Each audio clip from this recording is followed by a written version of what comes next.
Alright, we're back. After a 3-day pause. Alright, in Juno. Currently on my Black Mage.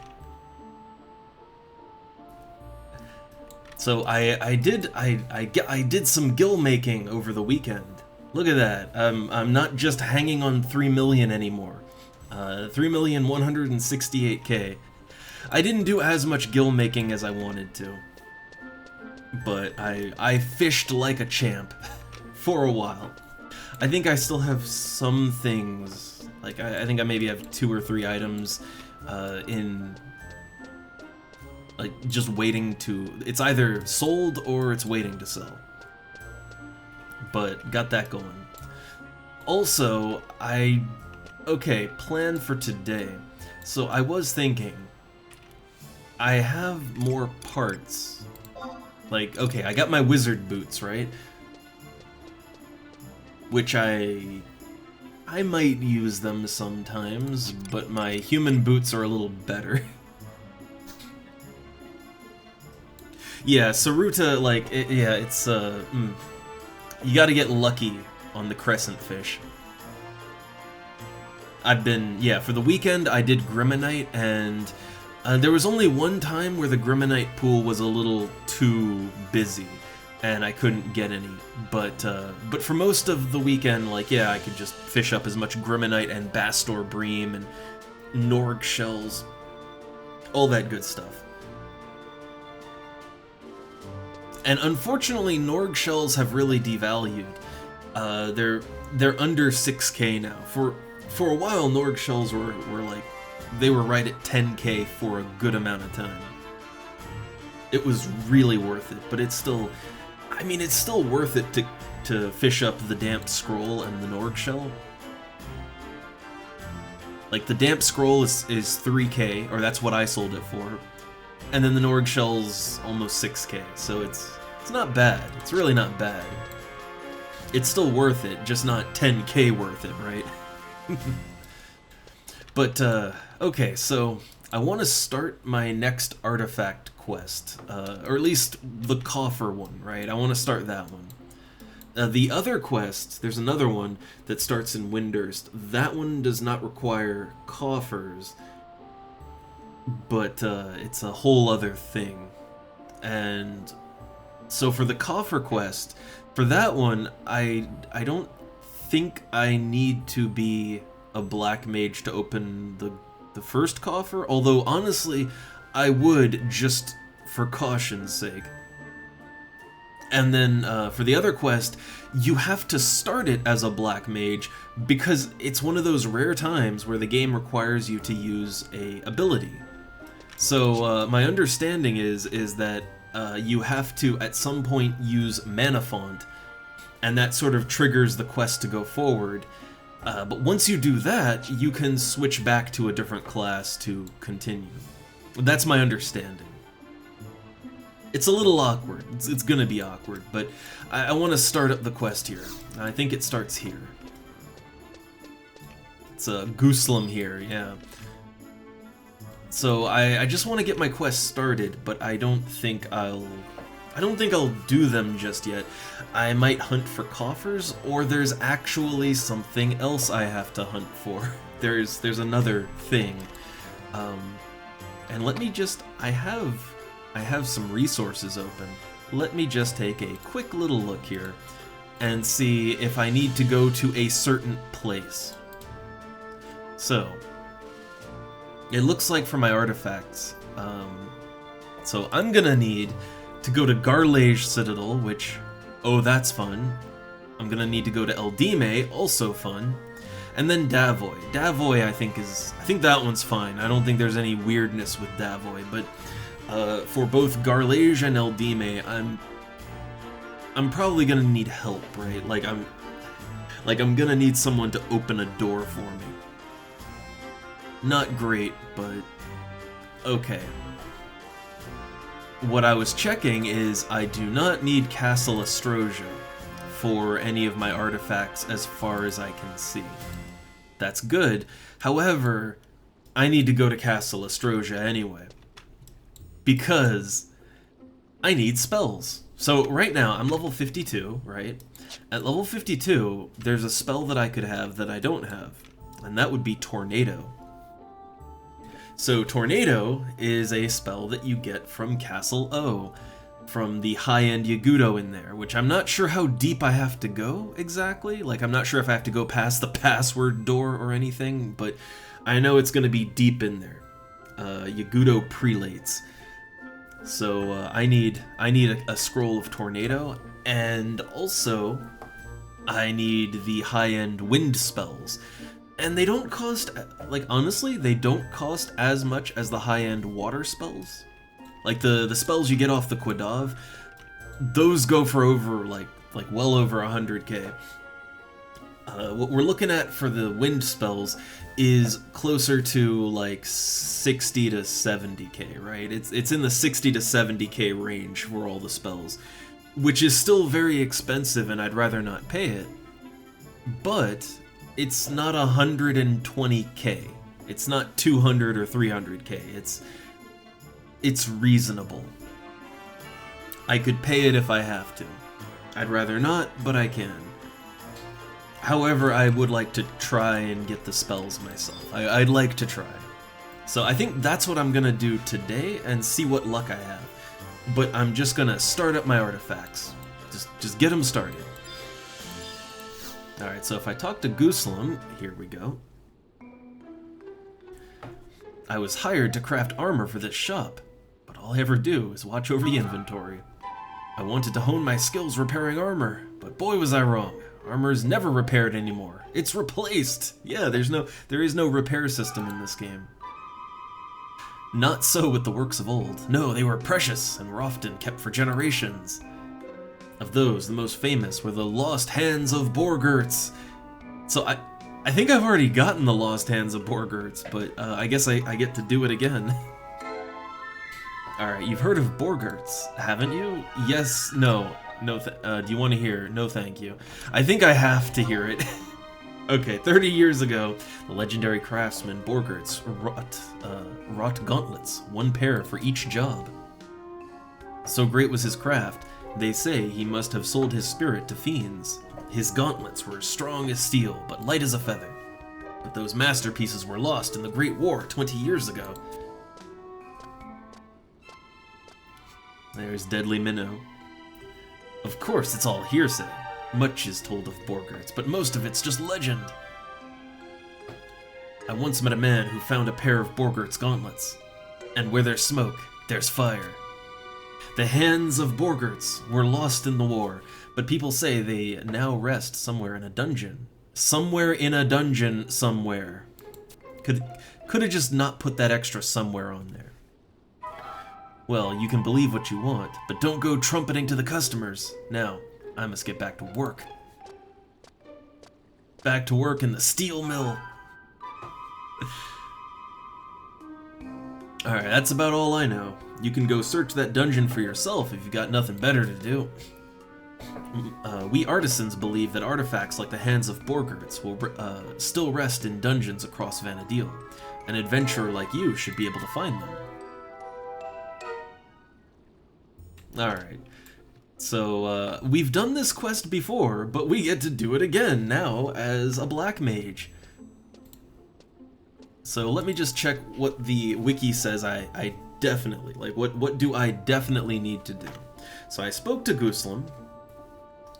Alright, so after starting the quest, you can obtain the rewards in any order. So yeah, this is actually 3 quests. Like there's the gauntlets, which are in Garlage Citadel. Yay. But, the other parts, yeah, they're in Eldime and Davoy, but, I guess you can just get them, right?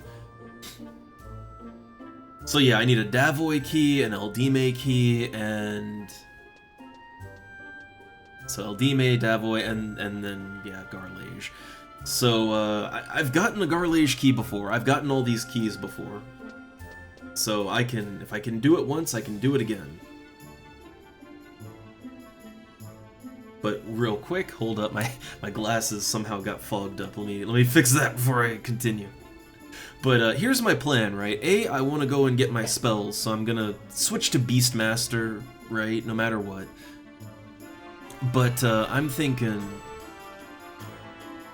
well, I'd like to get my spells first. It might be a good idea to swing by Garlage Citadel and do a little, like, yeah, do a little kill in there to try to get my key. That might be a good idea.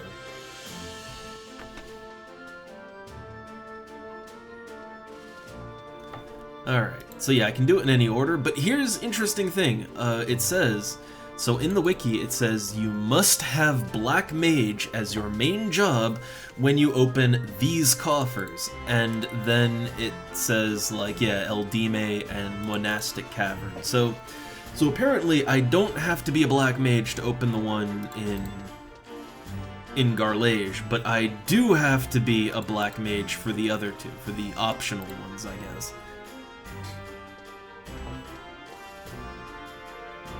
I would still rather just go in as a Black Mage for all of them, because it's opening coffers, right? It's just opening coffers. It's not something that needs a level 75 for. I mean, hell, even if I die opening the coffer, I still get what's in the coffer, you know? I still get what's in there, so even if I die, it's alright. But yeah, I'm thinking, what I want to do is I want to get, well, really, I want to get the key for Garlage Citadel first, right? First thing I do today, Garlage Citadel key. And the reason is that every now and then, I see people yelling, saying, hey, we're putting together a group to open the doors in Garlage for coffers, right? For the artifacts.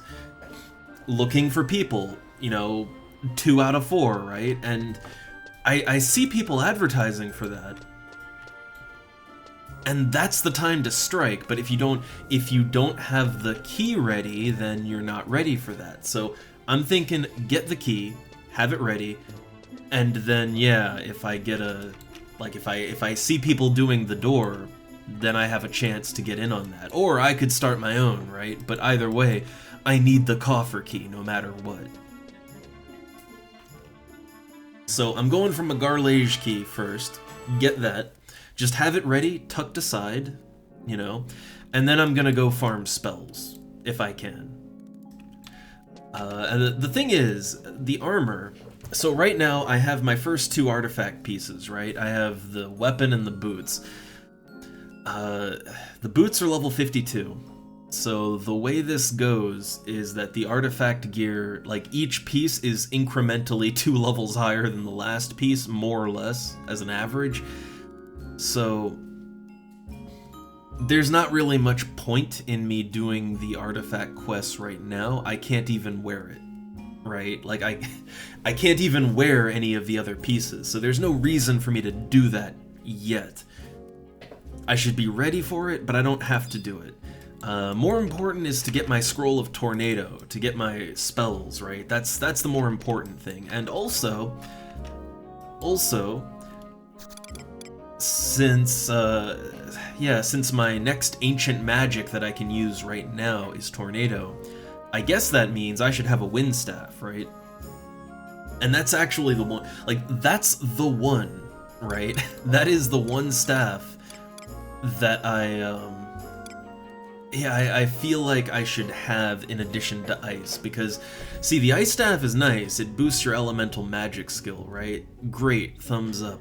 The problem is that Ice opposes Wind, and if I try to cast a Wind spell with the Ice Staff equipped, it's actually, like, it actually makes it 10% less potent. So that's the one instance where, like, you know, I could cast fire spells, water spells, whatever with the Ice Staff, and they'll generally be pretty good because of the elemental magic skill bonus and the int, right? The 4 int and the elemental magic skill. But yeah, wind spells are the exception to that, just because it's an opposite element. So I think next staff I want is my wind staff, and I hope I can afford it now, actually. I think I'm gonna blow my gill on that right now. But let me change jobs. We're beast mastering. Alright, time to beast it up. Oh, check my delivery box, too. Did I get any... Oh, there we go. Yeah, look. My Norg shell that I fished up while I was doing Grimmonite. 5.3k, and the damp scroll, 3k. That's what I love about the Grimmonite fishing hole. The items that you can fish up are actually pretty good. And, I caught, like, a piece of coral, too. And that was also worth nearly 3k. So, like, all the items you can fish up there, they sell really good. It's a good item fishing hole. Unfortunately, most of the items are marked as rare, so you can only... You know, you can only have so many, right? You can only have one of each. Oh, nice. Garlage, Eldime, and Biadieu. Those are like... That is like the 3 worst, and, well, I mean, I want to level Paladin at some point, so yeah. I think, oh yeah, White Mage. My White Mage is about at Artifact level as well. My White Mage is higher than my Black Mage. But I'm doing my Black Mage artifacts first, and then I'll get around to the White Mage ones, but, I think White Mage also has to go to Garlage. Like, I'm pretty sure White Mage has to get something from Garlage, too, so, I hate it. I absolutely hate Garlage Citadel.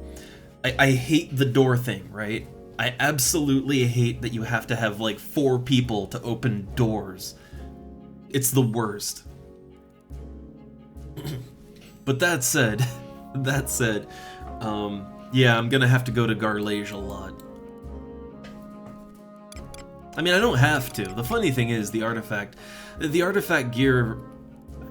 I mean, my experience with Beastmaster is that the artifact gear is perfectly acceptable, but that you can buy much better, more specific equipment, right? Like, you don't... I mean, actually, think about, like, the chest piece, for instance, and, I mean, the Vermilion... Like, for the White Mage, honestly, you could just slap a Vermilion cloak on it and call it a day, but... For Black Mage, that would just be something I would alternate into, but yeah, like, you can buy better gear than the artifact gear. But I still like to have it, you know? I like to do the artifact quests because the gear is iconic, it looks cool, I want to have it, right? I want to have it. I guess I just haven't been in Eldime enough, but yeah, in Eldime you also need, well, you don't need like a full party, but you need at least one person to help open the doorways for you. So I also hate Eldime, and yeah, I've got to go to both Garlage and Eldime for Black Mage.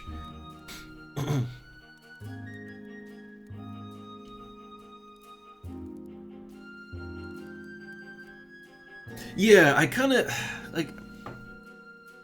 The way that dungeons are designed in Final Fantasy XI, it's like they're designed to piss you off. Like, honestly, right? They're just designed to make you angry.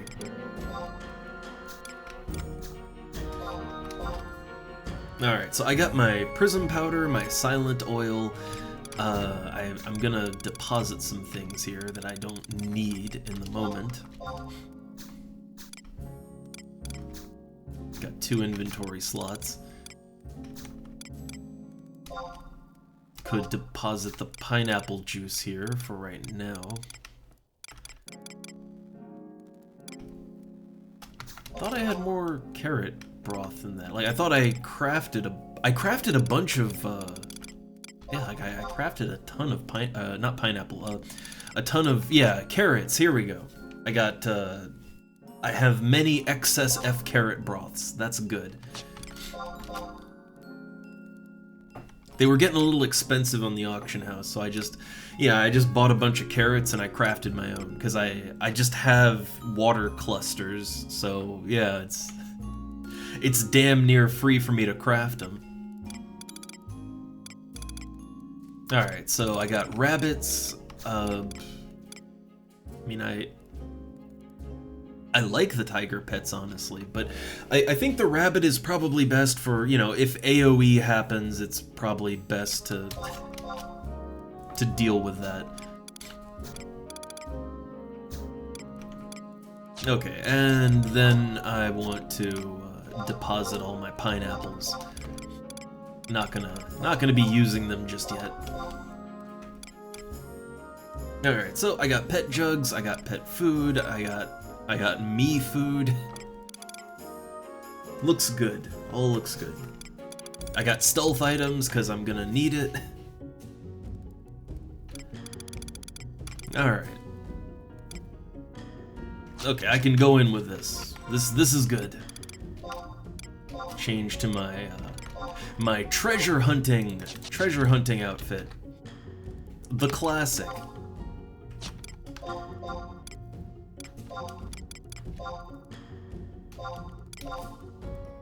There we go. Oh, I'm still wearing my fisherman's gear. Let me just switch to my Beastmaster macros. There we go. There we go.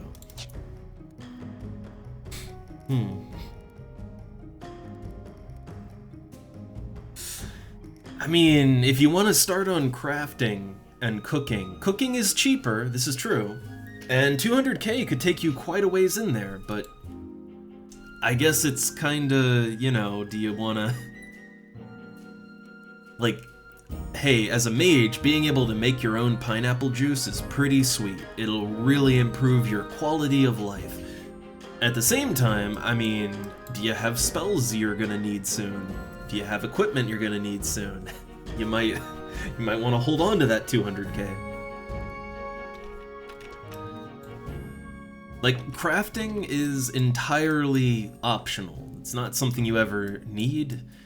Spells and equipment is something you need, so it's always a priority thing. I didn't start with crafting at all until I was over 1 million. And even then, I'm very careful about my crafting. It's the reason why I haven't leveled up bone crafting and alchemy as much as I want to, because I'm trying to be very careful with my gil, right? The unfortunate thing is that even when you level up a craft, I mean, it's actually, like, it's not that it's impossible to make money with it. You can, it's just, it's always investment to make more money, right? It's like with cooking, for instance, I mean, I can just craft carrot broth and I can turn a profit on that, but it's a very small profit, right? It's a very small profit, and it requires investment playing, like, it's a lot of effort for minimal payoff. That's kind of crafting all around. Yes, technically you can just put gil in and get more gil out, yeah, but, so you never have to leave town to make money, right? But it's something you have to really plan out. Like, you need a calculator, you need some spreadsheets, and, like, it's so much effort for, you know, like, relatively low payoff, whereas with fishing, you don't spend anything and you just make money. You don't have to think about it. If you just go out and farm something, like if I go out and kill bees for beehive chips or whatever, I'm not losing anything, I don't have to think about it, and I just make money, right? So crafting is a little bit of a hard one, right? Just because it requires a lot more brain power than many ways to make money. And even then, you're always asking yourself if it's actually worth it or not. And the answer is always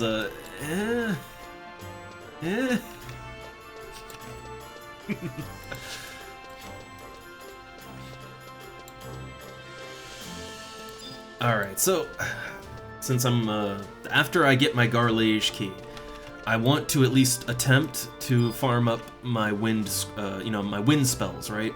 It's basically the Yagudo equivalent to the Quadav spell. So you have the Wind Ancient Magic, which I think that goes for about 60k right now, which is less than Flood was. But, yeah, so you got that, you got Arrow 3, I think I already have Arrow 3. A lot of the wind spells are actually not worth anything. But, yeah, like Eroga 2, Eroga 3, those are a bit more, you know, those will set you back. So I want to try and go for them. But right now, let's see, how much does a wind staff, a basic ass wind staff, how much does that cost? So here we go, the wind staff.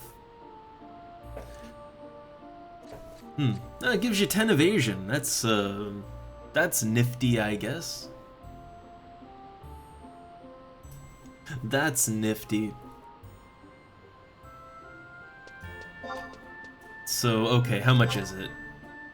Oh, that's not half bad. That's not half bad at all. I was expecting way more. 65k, okay. I mean, how much is an earth staff right now? Yeah, look at that, the earth staff. The earth staff is like 150k, man. But I mean, to be fair, the earth staff, like that's a pretty good effect, right? Like even if you don't care about casting spells at all, I mean, minus 20% physical damage taken, that's like honestly, that would be a lifesaver if, let's say I'm a non-tank and I suddenly get aggro. If I switch to the earth staff, then hey, my health will stretch out 20% longer, right? Like, I might not die, maybe.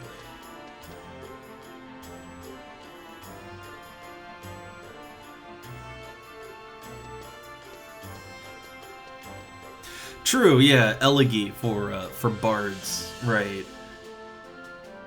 I always forget that not all bard spells are light. Like, a lot of their spells, I think, use light as the element, but not all of them. Not all. But I just think, man, I could probably make good use out of that physical damage taken down. Like, man, how many times have I, as a black mage, caught aggro? And it's like, man, I just need to survive this, and shock spikes and some Utsasemi, that goes a long way, but this would help. That said, it's not a priority for me just yet.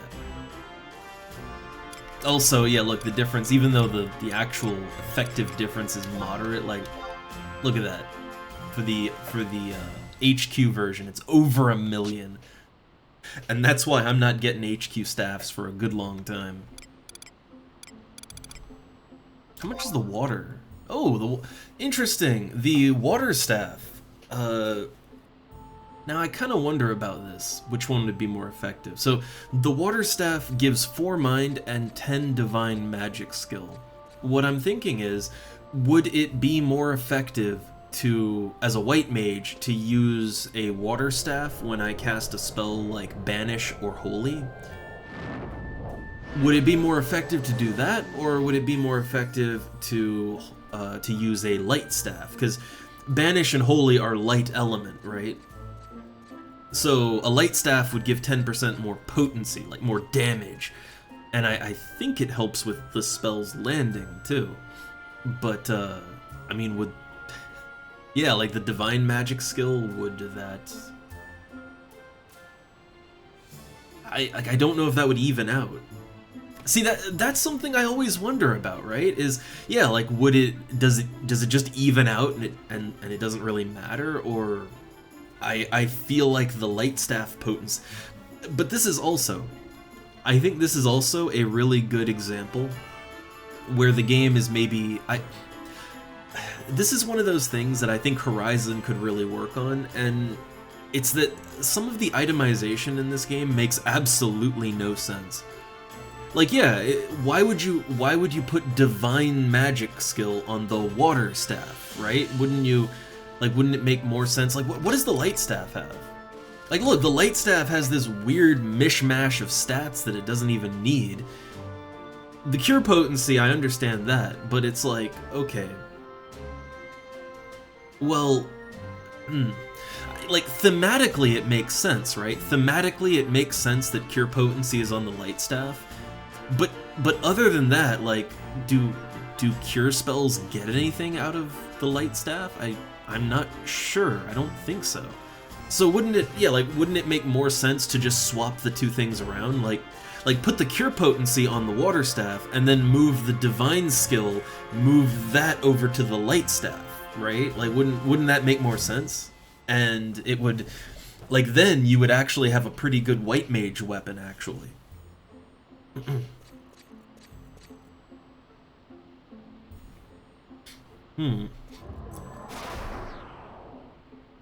Yeah, it's just, I guess, like, think about it. Like, okay, like, like my suggestion, right? Like, so if you just swapped out the Cure Potency and the Divine Magic, like if you just switch those two things around, that wouldn't affect, like it wouldn't affect a bard's ability to land sleeps and stuff. It wouldn't affect that.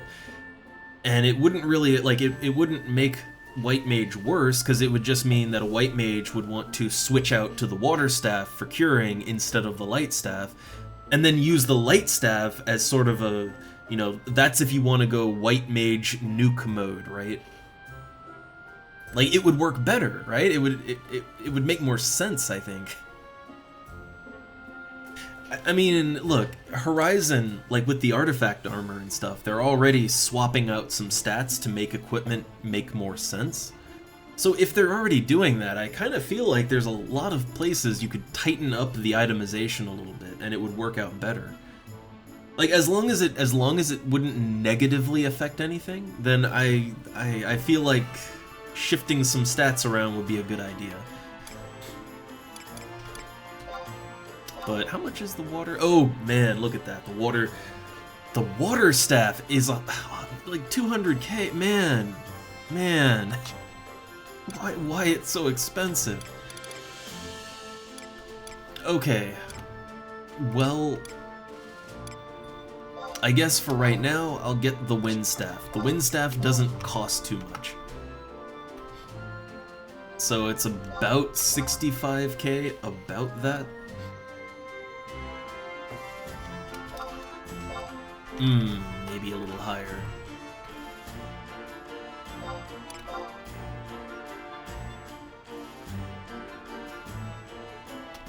Man, the price is going up again. So it looks like 69,000 is about as high as it goes. How about 68?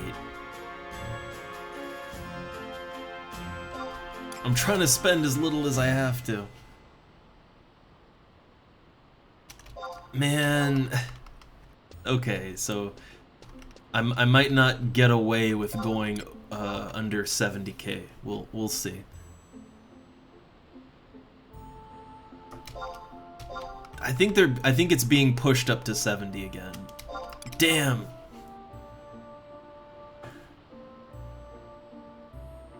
Okay, 70,000 gil.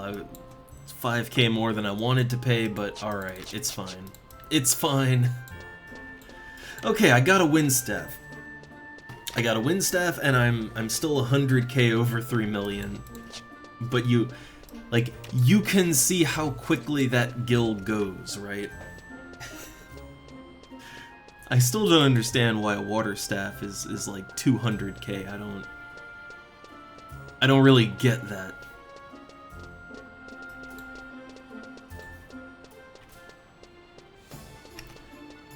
I guess water would be good for landing poison, right? It would be good for poison, I guess. But I just want to slot this into my wardrobe, and then then I'm out to Garlage, and then I'm out to Castle Astrosia, and that'll be the real fun part. Yeah, I gotta be honest, like, I hate it. I hate having to buy the staffs.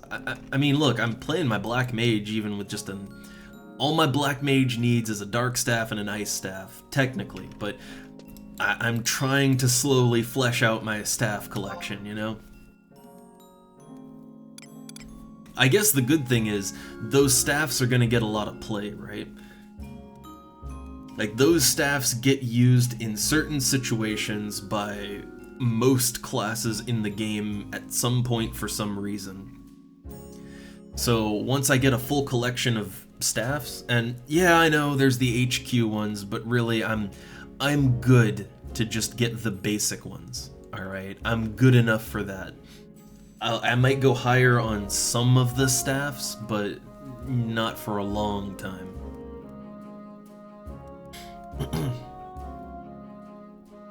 But yeah, I guess the good thing is, once you get your staff collection, you're done with it. Like, you have it, and if you ever if you ever decide you want to, like, start over, make an alt, you can give them all your staffs. you know, once you've got it, it's yours, right? You never have to worry about it ever again. So I guess that's the good part. Oh yeah, isn't there a isn't there like a version of the staff that's all the staffs combined? Like it's literally just every staff, like all the effects from all of them just in one thing, if I remember right. I think they had that on Eden, I think.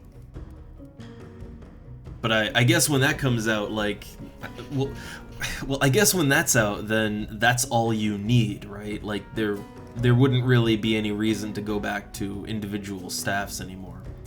That would also, free up so goddamn much space in my wardrobe, right? It's it's like 8 wardrobe slots for all these staffs. So yeah, if that could get consolidated down to just one slot, that would be great. That'd be amazing.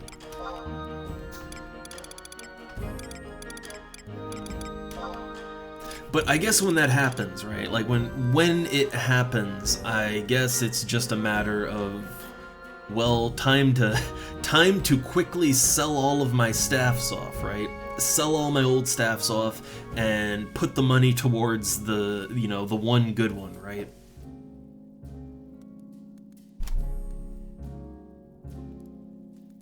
I mean, I am kind of wondering if they'll ever add it, because think about it like this, right? Such a staff, it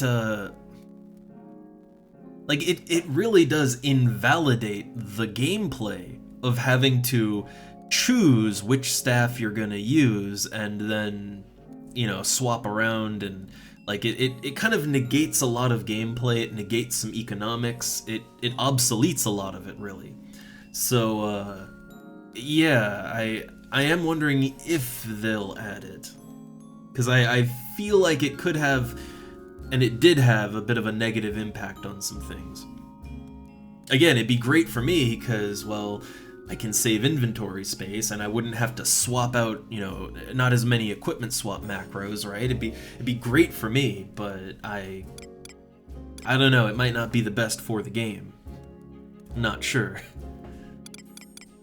Also, so look, my wardrobe here, I put all my fishing shit in here, but my wardrobes are all getting really stuffed.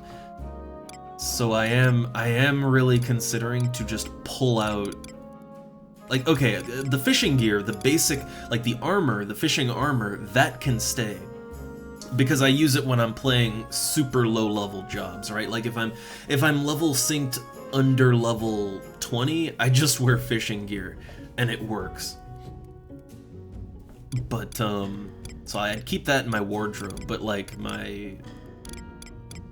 like all of these baits that I have, and that's a lot, right? Like this is like all my baits and rods. I feel like I could probably just put those in my normal storage and then take them out as needed, because I don't just go fishing whenever. I tend to make a plan, right? I make a plan of going fishing. But I'll do it when my Mog wardrobe is getting closer to 35. I'll just do that.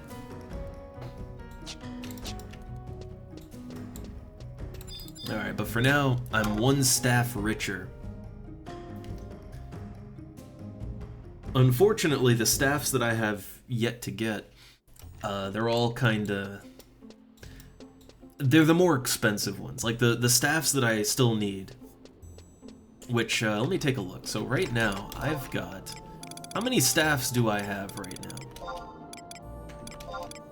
So yeah, I got 1, 2, 3, 4, 5. I have 5 staffs, so there are 3 more left. I need water, I need fire...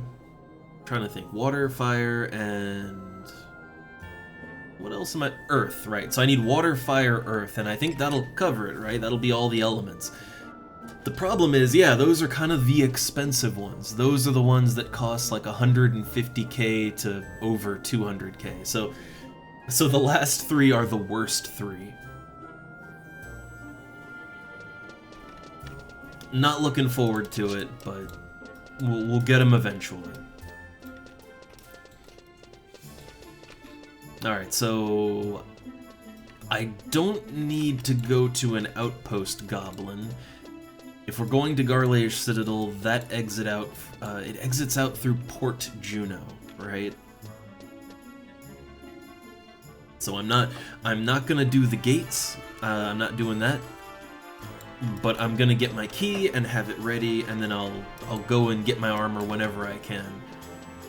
Which I don't, I could do that on stream, I could do it off stream, I'll do it whenever the opportunity arises. Like, I'm just gonna take it whether it's on or off stream, because I've already done my artifact quests on the stream before. Like with Beastmaster, I did those, you saw the suffering, and this is just more of the same. The only one that's different is the other artifact quest I could take on right now. The one that starts in Windurst, that's different. That's a different one. That one I'll do on stream because it's something new. And it's to an area that I actually haven't even been to. I haven't been inside like the Horo Toro ruins. I have not been around there. But other than that, yeah, I'll just do them off stream. Oh, I didn't even think about that. Well, I'm here now. How expensive is the Chocobo? What kind of prices we looking at? Oh, also, I might want to, just as a precaution, as a precautionary measure, I might want to bring some healing items with me, just because I don't know what kind of enemies I'm going to be up against in not Garlage, but in Castle Astrosia. I don't know what I'm in for, so I always like to pack some medicine, like some healing items, some regen potions, that kind of goodies. Right now, high potions are only 1,000 gil. That's good. So I just take one high potion. That's just it's just an in case I get poisoned or something. It's an all-arounder, right? In case something weird happens, I can get 100 health back, which is enough time that I can warp out or whatever. A regen drink too. Regen drink will help to offset poisons or whatever might come my way, right? There's things that aren't poison that are also very aggressive damage over time, so I like to be prepared. Oh god, which one of these olates is it? I think it's this one? I think it's that one.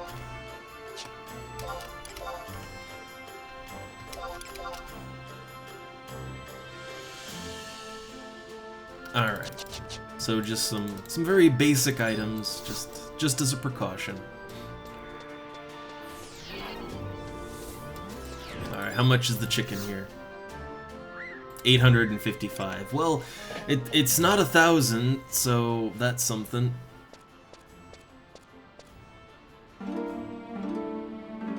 I've paid my 1K for a chicken before. Alright. I've done that many a time.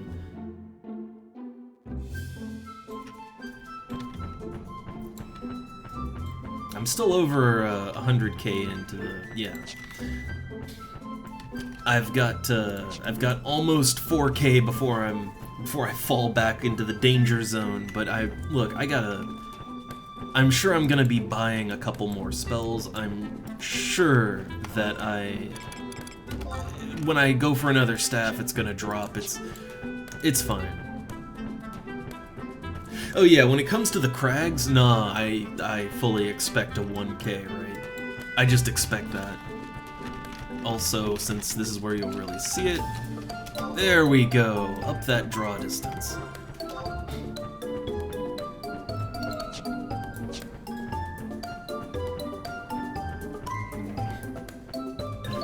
But,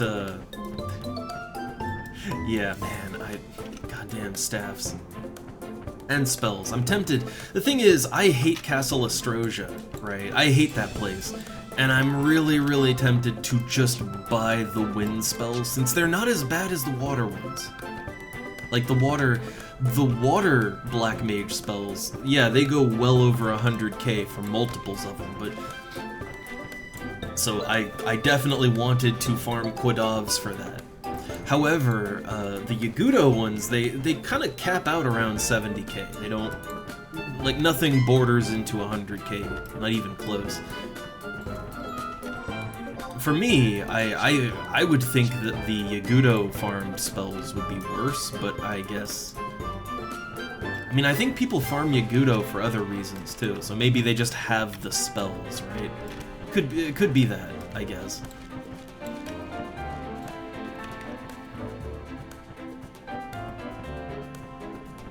Either way, we'll see how deep we have to go into the castle. I know that there's like there's sort of that final part of Castle Astrosia, right? Like you know the one where there's like that big open area with the really super dangerous ones.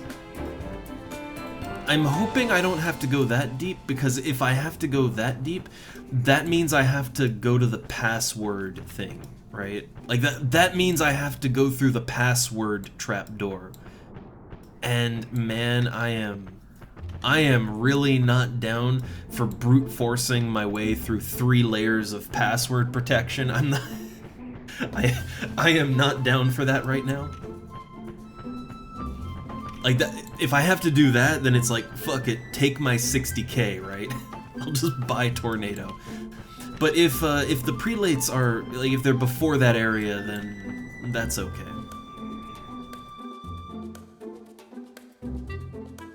Oh yeah, I forgot. There's ninja scrolls that I can farm in there too, right? I can make some money on that, I think.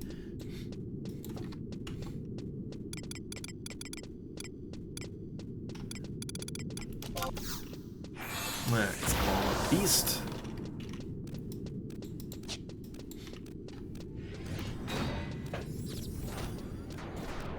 Oh hey, a party. Look at them go.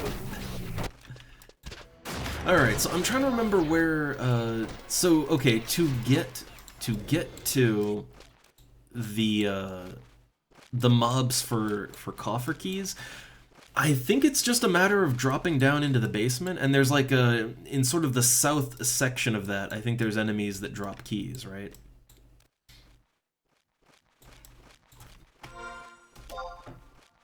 Yeah, if I go south here.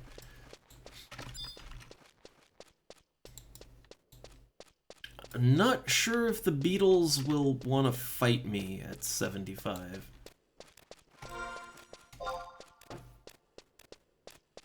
Yeah, so I think where I got the key last time was down in this area here.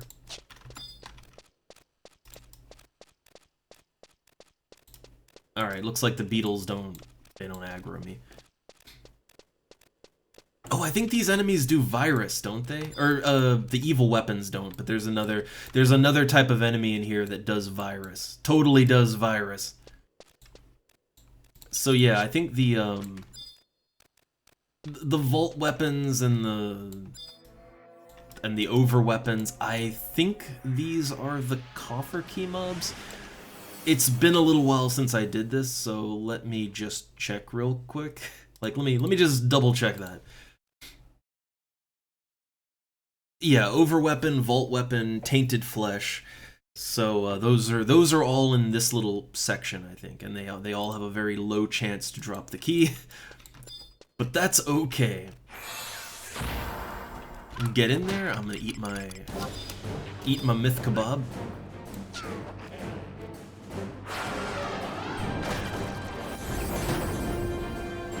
Okay. See, these guys, they aggro, but they don't link, right? I think that's their deal. They're aggro no link. Yeah, see, it aggroed me. It's not linking with the enemy my pet's fighting. It's just aggroing me because I'm standing here. That's fun. I think last time I farmed these, I don't think I was level 75, right? I think I was still like level 60-ish, something around, like, probably over level 60, because these are over level 60, so I think maybe 65 or so is when I farmed these the first time. You know, for my Beastmaster artifact here.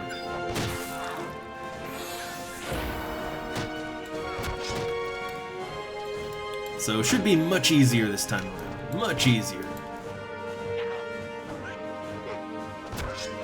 Yeah, the first time around it was harder, but as a Beastmaster it wasn't that bad. If you're not a Beastmaster though, then it can be very rough. Like, admittedly, I didn't get my artifact gear as a Beastmaster until well over level 60. Yeah, I want to say I was mid-60s when I actually got around to getting my artifact gear, like the bulk of it. But honestly, I think that's kind of normal to not get it immediately, not your first time around, you know? Like, first time around, you're probably, you're not gonna get it right away. And I don't think anyone really expects you to. I mean, also, people don't really have any expectations when it comes to the artifact gear. Like, for a lot of the classes, the artifact gear doesn't even... It's not even really all that good, so it's very much a personal milestone thing. I think for a lot of people, right? It's just one of those things that's like, you know, now I'm a real black mage, because I look like a black mage, right? I got the black mage armor. Some of it you'll use, some of it you won't use, but either way, it's like, I have the look now. I mean, even the black mage gear, like, you look at the boots that I got, right? And, yeah, like the wizard's sabots, like, it's 20 MP and 1 int. Now, the enmity down by 1 would be nice if I didn't, like, the thing is, I don't rely on that. I rely on just tanking it out when I'm... Oh, nice. Oh, nice, we got it real quick. But yeah, when I black mage, like, no, man, I use Utsasemi, I use shock spikes, like, I fucking tank it when I take aggro, and it works. I haven't died trying to black mage tank yet. But, like, the -1 enmity is not huge. It's something you could use in certain situations, but it's not, like, in a leveling party, it's not really that important. And the 1 int, the 20 MP, like, my human boots, right? My human boots that are only level 29, they give me 3 int and 12 MP, which is, that's better int and the MP is good enough. So, like, I don't even use my wizard artifact armor, right? I just, it's literally not as good as my racial gear. Now, some of the black mage pieces look really good. Some of them I will definitely use, but a lot of it, yeah, like a lot of it's just sort of meh. And if you have the money, if you have the cash, you can buy better. That's sort of the thing, right? If you have the cash or you're willing to farm for super rare stuff, like you can do better than the artifact gear. I think the artifact gear is just a good baseline. It's good all around gear that will serve you well all the way up through 75. It has its niche uses where it might be better than other things, but it's not like it's not like some objectively amazing set of gear. It's really not for any of the classes. And yeah, I guess, you know, once you're 75, if you get into Dynamis, you can get the relic gear. I still haven't done Dynamis myself, but I mean, it seems like it's not that hard, and you get relic gear, so, I mean, you know, which, oh god, I guess once I start getting relic gear, I guess the artifact gear just goes in the trash, or not the trash, I guess it goes to the the armor guy, right? The armor ticket guy, I guess it'll all go in there. But yeah, I think really more than anything, the artifact quests are just sort of a rite of passage, you know? It's gear that you may or may not use, but either way, it's just that big ol' rite of passage. It's, now I'm a real black mage, I'm a real paladin, I'm a real whatever, right? Because I have the look. And yeah, you might get some crossover, that's the thing. I'm just thinking about wardrobe slots, right? Like, there are not enough slots to go around to carry multiple sets of gear for every class, right? There's just not enough to go around. So something's gonna have to go something's gonna have to go into armor storage, alright? Something's gonna have to go in there. And hey there, Clean. Hey there. Just Final Fantasying. All right, so I got my Garlage coffer key very quickly. So I am just going to. Do I want a warp cudgel or do I want a treat staff? And the warp cudgel is only once per day, and I'll use the warp cudgel first, I think. I'll use that first. So I got what I wanted out of here. Next up, it's Castle Astrosia.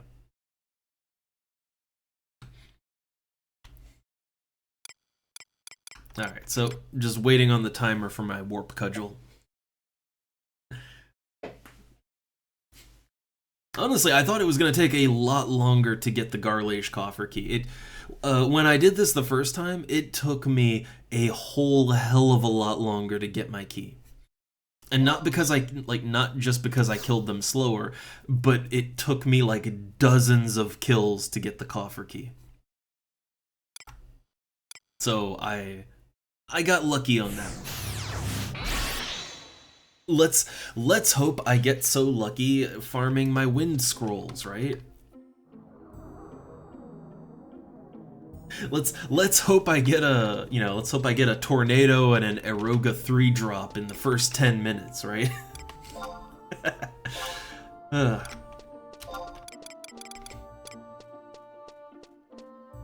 Alright, so I like my scythe, but I'm thinking how much damage I'm gonna be taking from. Oh wait, oh god, wait, Yagudo, right? Yagudo, a lot of them are ninjas, right? Or they have blink, and they're gonna have shadows. I'm gonna have to fight some ninja birds, and they have shadows. Using a fast but low damage weapon would be an easy way to rip their shadows off quickly, right? So while I want to go in with my scythe, I think going in with a one-hander just to kind of pull their shadows off quickly, that'd probably be the way to go. And also equipping a shield, right? So I get I get a little more defense with my shield on. That's probably the way to go on this one. Alright, so Castle Astrosia, I'm trying to think. So that's out in Aragonu, right? So I could take the outpost there and then walk it. Or I could take... I guess I could take a chocobo out. I'm honestly not sure what would be quicker. I think just going to the outpost and then using... Right, I have Flea, I'm a slash thief, so that'd probably be quicker. I don't think I need anything else in town, so just heading straight out.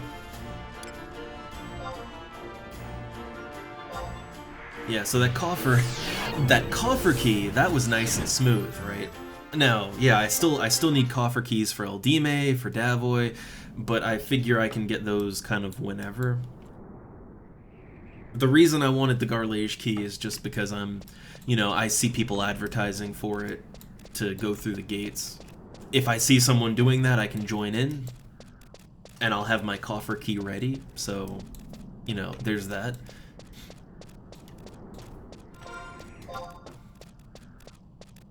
Alright, so if I remember right, Castle Astrosia is like...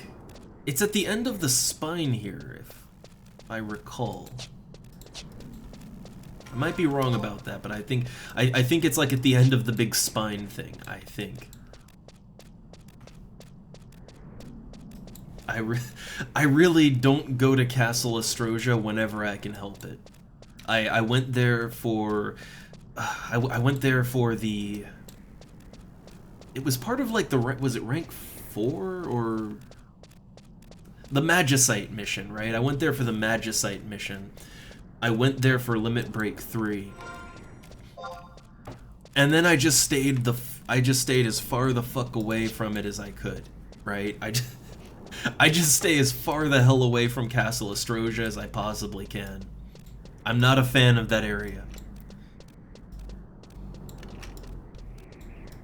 Oh wait, what's this? SMRPG remake.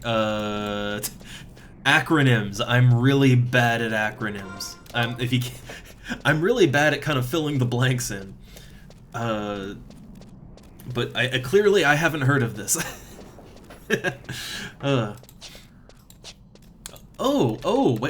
Wait. They're actually remaking Super Mario RPG.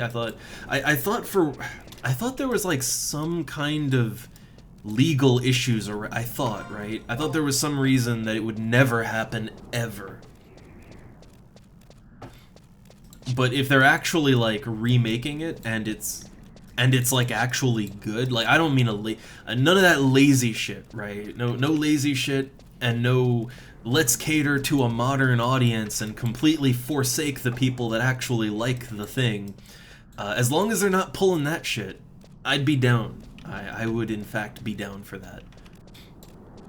So I'll have to look into that one. I'll have to look into it myself. Alright, so I think take a hard east turn here and I'll be on course again. I really like Super Mario RPG. I fucking love that game. It's such a strange one too. I think what's good about Super Mario RPG was just that it sort of broke a lot of RPG conventions while still being a conventionally good JRPG, right?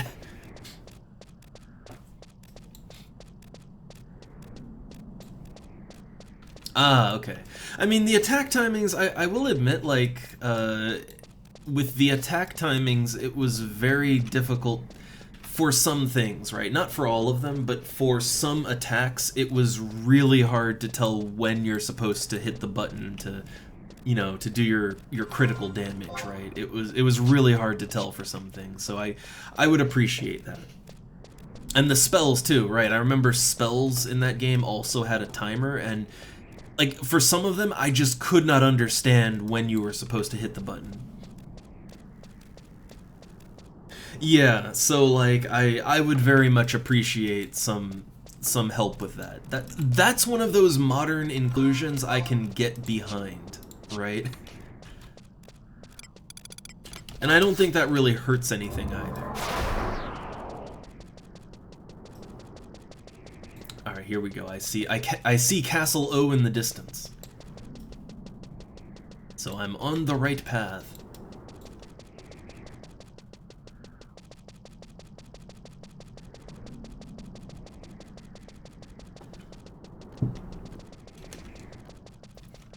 Oh, and that reminds me, since it was mentioned last time, I actually went and took a quick look at the, like a bit of an aside here, the Star Ocean 2 remake / remaster thing, and I gotta admit, like, the overall, like, people seem to like it, but for me, the visuals are just strange.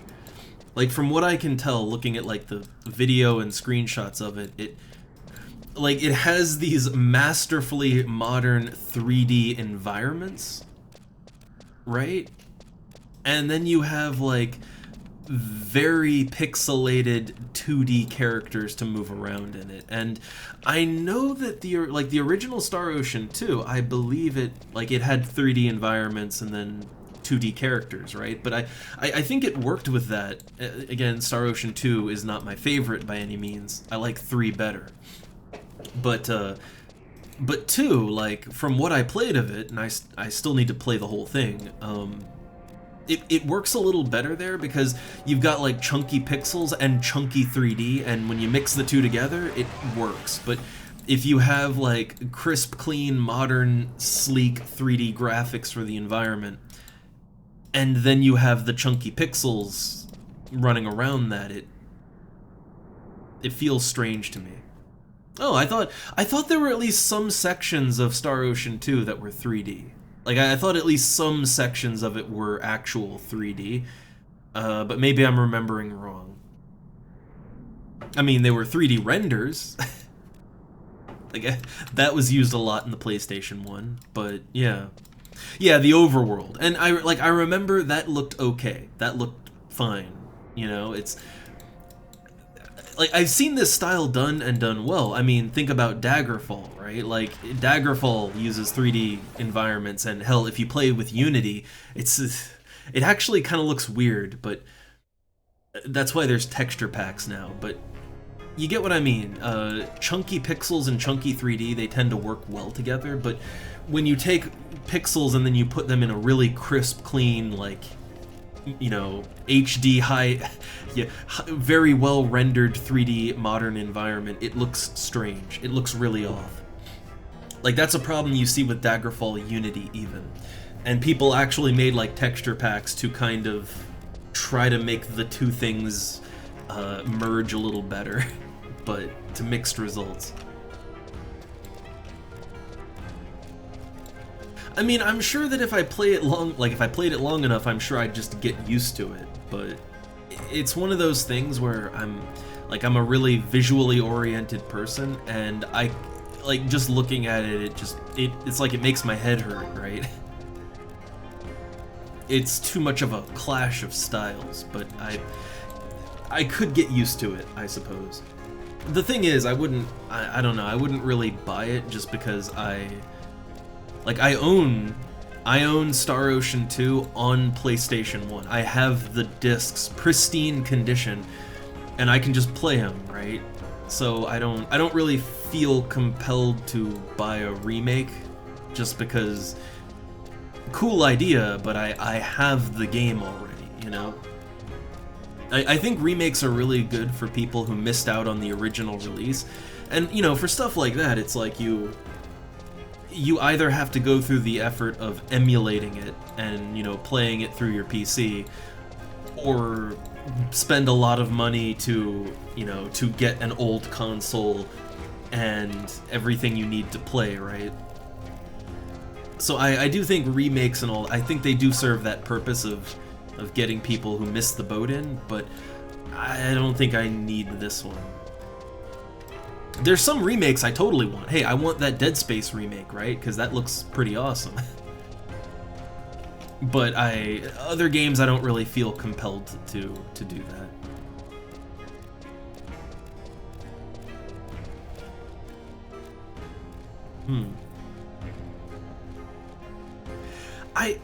I love the way characters look in Star Ocean 3. Like, they're anime. They are anime as fuck, right? Like, it's very much a JRPG on the PlayStation 2 anime look, but I don't know, I absolutely adore how characters look in that game. They have a lot of style to them, that's the thing. And it's a style that I like, so it works out. Oh, also, I'm just gonna try to... I'm gonna try to cheese the system on this one again. Alright. Hold up, let me tell my pet to stay here. Okay. So... I'm trying to see... Okay, the line is right here. If I stand here, I should be okay. Yeah, you gotta actually stand on it. You have to physically stand on the thing, but I'm gonna try to run anyway.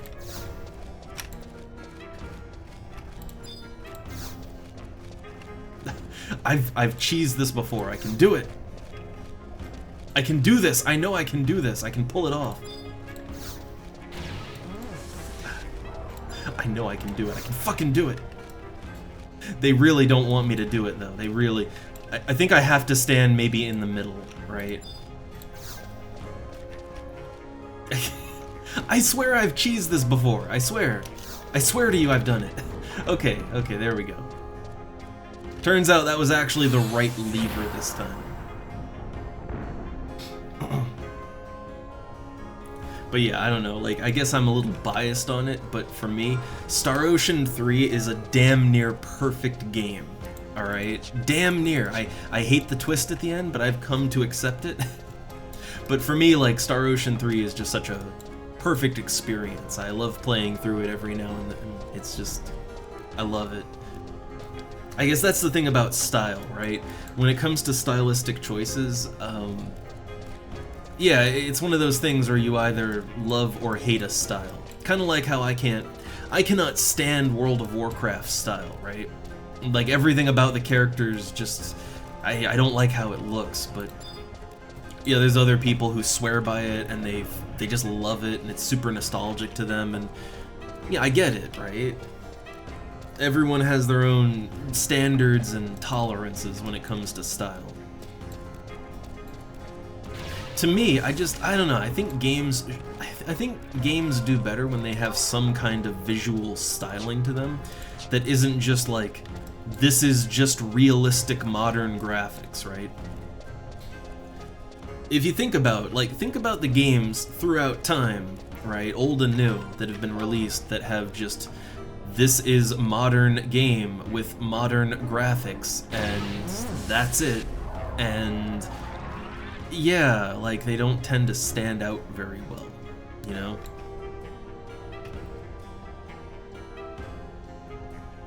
I mean, also, yeah, I never finished Star Ocean 2. I think I only got like maybe 3 hours into Star Ocean 2.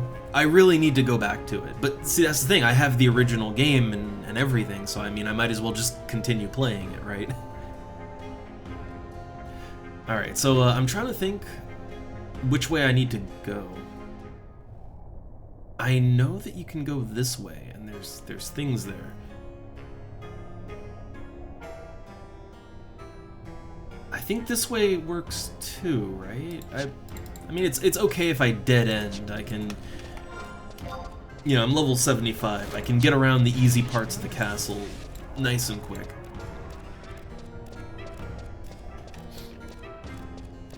I mean, I don't know, like,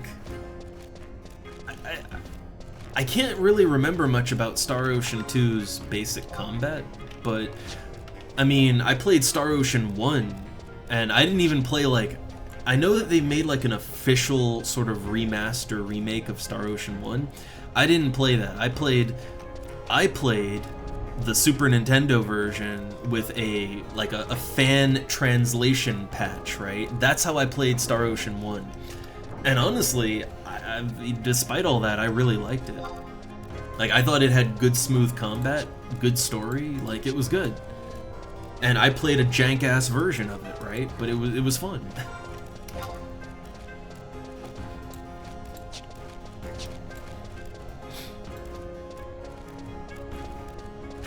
I honestly like the way if you actually look at like Star Ocean 1 on the Super Nintendo, it's honestly, I mean, I know it was for like the Super Famicom, like it was for the Japanese version, but still, like, for the time, if you look at it, they really pushed the limits of what that goddamn console could do.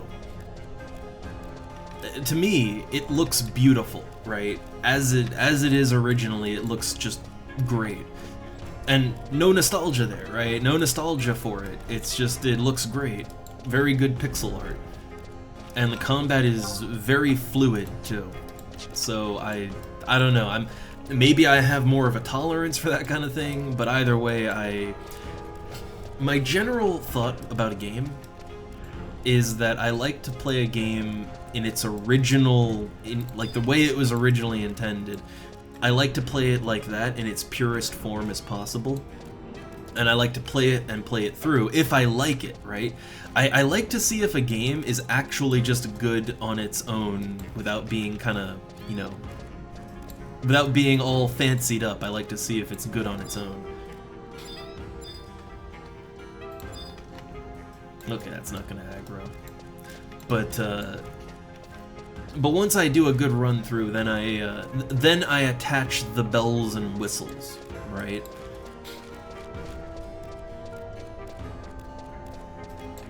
Like when I played the original XCOM UFO Defense, right? When I played that for the first time, I played it just the normal DOS version, right? Vanilla. Played it through. I really liked it and had fun with it. And then I installed OpenXCOM and OpenXCOM Extended, you know, the more cleaned up versions, right, that the community has put together. And yeah, it improved a lot. And now I'm playing like a really heavily modded version of the game, but I guess for me, I have to have that baseline vanilla experience first. And the reason that I go about games like that is, even if the experience is a little inferior, it's that, so I think some people have this issue, right? If you've ever played like the remake of a game before you played the original, or you've played like the cleaned up version before the original, it can be really hard to actually impossible to go back and play the original game, right? To get the original experience, because you're always going to be like, you're always going to be comparing it to the better, you know, the more cleaned up version, right? Because that's how you initially were introduced to it. It kind of taints the whole experience if you think about it. So yeah, I like to just have a nice clean vanilla experience my first time. I mean, I'd have difficulty playing Doom just because I'm not really a fan of that kind of game. Again, I've played some games sort of like it, but like Blood, right? The original Blood, which I just played that in its original form, and it was really good. But I'm really just not a huge fan of that type of game. You know, the classic shooter. I'm not really a shooter guy in general. I only border into shooty games with stuff like, I don't know, Elder Scrolls games playing an archer, right? Or, I don't know, Mass Effect is technically a shooter, right? Technically. So yeah, I don't... It's a bit out of my normal genre, you know?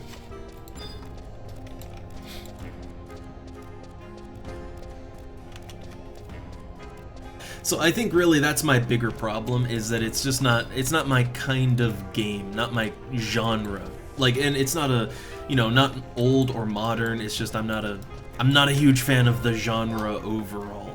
You know, I don't get much out of it.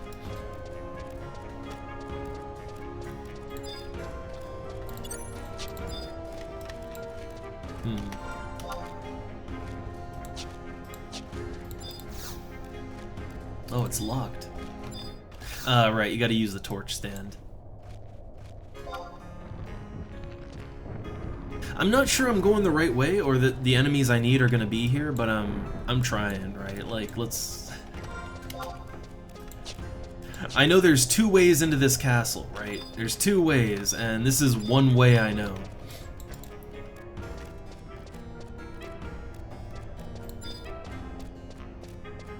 Could be going total wrong, but we'll see.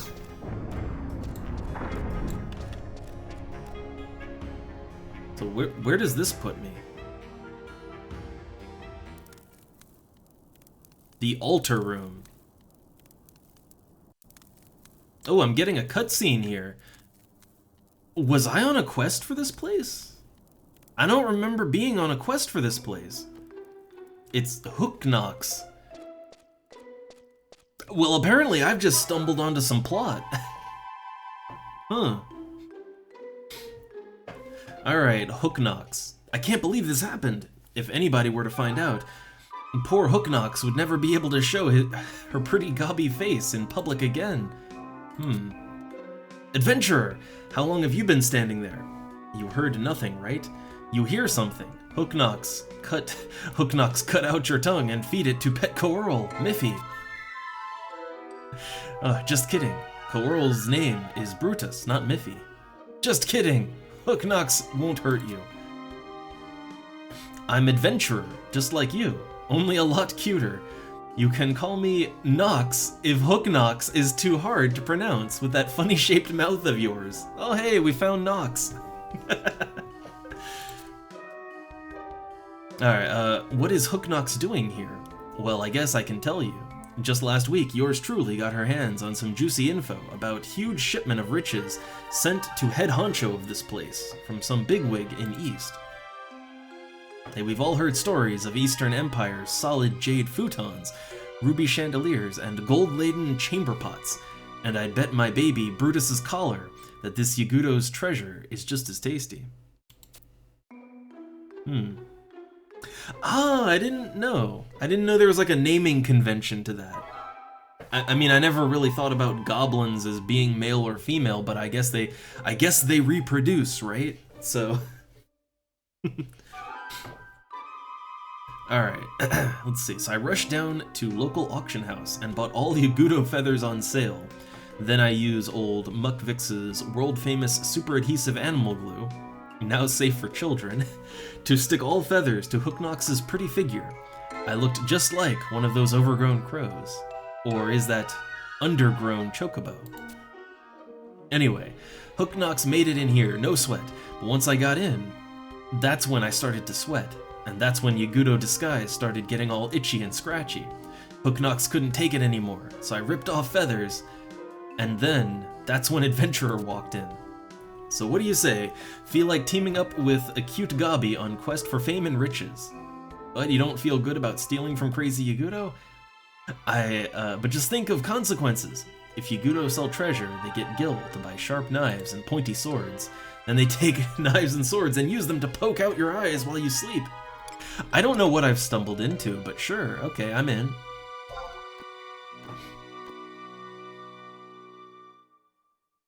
Spoken like true sucker. Oh, you didn't hear that, right? Brutus! Brutus! Here's plan. You sneak into Yagudo Head Honcho's treasure vault, then you steal treasure. Get all that? There's some tricky lock on giant stone coffer, but yours truly already swiped key. How'd Hooknox manage that? After I scaled 5,000 Yalm Cliff and fought off army of bloodsucking... Wait, first things first. Once you get treasure, you come straight back here. If treasure is gold and jewels, Hooknox keep and give you half in value in gil. If treasure is super weapon, you keep and give me half its value in gil. I need to talk to my manager. Fair enough. Alright, now let's get moving. You're not thinking of waltzing into Head Honcho's private quarters looking like that, are you? You need disguise, just like Hooknox, only maybe not as scratchy. I know, why not ask funny Taru Taru lady at Weavemeister Guild in Windhurst. Hooknox will wait for you here, but hurry up. We wouldn't want some other Gobby putting her grimy hands on our treasure. What quest have I just stumbled into? Okay, is that marked in my quest log?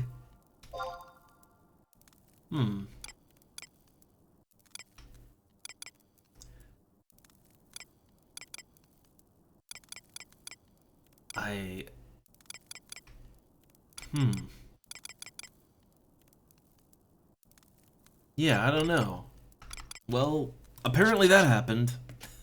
That happened. Also, yeah, I don't know if I'm going... I might be... Well, I don't know, like, okay, so I know that there's usually, like, tough beastmen in these sort of faded parts of the map, so maybe I can fight prelates here in the altar room? Maybe?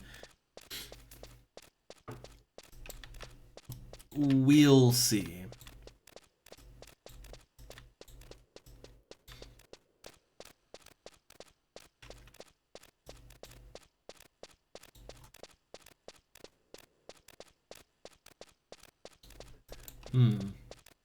Are there enemies down here? Like this is where the Magicite is, right? For the Magicite quest, but I thought there were enemies down here, right? I thought there were enemies here somewhere. I guess not. Huh. I mean, where does that go?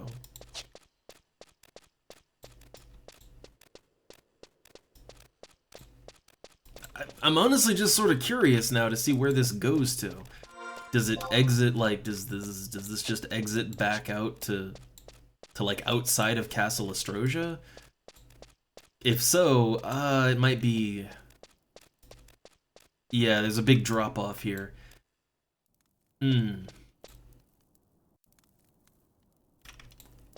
I guess I'll turn back for now. Because I'm guessing that'll, like, take me back outside, maybe? Alright, so I went the wrong way. I went completely, totally the wrong way.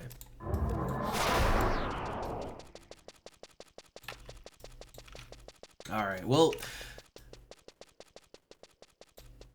that means we gotta go the hard way to get to where I want to go.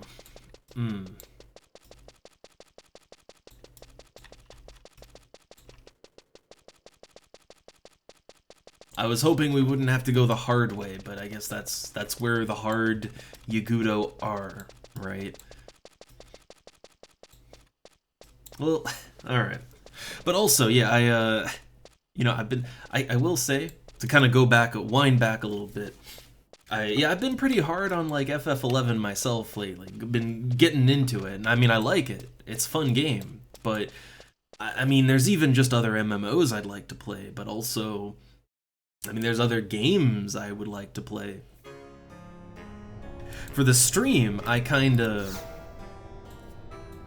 yeah, for the stream, I mean, you know, we do other stuff on the weekend, but, just personally, I don't know, I don't play too many other, just other games, right? I kind of want to. I'm trying to think of, like, things that I've been sort of holding off on. Well, I guess I would actually like to try out Star Ocean 6, you know, see if they unfucked it. But, well, I mean, then I have Star Ocean 2 I still need to play. But to get away from the realm of RPGs and such, though there are a lot of good ones, I guess, I mean, Cities Skylines 2 came out, and I'm actually a fan of simulation games. I actually am. However, I've heard some very mixed things about that. I've heard very mixed sentiments about Skylines 2. I mean, it looks great, but yeah, it seems like it might be one of those things that is better to wait a while on before, you know, before jumping in. Yeah, what it seems like is that they have a really good framework, right? They have a really good base, but it needs some bug fixing, and it just needs more, like more content and features and all that to bring it back up even in line with oh god, Raiders, but to bring it even in line with like the first Cities Skylines. And I mean, Skylines has been out for years now, so it's had a lot of time to build up content, you know? And Mornin' Baru just caught me talking about simulation games as I'm trying to find the Yagudos that I need for my Scroll of Tornado. I'm trying to be cheap. I'm trying to be a cheap bastard when it comes to spells again. So I'm farming up my own, but I kind of went the wrong way. I'm really hoping I don't have to go through the password door, but I think I might have to go through the password door. We'll see. I'll cross that bridge and pull up a wiki when I get to it, right?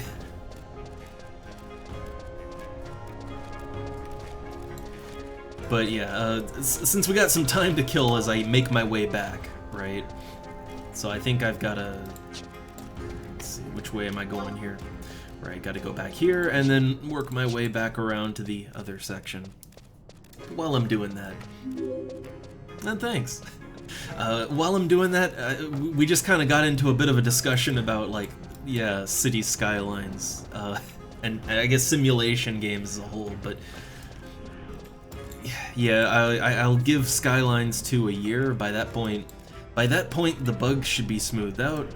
The mod support should be there. I'm hoping there should be more features. The price should come down. It should be a better experience overall in about a year.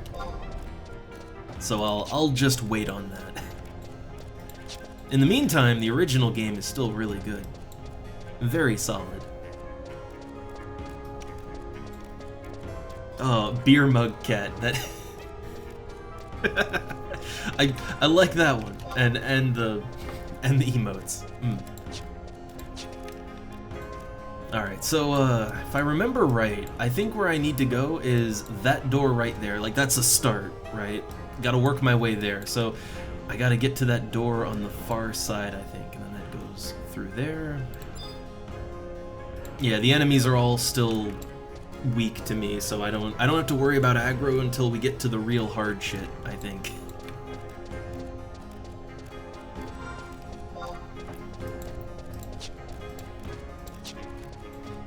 But I'm just backtracking through the castle now. Oh man, Q, I was right there with you. I totally have SimCity 2013. I do have that. And you know, it wasn't horrible, but there was so much about it that I just didn't like. It really did feel like quite a step backwards from like the previous SimCity games. For me, I'd say honestly my favorite SimCity game, and I'm gonna lose some with that, but look, and it wasn't even made by like Maxis, but the Tilted Mills one, SimCity Societies. I actually really like that one, and I liked it because it was so different. But okay, aside from that one, I really like SimCity 3000. I don't know, SimCity 3000 just has a good vibe to it, right? It has a really good atmosphere to the game. It has a good style to it. Alright, just checking my map constantly because I am not at all familiar with this place.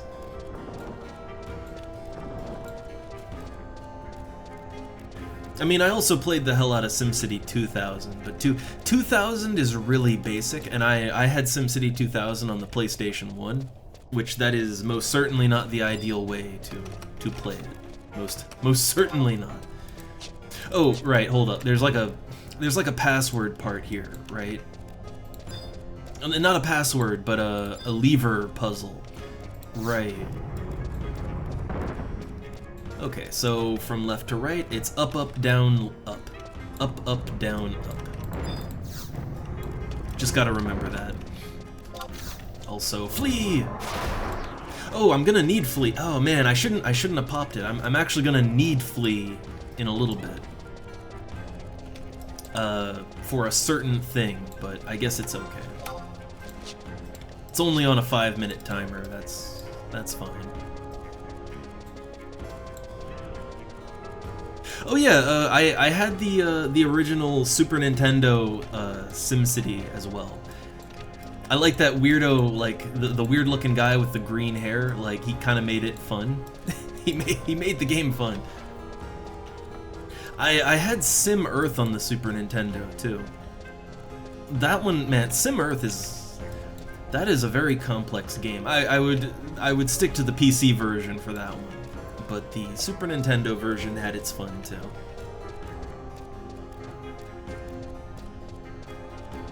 Like, I honestly, I am a huge fan of Maxis titles, I really am. And just simulation in general, I find simulation games to be very fascinating in a way that it's like, man, this is what games could have been going forward, right? I like a good simulation. There we go. And it's open. So are we in the hard... Okay, we're getting into the hard shit now, but we're not quite there yet. I think enemies are probably gonna start aggroing me, but I mean, I'm level 75, so I can just beat the fuck out of them if they look at me wrong, so I'm not gonna worry about it too much, not yet.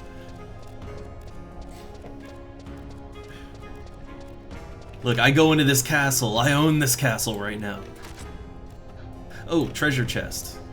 Oh, hey, look at that, look at that. I wonder if he's leveling or farming. Oh, Sim Ant was great though. Sim Ant, Sim Tower, hell, I even played Sim Town. Sim Island, which I only played briefly. I would like to play that again sometime. But I don't know, Sim titles are great.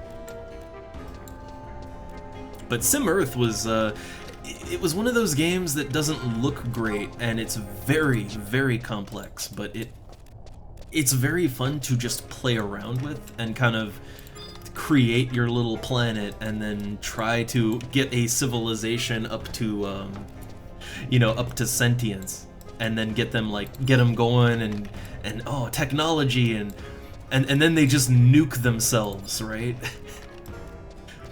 It's a fun, yeah, it's a great simulation, and I wish kind of games like Spore that came later, I wish they were more on the Sim Earth side than, well, what they are, right? Yagudo parasites. Okay, they're not gonna aggro me. But I used to play a lot of fun sim titles, but not just sim titles, other games too. The Creatures games come to mind, which are a very different beast, right?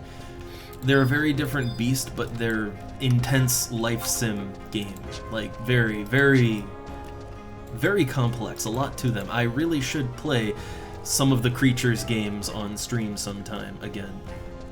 I played them briefly years ago, but I should revisit.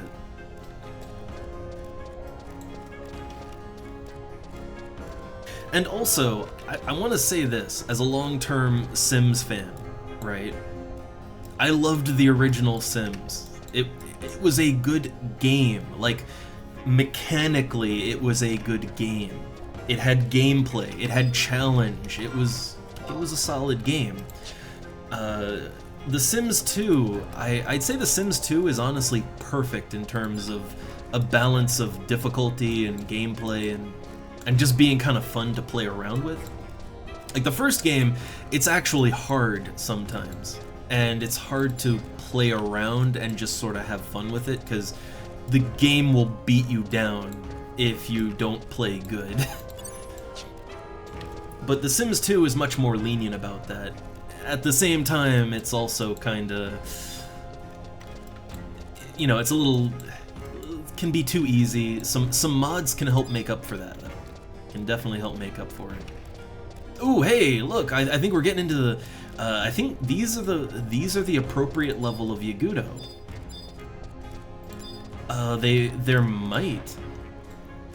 There might be some prelates on this side. I'm hoping, right? Maybe not, but I can hope, can't I?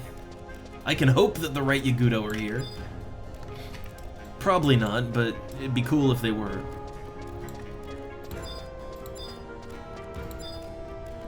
No, I think we're gonna have to go deeper. Oh, I'm under attack. Oh, I should rest my health up. I just realized, you know, my health, right? My health. Yeah, let me just get my HPs up.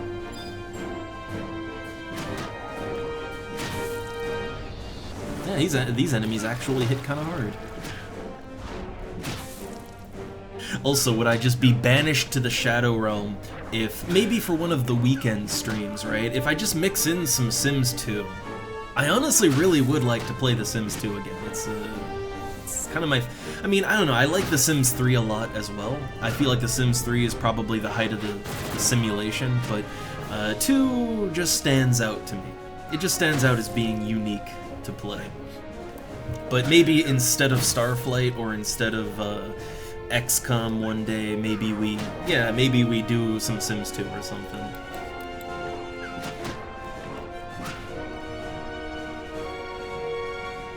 Oh wait, prelates are up here? I thought I might have to go through the password door, right? I was prepared to brute force the password, but I guess I could hang around here and kill things. Yeah, I could kill things around here and see if some prelates pop in. I need my spells. I need them bad.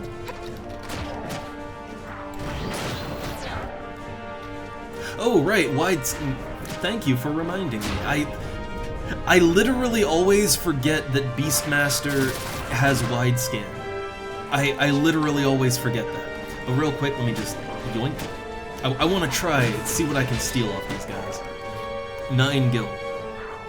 Alright, I'll wide scan after I kill this guy, and then tell my pet to rest. Oh, should pop a meat myth kebab. Hey, I got a judgment key. What is that even for? What? Ah, okay, so this opens up the top floor of Castle Astrosia. Where do you even use that? Like, I don't even know where to use that. Alright, well, I'm rested up to full, so let me wide scan. Oh, oh man, look at that. I can even see, like, outside of this area. So, what I'm looking for is Yagudo prelates. That's what I'm looking for.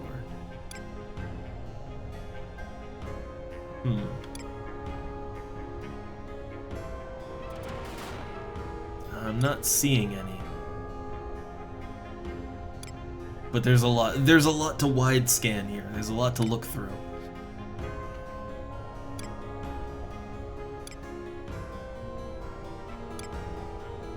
Huh.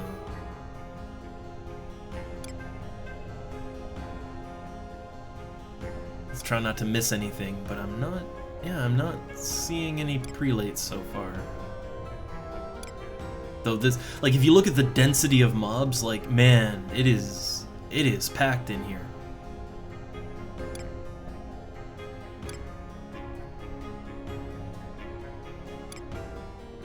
Yeah, there might not be any. Huh.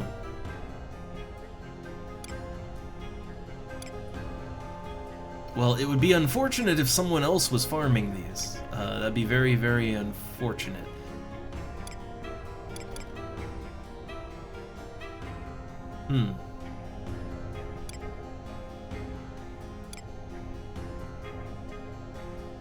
Okay. Oh, here we go. Here we go. There's a prelate. Ah, there's a okay, yeah, there are prelates here. They are around. There's one at the end of the hallway. Okay. All right. They're here. So I'll look around then. Oh, I don't want to. I mean, I might have to fight my way through here no matter what. That might just have to happen, you know? Is that it right there? That's it.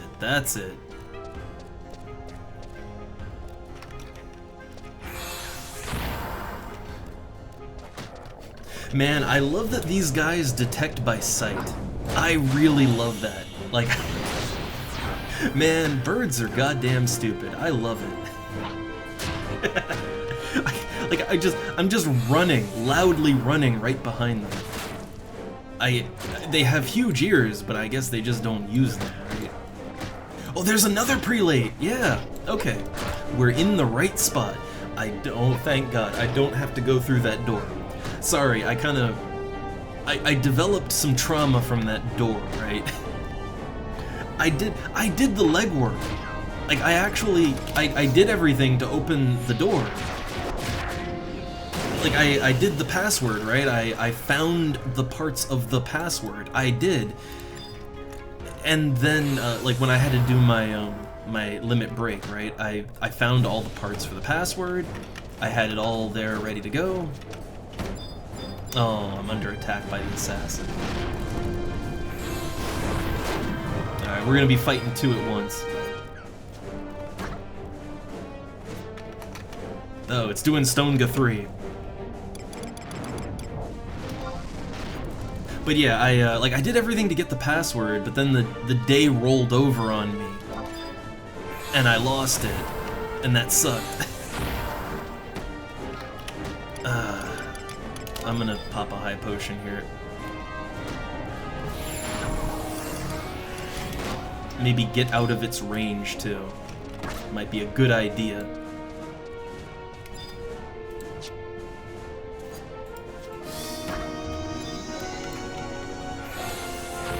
Man.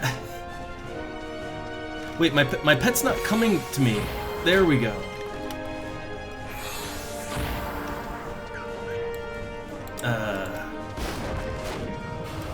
Man, this ain't great. This ain't great.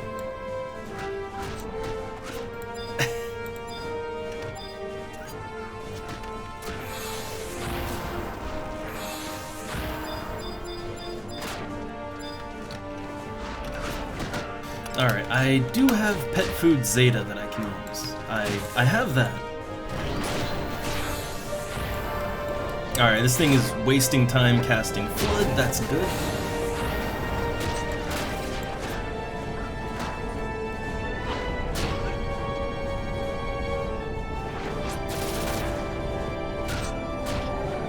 Can I kill it? There we go. Oh! Oh no, oh no. Oh no. This is what I was kind of worried about. Sleep. Sleep. Alright, so I'd say the conductor needs to go down first, right? Conductor first. But I can heal my pet. A bit of a rocky start, but it's just I thought, okay, if anybody is out here farming these things, like I wanna try and go for the mobs, right? I wanna get on them. Alright, so I have the food equipped. Let me switch to my charm/pet set right here. And reward. Maximum health. There we go. Well, you know, max I can restore, right? Awesome. Just kill the bird now. Honestly, these aren't as bad as the... Like, I don't think these are as bad as the Sapphire Quidovs in Beadu. Like, yeah, I don't like that the area is so packed, but these things detect by sight, so they're easier to work around than Quidovs are. Like, much easier to work around. You don't have to deal with the afflictor things. I'd say this is a much safer place to farm spells. Despite the rocky start, this is a safer place to farm. Farming Sapphire Quidovs was just painful. It was just pain.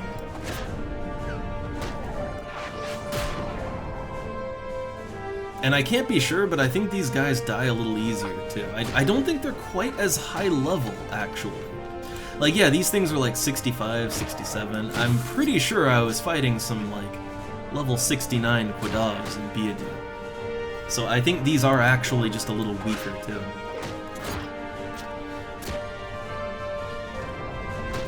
Alright. So, I mean, I'm here for the prelates, right? I'm here for that.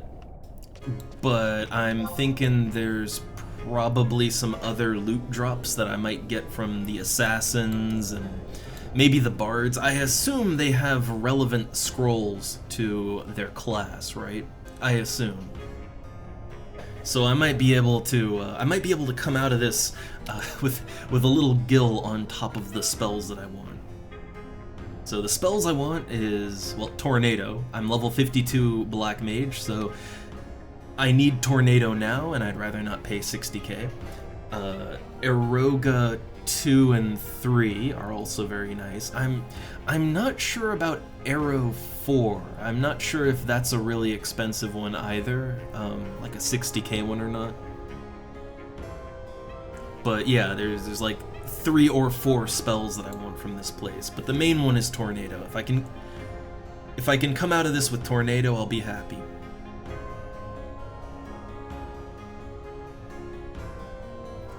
And I do have the gil to buy the spells, I do, but I'm kind of trying to save up my extra gil for the elemental staffs.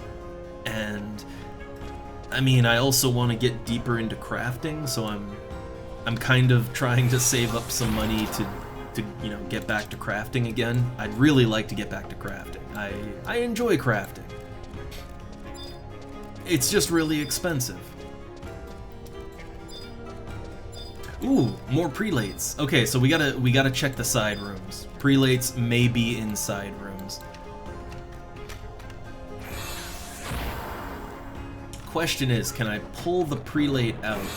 Like, can I pull him out in a way that I don't have to fight the other guy?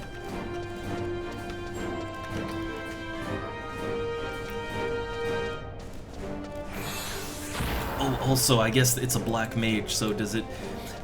Sapphire Quidovs are really prone to doing Sleep Gatu. I wonder if the prelates do that too. Not all black mage enemies sleep Cthulhu, but a lot of them do. A lot do. So I kinda want to be ready to back out and run if I have to, because that's like the one thing I fear more than anything as a Beastmaster, is I really do fear getting put to sleep for 2 minutes straight while my pet just sits there and does nothing.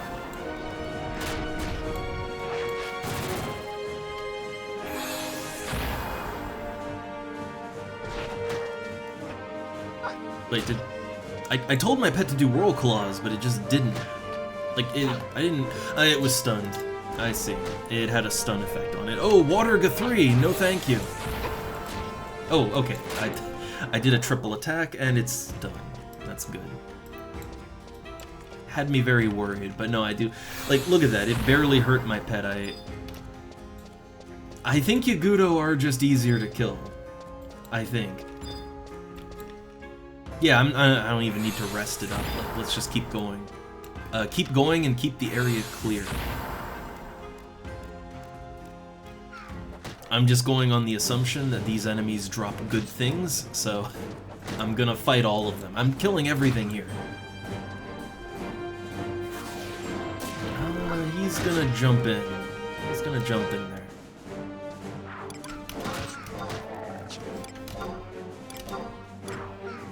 Okay, I was just checking to see if I was close to a wild carrot or not, but... Oh, Horde Lullaby, it's gonna hit me. It's gonna hit me. Yeah, Lullaby goes off a lot faster than Sleep Cthulhu. I can usually outrun a Sleep Cthulhu if I catch it fast enough, but no outrunning that one.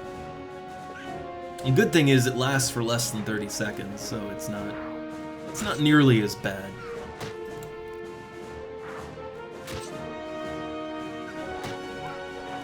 It still doesn't feel good, but it's not 2 full minutes of sleep back, you know?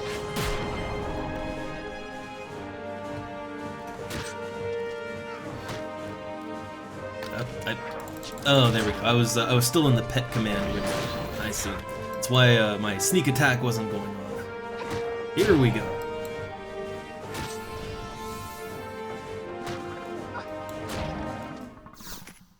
Oh, I didn't see that I was getting hit from behind.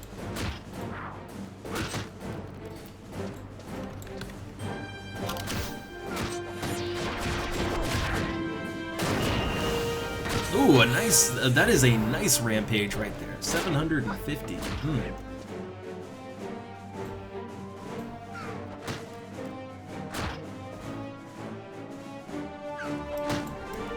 But I am taking a lot of damage. I don't even really... I didn't notice, where did I take so much damage before? Like, yeah, wait, when did I take so much I see. Yeah, it, in the very brief window that it was fighting me, it scored 2 critical hits in a row. Yeah, that'll do it.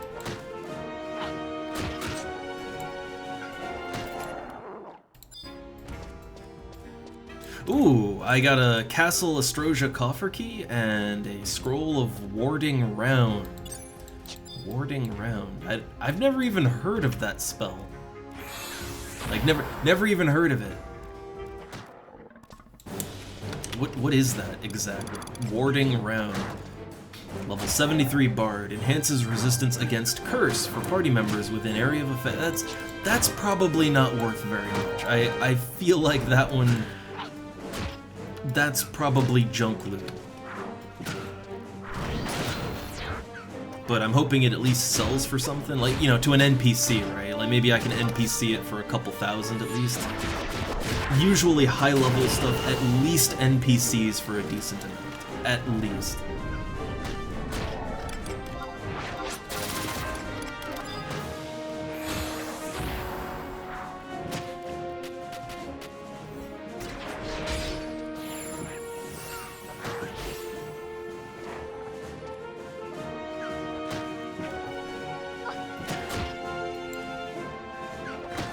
I didn't, so the northern chamber, like, that definitely does not have prelates, but I never checked the southern chamber, so I want to check that.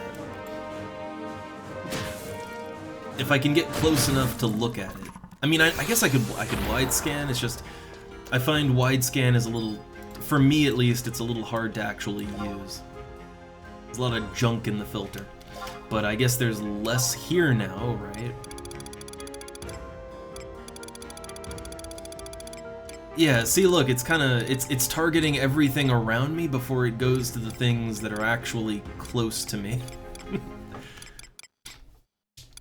And I feel like this might be picking up multiple floors, because, like, it's showing tons of enemies in those rooms, but there's only 2 enemies in each room, so I think I might be picking up multiple floors, right? Like, okay, the prelates were closer to the bottom last time.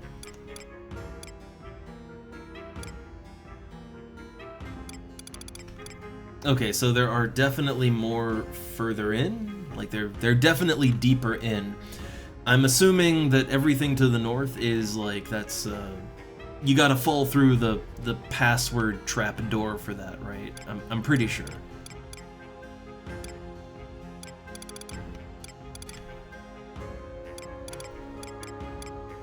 There's certainly a lot of prelates, though, but I guess there's... yeah, here we go. There's 1 prelate in the southern room. So, I can get 1 more prelate over there. I assume that, like the Quadav, these are probably on a long recast time. Or not recast, but respawn, right? Like, I assume it's gonna take a while for these guys to pop back in. I think for the Quadav, it's something like 5 minutes or more for a respawn. Cause yeah, this hallway is staying pretty empty right now. Can I... I was kind of hoping I could get in there and get my attack off. No.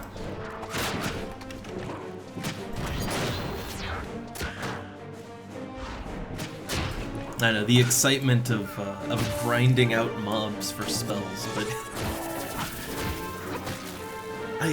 I've kind of, you know, it started when I was farming up my scrolls, my water scrolls in Beadu. I kind of find getting my own black mage spells... Oh wow, I just triple hit like twice in a row. I find getting my own spell scrolls for black mage, it's weirdly satisfying, honestly. I mean, on one hand, I love killing me some beastmen. It's always fun to kill beastmen. But also, it's just like, there's a good feeling of accomplishment in earning a spell scroll that's worth like 50k or more, right? Even if the time that you put in, you probably could farm more than 50k and just buy it on the auction house, right? Like, it doesn't matter. It feels good to get those spell scrolls yourself. I'm not above buying them though, if I farm and farm and farm and I just can't find anything, then I'm not above buying. It's just, if I can, I'd like to get them myself. I think that's the thing about how I approach this, right? And many things like it. I like to do things for myself, it feels nice and rewarding, but if I put in the work and it just doesn't pan out, then I'm not above buying in, right? Like, take all that money you made farming stuff you didn't even want, and just put that towards buying the thing. I've had to do that quite a few times, because random numbers are in fact a bitch.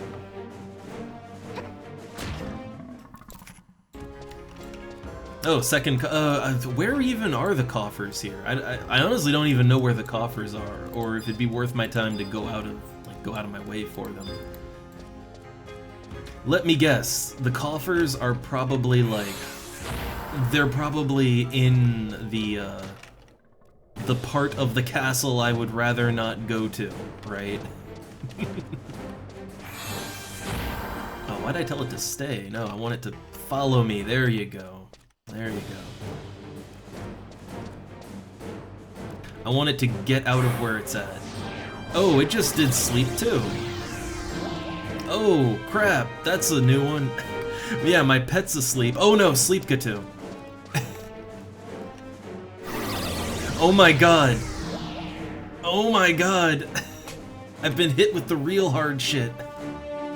Oh no. And now if it does a big Gauss spell, it'll wake me up, but like... it'll really fucking hurt. Oh no. Yeah, okay. They like sleep too. They like it. So, in a time like this, yeah, all I can really do is just sit here and watch my pet die. That's all I can do right now. And, you know, hope that more enemies don't just spawn on top of me. Yeah, see, they're starting to spawn back in again. I'm being attacked through the wall right now. I really would like to move again. Got 30 seconds on that.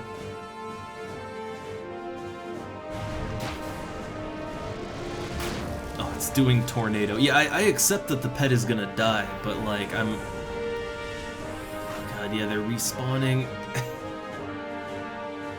Man.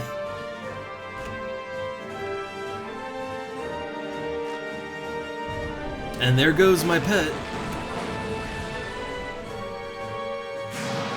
Okay, he put a DOT on me, so now I can't be slept now. Awesome. That's Frost. Maybe not do that.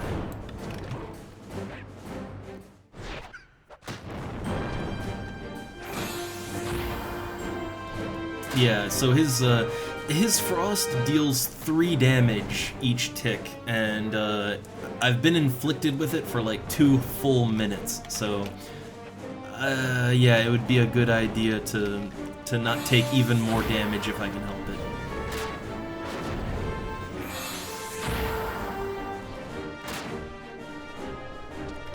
Oh, he's doing drown on the pet.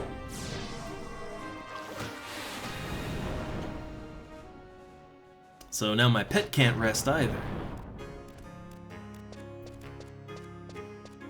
Yeah, that was a little rough. A little bit rough.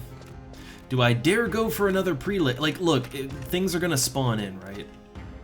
Things are going to spawn on me. So I really should go for it. Fire 3, that's acceptable. I can handle that, you know, hope the other one doesn't jump in.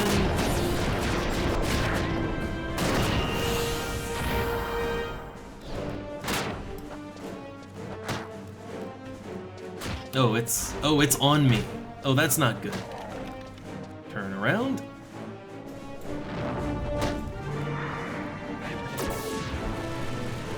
Okay, and it's back. It's back on the pet. But yeah, spawns are happening. I'd just really rather kind of keep the enemy thinned out a little bit, so I don't have to worry about fighting like 3 at once.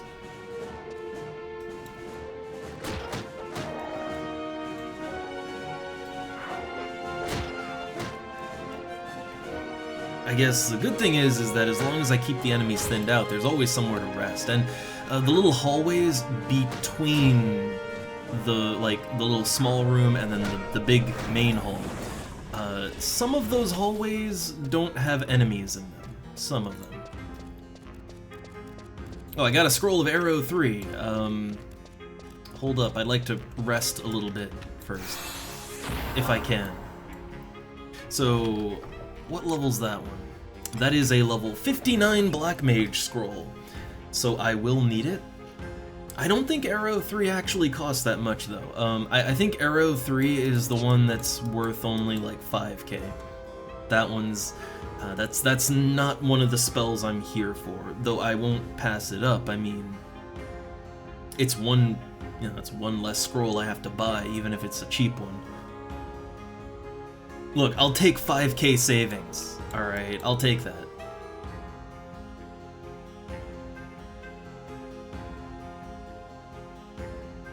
Oh, my pet wasn't.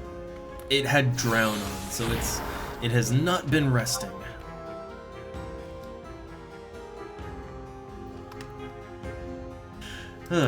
Alright, so arrow 3, 1 down. The easy one is down. Need arrow 4, Aeroga 2, Aeroga 3. Wait, don't I have Aeroga 2 already? I might have that one already. Yeah, I actually have, yeah, that's Aeroga 2 is another cheap one, I think. So the real spells that I'm here for is Aeroga 3, yeah, Aeroga 3, Arrow 4, and Tornado. Tornado is the one I'm mainly here for, because that's one I can actually use at my level.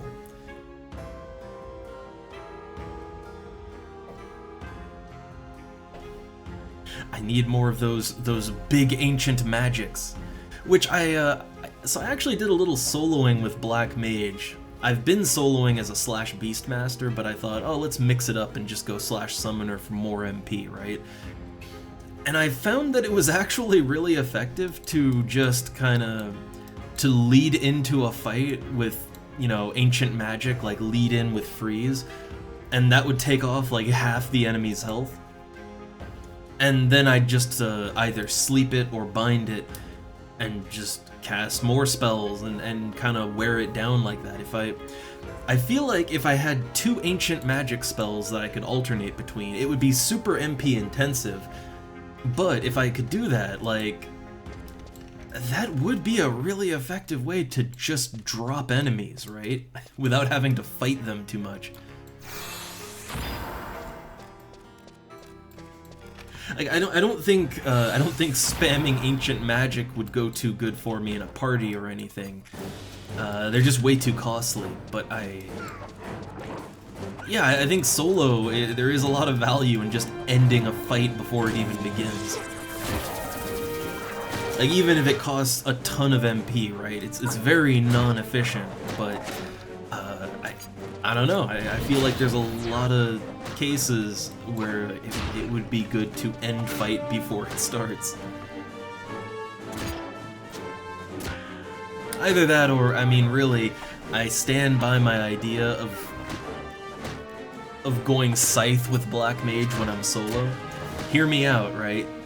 Black Mage / Beastmaster, I already know that combo works, right? I already know it works real good. But what if I just completely forsake spellcasting, use a Scythe, wear melee gear, which, you know, things that increase my strength and dex, and yeah, just basically treat it like a Beastmaster using a Scythe. I honestly think that might work out the best for sustainability, right? For not having to stop and rest constantly. It might actually be the way to go. It's just, I don't want every class I play when I'm solo to just be a different flavor of Beastmaster, right? Oh hey, I got a Manji Shuriken and a Scroll of Tonko Ni.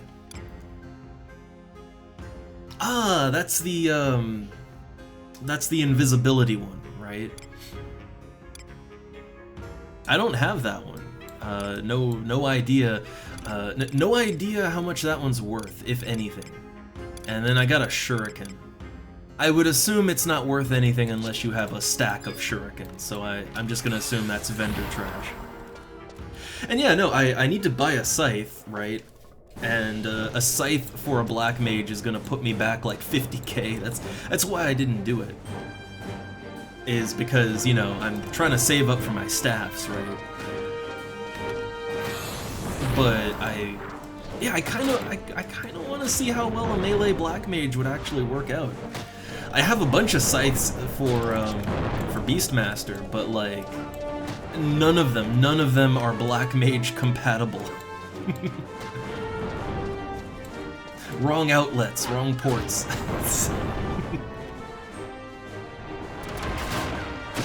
Oh, I think that one's gonna join the party. Okay.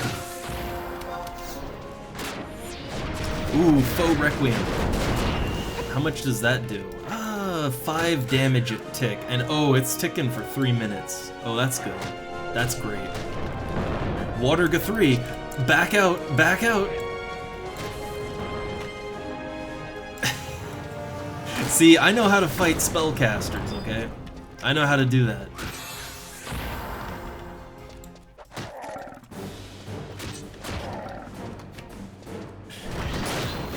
Honestly, it's kind of fun having to duck in and out of melee. It's kind of fun.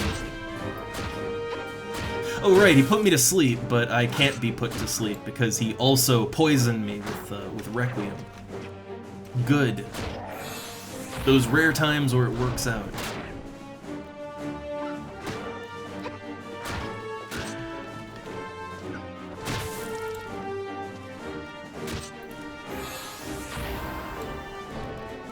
But after this fight, I definitely want to rest up a little bit. I mean, there's another prelate right there, but yeah, they're on a fairly long respawn timer. Not super long, but it takes quite a few minutes for these guys to pop back in. So I can use that time to rest up.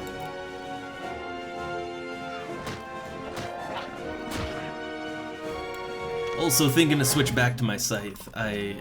My main thought was that, okay, I'm gonna be dealing with ninjas in here, so okay, let's go with a one-hander that's fast, and you know, that'll rip their shadows off. But honestly, these guys aren't hard to kill.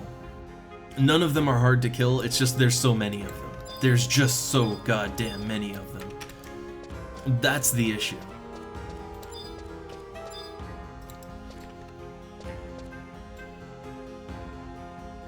Okay, so it's like a 15-minute spawn in here. Yeah, like that's 15 minutes is enough time that I can kind of do the rounds on killing them all and have a bit of time, like a little bit of time to rest up between.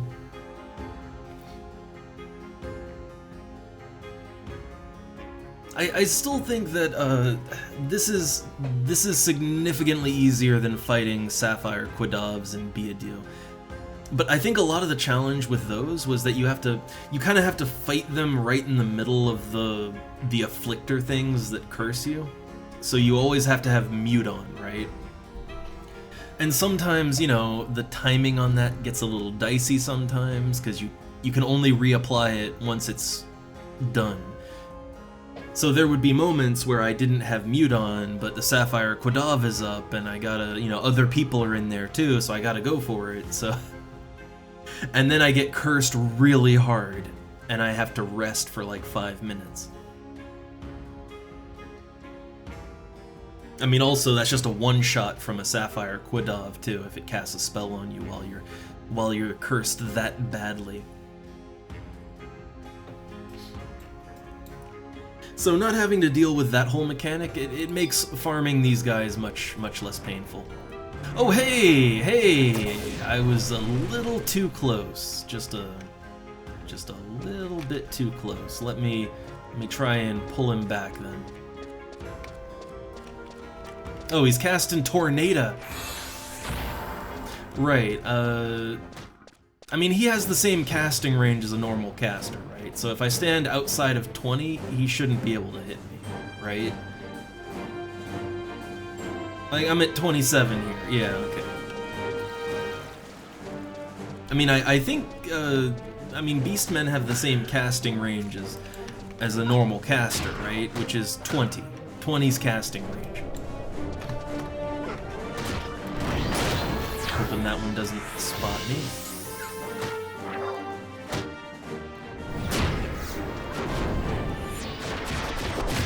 Oh, my meat myth kebab isn't on. There we go.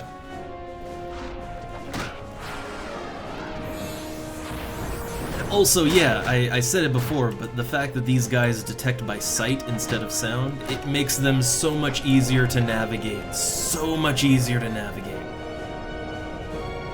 Like, I can fairly effectively sneak around. Fairly effectively. Okay. Oh, I got it! I got my scroll of... Wow, these guys have a way better drop rate. Either they have a way better drop rate, or they're just... Or I'm just really lucky, but... Okay, I got Eroga 2, which I already have. That's not a good one. Eroga 2 is a trash spell. That isn't gonna sell for much, and Arrow 3 isn't either. Like those are the trash ones. But Tornado is, you know, that's why I'm here. And yeah, I already have Eroga 2, so I can't really do anything with that. Here's the question, though. Do I want to continue farming these guys, or should I go back to town? And that'll be a good farm session. Because here's the thought.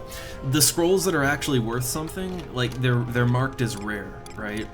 So I have Tornado, and I can, if I go back to town, I can actually... Oh god. Yeah, if I go back to town, I could actually, like, put that in my thing, right? But, and then I could come back and get another one. But yeah, Tornado's worth like 60k. If another scroll of Tornado drops, that's just 60k gone. Now, Eroga 2, I don't think is worth very much, but yeah, like if another scroll drops, that's just money gone. I do have other things I could do, and I mean, there's always just continue leveling, right? Like I'm always down to just keep leveling, right? I mean, I'm really tempted to go Black Mage and try the melee Black Mage thing. I actually already made a set. I made a quick set. I slapped it together that focuses more on strength and dex. And strength, dex, and interruption, right? So I'm kind of thinking to yeah, try out the melee Black Mage thing. See how that works out. With Beastmaster, of course. And I'd go back to Sanctuary of Zeta, and I might be able to do Coerls now? Not sure. But yeah, really, I'm thinking if another scroll, like if any more good scrolls drop, then they're just gonna poof into the ether. And I actually did have that problem when I was doing Quidavs. Like, I actually found multiple scrolls of Water 4 and Flood, and because I already had one, I was trying to get all of them. Yeah, they just poofed, right? Like, that was over 100k. Like, I think in total, that was like 120,000 gil that just vanished. That's not a small amount.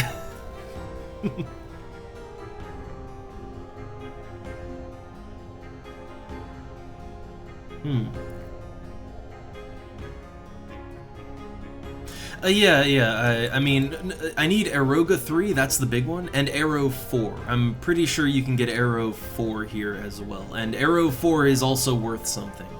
None of them are worth as much as the spells that drop from Quidavs, but they're still, like, they're 60k plus, right? Like, 60 to 70k. That's still enough that I'd rather not pay for it if I don't have to.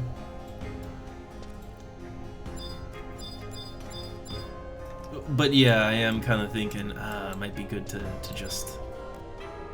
Well, okay, one more prelate, right? One more prelate. Now watch another scroll of Tornado drop, but yeah, one more. Just one more. Let's see how that goes. Well, it leads in with Stonega 3, as it does.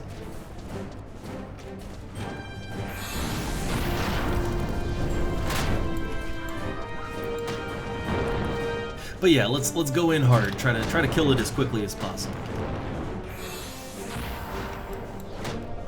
Oh, Waterga 3. I will want to back away from that.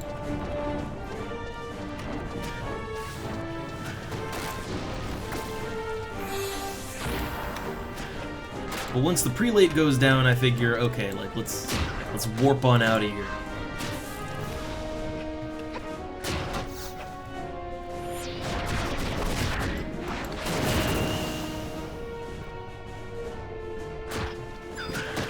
Alright, nice.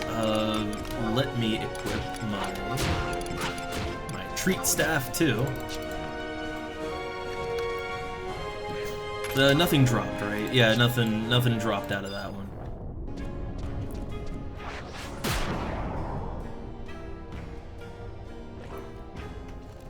I'm just gonna let the pet stand there and take it.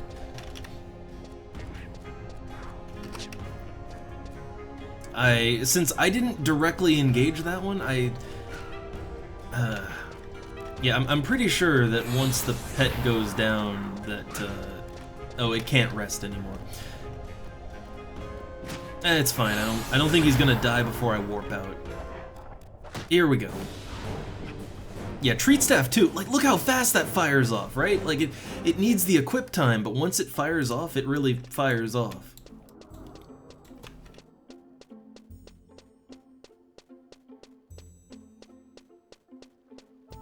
But yeah, I'll take a look and see what anything I have is worth.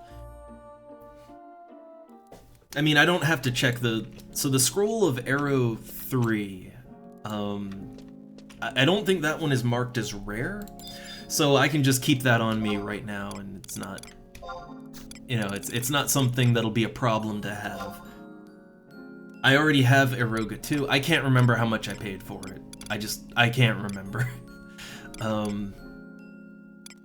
Don't know about warding round. I assume it doesn't look good, so I assume it isn't. Oh yeah, I have Water 3. That one's also not an expensive one, but it's not rare either, so...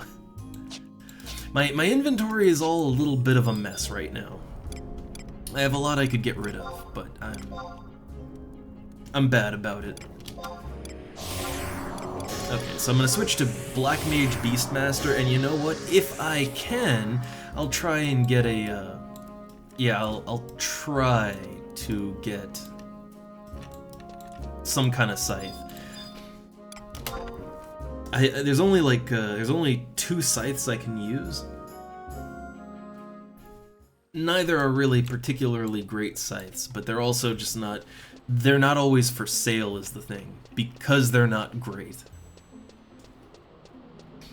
Also, let me just get out of pajamas real quick, and I don't know, if we're going for the whole melee black mage idea, I have glamour for that.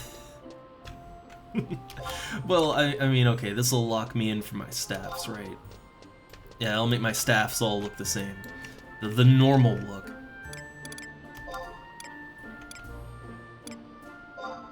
And then this is kind of my, whenever I would go ninja as a black mage, right? Black mage slash ninja, dual wielding wands, that's kind of the more aggressive mage costume. The fightin' mage costume. Making good use of that summer item. I feel bad that I don't, like, you know, it's like, you gotta put something together, right? Gotta do something with that. I mean, I use it to teleport every now and then when I want to go clamming, but it's like, I want to get use out of it.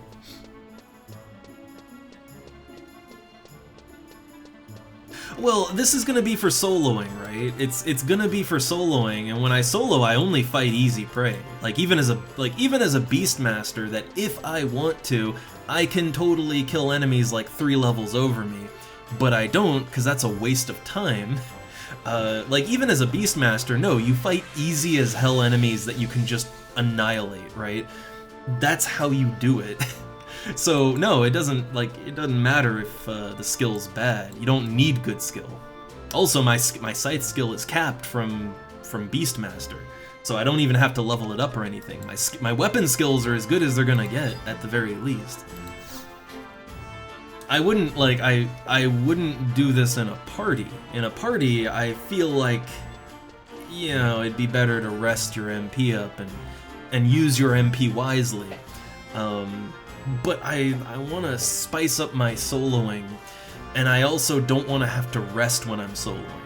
That's kind of the thing. When you have to rest, it really slows everything down, even if you only rest a little bit. So yeah, if I could just melee and never use MP, never take much damage, so yeah, like the less I have to rest, the better. Well, you feed remember they did that change? Casting spells feeds enemies TP now too, and I think quite a lot. So yeah, no, you feed the enemy TP no matter what you do, whether you're casting or melee. Like everything you do to the enemy feeds TP now. So, like, really, it's whatever, right? Enemies are gonna get they're gonna get TP, they're gonna fuck you up, it's gonna happen. Just kind of, like, you accept that, so it's more, okay, how do we deal with it, right? That's not what I want to do, though. Okay, disclaimer, I play games the way I like, and, I don't really like the whole pet fighting thing. When I fight goblin traders in Zeta, I kill the goblins. I don't go for their pets. It's a nice bonus, but I go for the pet masters. Because I like a good fight. Even if it's against easy enemies, I like to get in there. You know, I don't like the idea of just one-shotting pets. It feels a little exploity, you know? Not quite my thing. So for me, I feel like meleeing it out as a black mage would be more fun. So if there's one for sale, I'd like to get a scythe. I've been putting off buying one, but if... here we go, the mandibular sickle. I think there's another one too. Yeah, the antlion sickle. That one's a little faster, and it does more damage. The damage isn't much more, but it's faster. The mandibular sickle, though, let's see if I can get that, and let's see if I can get it a little cheaper, too. 50k is, like, that was the last lowest one. Let's go for 50. I mean, that's the lowest value, right? Unable to buy. Unable to buy. Well, it looks like it goes as high as 200k. I'm not paying 100, like, I ain't paying 100k for a scythe, for a black mage, but if I could get it for, like, I don't know, 60 or 70 tops, I'd go for that. Okay, 60k. Yeah, like, that I'm willing to pay. That's fine. I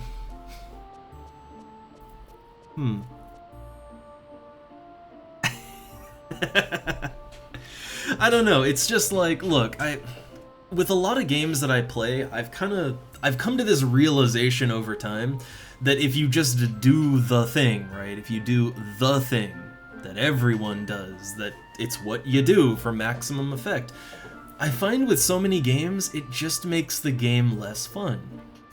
You know? It's like...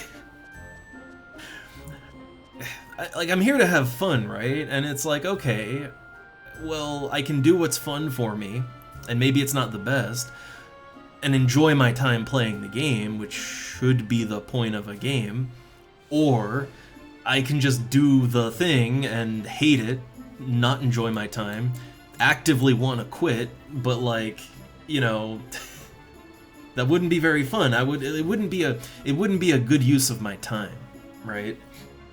So I just like to go for whatever's a good use of my personal time. And for me, that means enjoyment needs to be a big factor. Alright, so I'm not selling it, but yeah, Tornado's worth around 60k. I already have Eroga 2, that's not worth that much. I'm not even sure I want to sell it. I mean, it's only like 3.5 to 4k. I'd have to see how much a vendor would buy it for. Tonko Ni is 7k. So, that's the invisibility spell, right? I actually don't have that as a... Like, I have Ninja up to 37, and I don't have that spell. So, I might want it. I don't know. I guess, right? I might want to use it. I don't know. I don't really play Ninja, though. And I don't... When I sub Ninja... Even then, I use prism powders. I'm an alchemist too, so, you know.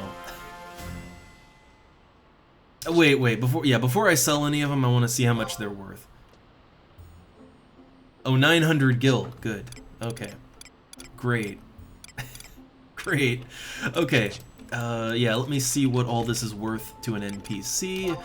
If the price is even, like even half for some of those things, like, I'd just sell them.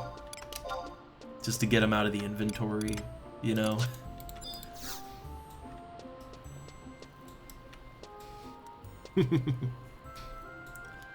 Alright. So, what can I vendor trash these things for? 1.2k? No, don't want to, not that one, but 1. That is actually more than I can get for it on the auction house. Like that that is 400 gil more than the auction house. Okay. Alright, but Eroga 2 and Tonko Ni, okay, those are worth selling. I mean, 1.2k is not that much less than like the 3k, but for Tonko Ni I can get significantly more for it. So that one, yeah, that one I'll hold on to and sell.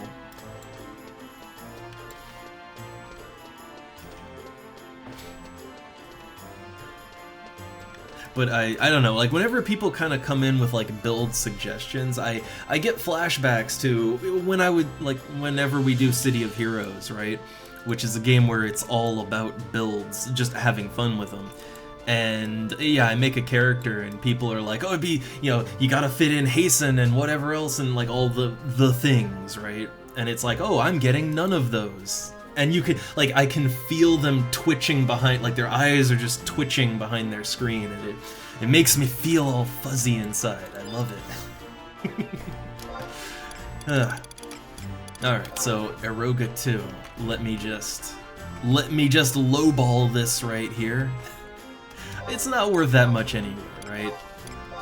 And it's one scroll. It's not gonna kill the market, alright? Not gonna crash the economy with one scroll. Well, the economy, like, come on, it's 3k for a, like, you gotta go all the way deep into Castle Astrosia for that. It ain't worth it. Alright, so for this one, I don't know, it looks like it goes between 6 and 7k. If I can get over 6k, I'll be happy. Alright. And I got my Scroll of Tornado.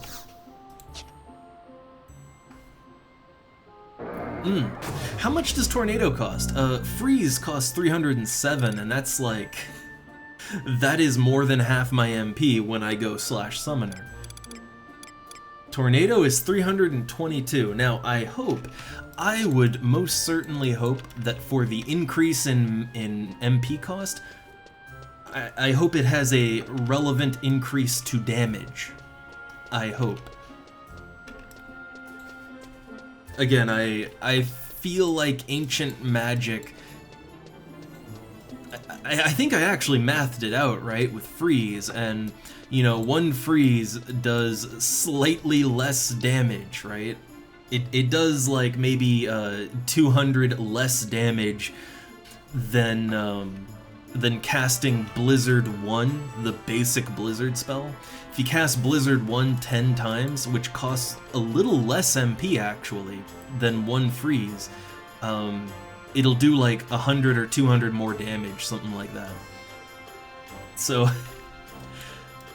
honestly, it's better damage to just spam your basic spells as a black mage, but a nice big spell would be good for well, for a magic burst, right? For a magic burst, it would be better.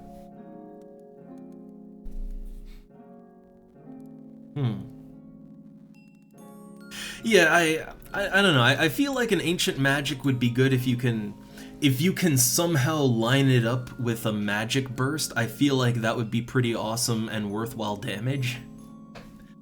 And solo, right? Yeah, solo. I mean, one Ancient Magic, one Freeze is like half of an enemy's health. Like it's like half of an easy enemy's health or more. So I mean, it's good to just end a fight very quickly, but I guess, I don't know, it's good if you have to really end the fight fast, but otherwise, yeah, more sustained damage over a period of time is kind of more mana efficient. And even more damage, like it's better damage, it's better MP, like this seems like the way to go, really. But okay, I I have here a scythe for Black Mage. Now, wait, hold up. Now, this is a level 46 scythe. Beastmaster can actually use this. I might be able to free up a little wardrobe space if I just sort of kind of alt this in for one of my Beastmaster weapons. Like, I keep all my weapons for every level range if I ever want to sink down. That's why my wardrobe is just way too full, but... Like, okay, my lowest level scythe is the Demon Slicer, which is a fucking amazing scythe. That additional effect procs really often. Now that's level 55, this is level 46. I mean, in the 40 to 50 range, I could be using... Yeah, I could be using just my normal Barbaroi axe, right? I could use that. That would work. And the Demon Slicer for 55, like, that's kind of what I would prefer to use.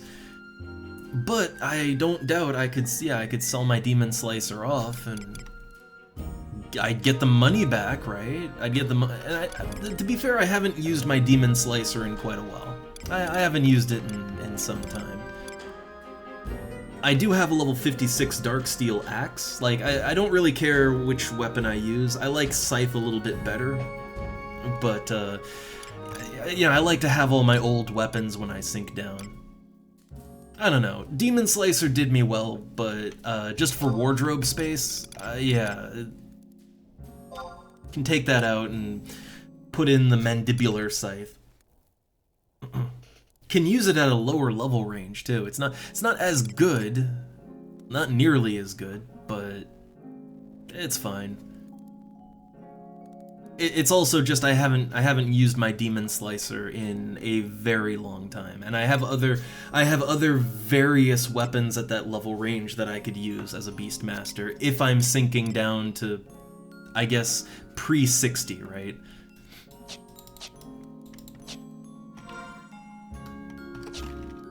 Alright, so let me equip. I hope it looks cool at least. I like the, you know, I actually like the look. Honestly, I feel like the Demon Slicer, the Demon Slicer should have this look. That's a cool-ass, dark-looking scythe. That should change those graphics around. But okay, I have here my Black Mage Scythe. Now, I actually did already build out an equipment set for meleeing as a Black Mage. Where did I put it? I think it's the 29th one? Yeah, that's the one. But let me switch to my Black Mage macro set. Okay. Yeah, here we go. So this is my solo set right here. So I've got the D set. So this is my charm set. This is my doing damage set. And then yeah, this is my melee set. So I mainly use the melee one for, like, you know, not getting interrupted, right? It's more about that. Yeah, so I use the Wizard's Sabbats. Like, that's the one time I'll use them.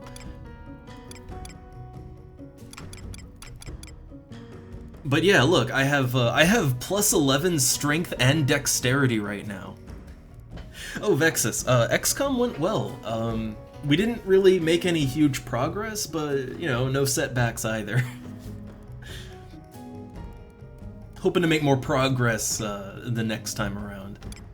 So, okay, do I have anything that would be a little bit better for my strength and dex? I don't think I do. Yeah, the custom pants would actually lower my strength, and I don't want that.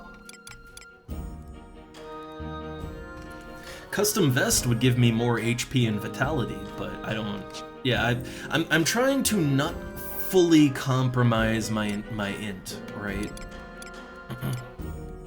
Yeah, like the way that I'm building this out, I have much less int than I would normally have, but I don't want to, like, I don't want to go into the negative. I don't want to fully compromise it. I still want to be able to land spells on easy to decent enemies, and hey, +8 can do that. So, there we go. What spells... I guess the spells I have set don't really matter too much with what I'm... Like, for what I'm gonna do, it won't matter all that much.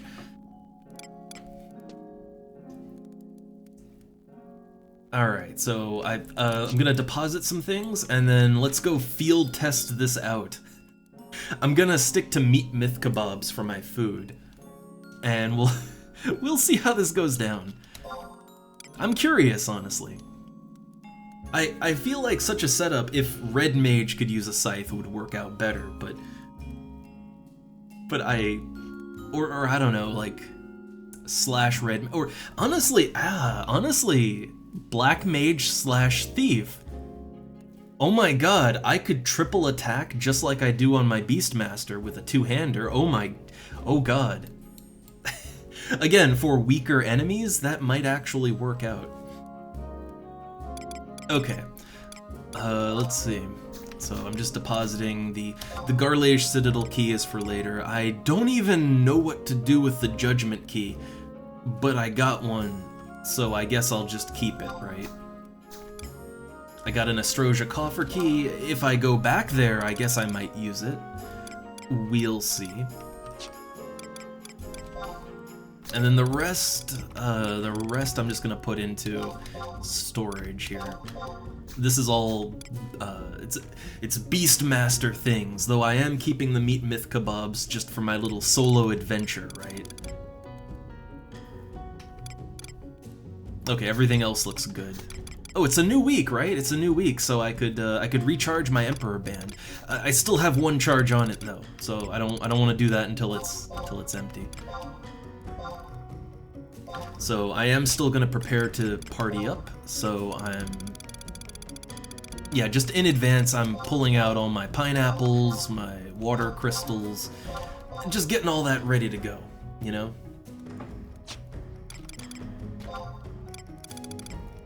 Alright, and my water clusters. I still have plenty inventory space. Let's do it.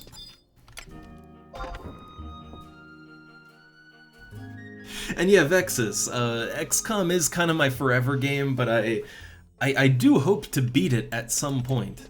You know, it's just the XCOM Files is such a comprehensive mod that, like, it's a mod that has been in the works for years, and it's still updating.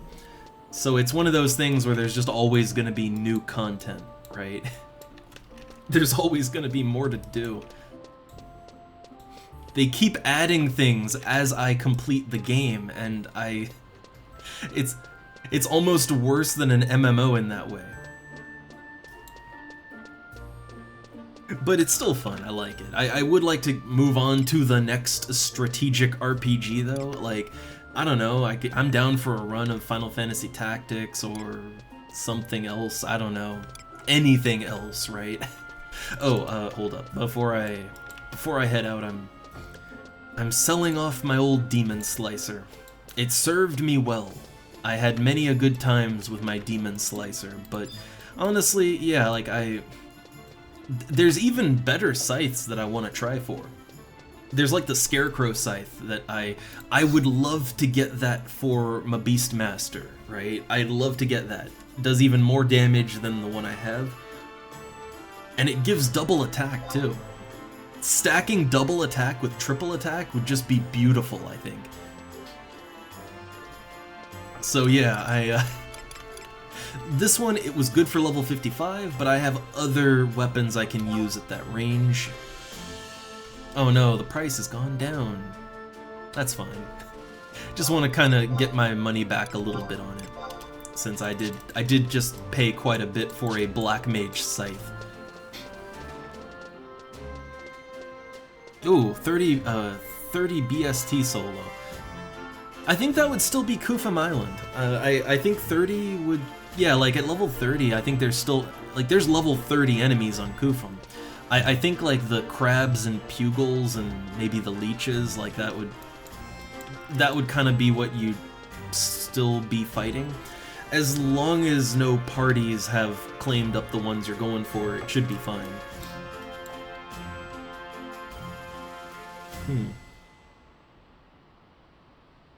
DOS 2. I've said it before, I'm horrible with acronyms. My brain just doesn't connect those good.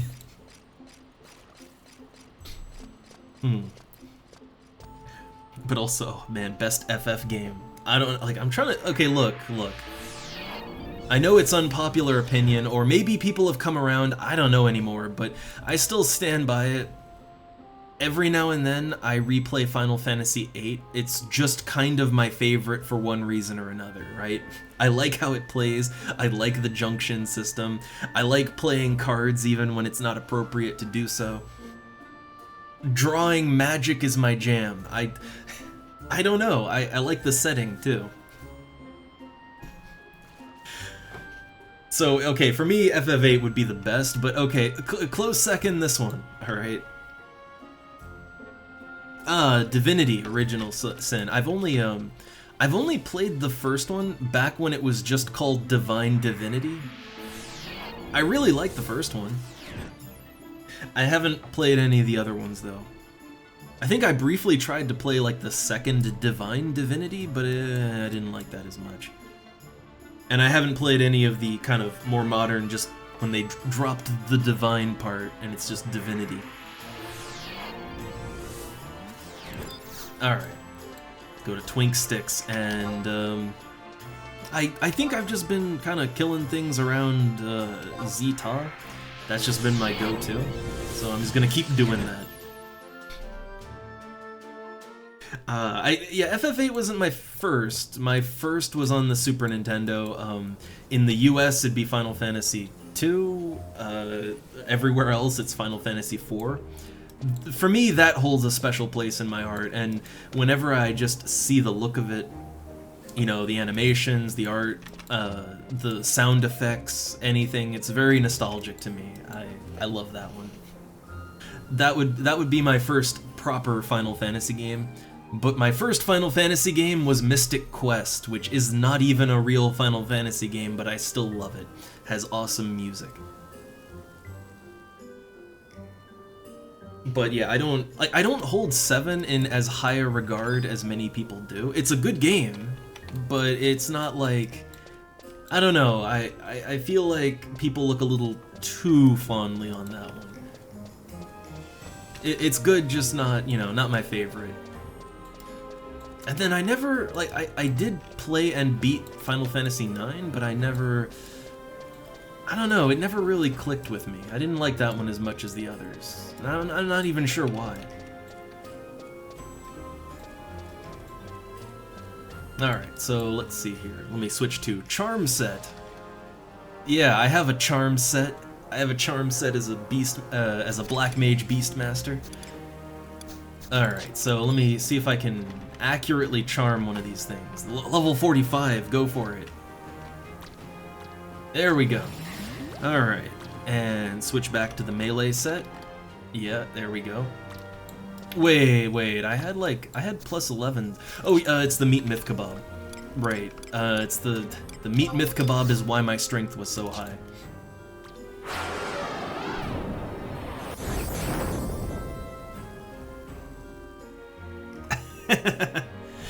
I don't know, I like numerically, because, I mean, look, Roman numerals are just numbers at the end of the day, you know? Though, I guess with FF11, I mean, I say that, but, I mean, FFXI, I mean, that works too. But I prefer to call them numerically. It makes more sense to me. Alright, let's melee it out. Alright, let's do this. There's a goblin over here. Oh, wait, those galas, those will aggro me, right? I want to fight the goblin, but I don't want to fight the bats too. Oh, it's on me. Okay, here we go. Alright, let's see how that Black Mage melee works out. If I can even hit him. You know, we'll see, right?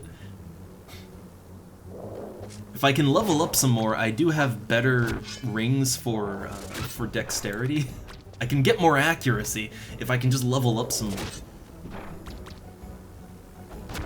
Man, look at that, I am hitting harder than that fucking leech is. Alright? I'm gonna be honest, My damage right now is actually comparable to my Beastmaster damage. Like, I can fucking melee. Nice.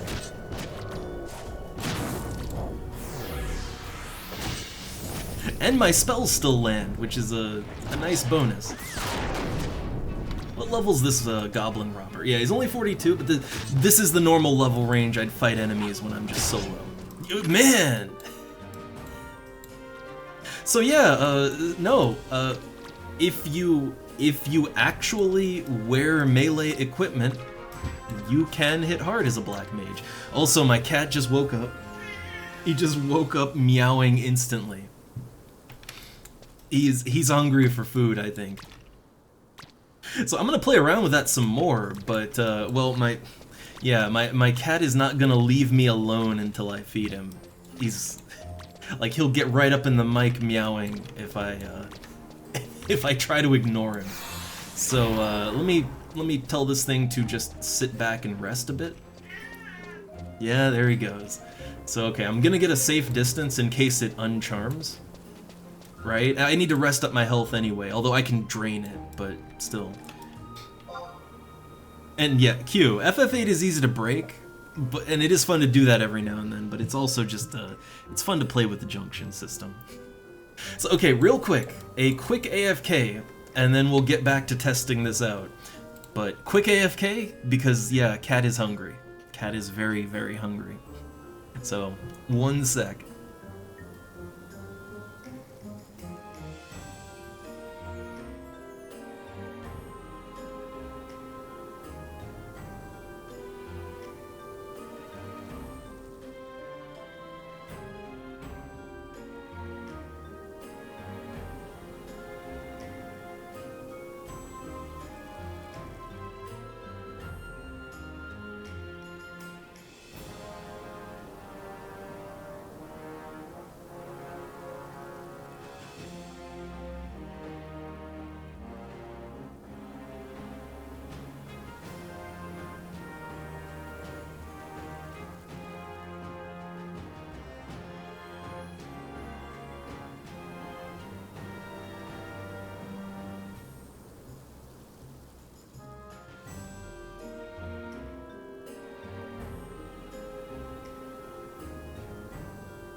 Alright, I'm back. Had to feed both cats. They both activated and they demanded my attention.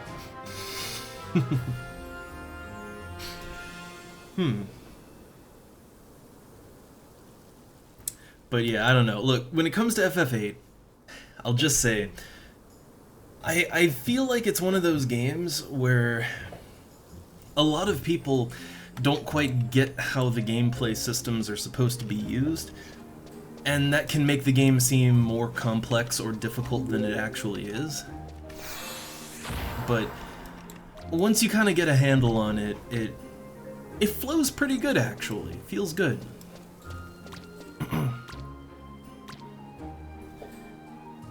And yeah, like, I mean, you can totally ignore Triple Triad if you absolutely hate it, but you can also use it to your advantage. That's the thing. Ooh, decent challenge! Okay, we've got a decent challenge goblin, so this might be a better test of my skills, right? Well, I can put all my good, wait, hold up. I have a spell that reduces, like, their agility or something, right? Don't I? Don't I have that in here somewhere? Where is it? Let's see. Intelligence, agility, vitality, dexterity. I feel like agility, that'll make them easier to hit, right?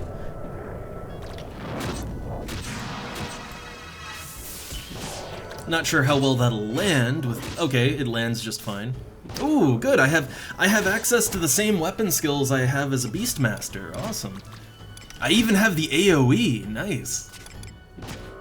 Oh my god, I just realized something.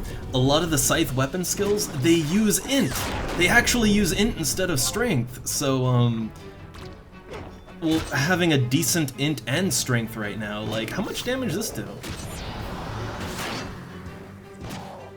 That's actually better damage. That's better damage than I'd get out of that as a Beastmaster. Oh my god, I'm opening up new layers.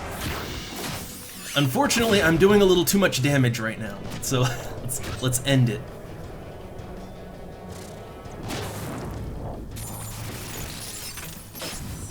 Honestly, this is really fun. This is a fun way to play.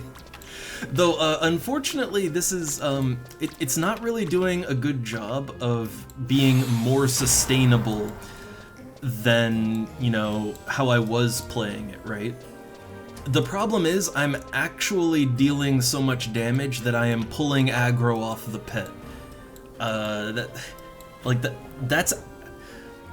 That's a problem that most classes that aren't Beastmaster have, is they just do, you know, they do enough aggro, enough damage that the pet can't keep up with that. So I gotta scale my damage back a little. I gotta hit less hard. Ooh, cooking!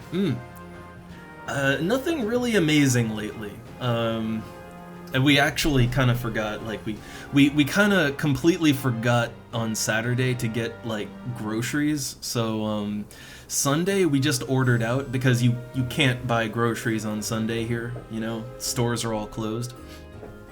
So, yeah, we just ordered out yesterday. And then for Saturday, we were invited to a dinner with family. And, yeah, we just stuffed ourselves on delicious restaurant food. Very expensive, but delicious restaurant food. I had a schnitzel with a nice paprika tomato sauce. Very basic, I know, but it was good. I mean, I'm from the U.S., but like we're in, you know, living in Germany with the German wife for quite some time now. My German is still bad, but I get around. I like it here. It's nice.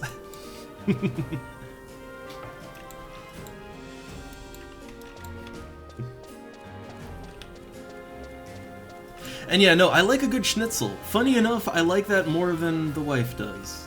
Like, she's not as much a fan, but me, I love it. Can't get enough. Well, it's, you know, for me, like, in some ways German is actually easier. In other ways it's harder, but it's harder in that they just use more words than American English. Like, American English uses like 100,000 words total, like in common usage, like that people just know. And German, it's in the millions, so like, as someone who's just not used to having to remember lots of words, it's hard. But the actual grammar and all that is actually much simpler to me. It makes more sense even.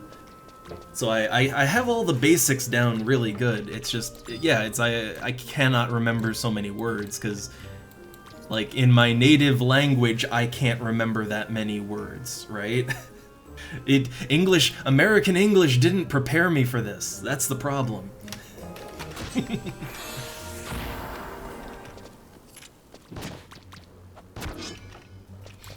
And, well, yeah, the words get repositioned in sentence depending on what's said, but it's a lot more fluid in where that position, like, for certain, like, the actual kind of filler part. The verbs are the main thing. You gotta watch out about them verbs. And if it's compound, like, you know, some compounds, they can get split up, but like that, it's very consistent. It's super consistent, very easy to follow once you know how it works. So yeah, my issue really is just like, it's too many words. And I'm not prepared for that, but that's really it. Okay, so I'm not, like, I'm cooling my heels here, right? I'm not casting spells if I don't have to. I am just meleeing along with the pet, kind of like, you know, like if I was just beastmastering. And I mean, like right now, I'm hitting harder than I was as a beastmaster, actually. I mean, you know, it's a two-hander versus a one-hander, but even as a beastmaster, if I whip out my scythe as a 75 beastmaster, it's not the best scythe either, but like, if I whip that out and start just hitting things with it, comparable, you know, wearing my DPS gear and everything, I would hit on an average to like about 150 damage as an average, which is a little more than this, but I mean, I'm only level 52, right? So relatively level-wise, I'm hitting very hard. And I still find, I find it really funny, because I think like the immediate reaction when I said my plan, it was what I expected, which is like, you're not gonna be able to hit anything. That's just like, come on, it's a black mage. But, you know, I went in, I have my DPS set, I went in with this fucking scythe, and yeah, no, I hit pretty fucking hard, actually. I hit hard enough to pull aggro off the pet if I try. Yeah, look at that, I just critted for 181. Now that is a harder hit than I get out of a 75 Beastmaster. And yeah, the weapon skills that use like some of the scythe weapon skills use a hybrid of strength and int. The ones that do, like, yeah, I get more mileage out of them than I would as a Beastmaster. Because yeah, as a Beastmaster, I have absolutely shit intelligence, right? So makes sense.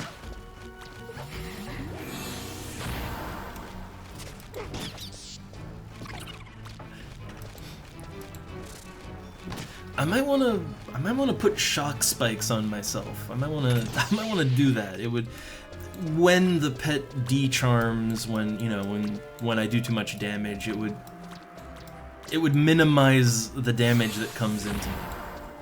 I might want to do that. But yeah, no, this is like, I honestly, if the thing is, I didn't go all out on this, right? Like at my level, right, I am sure that there is more I could be using, right?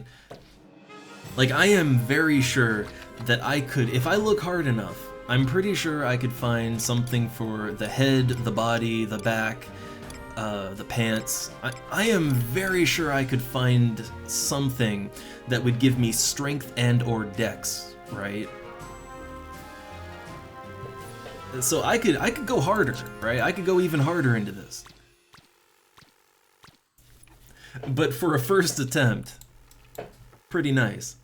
Though what I'm kind of thinking now that maybe when okay, so I was thinking to use Black Mage / Thief for very specific farming. What might work out better is to, yeah, use a scythe for some extra damage, and the AoE specifically. And then maybe get some evasion gear, like a mix of dexterity and evasion gear, maybe. I don't know. Just thinking about what might be fun to play around with for certain things.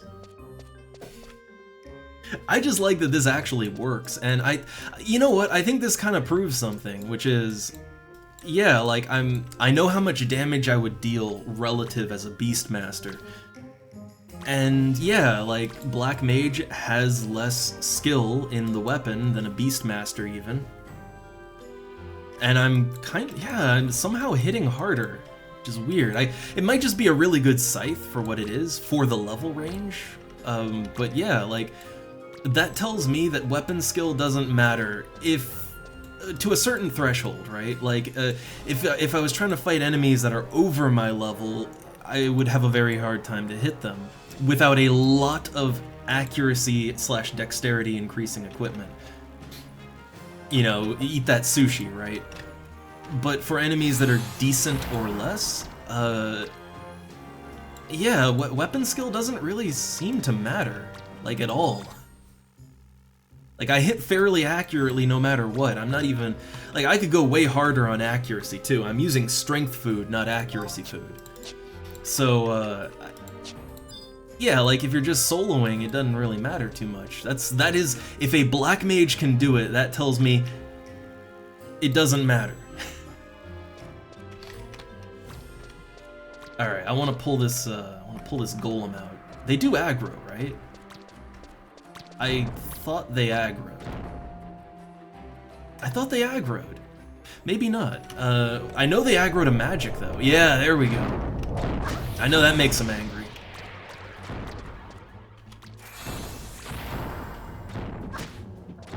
Alright, let the pet just kind of let him get it back. And the pet is missing a lot. Alright, shock spikes. So if it tries to hit me again, it'll get a nice little surprise.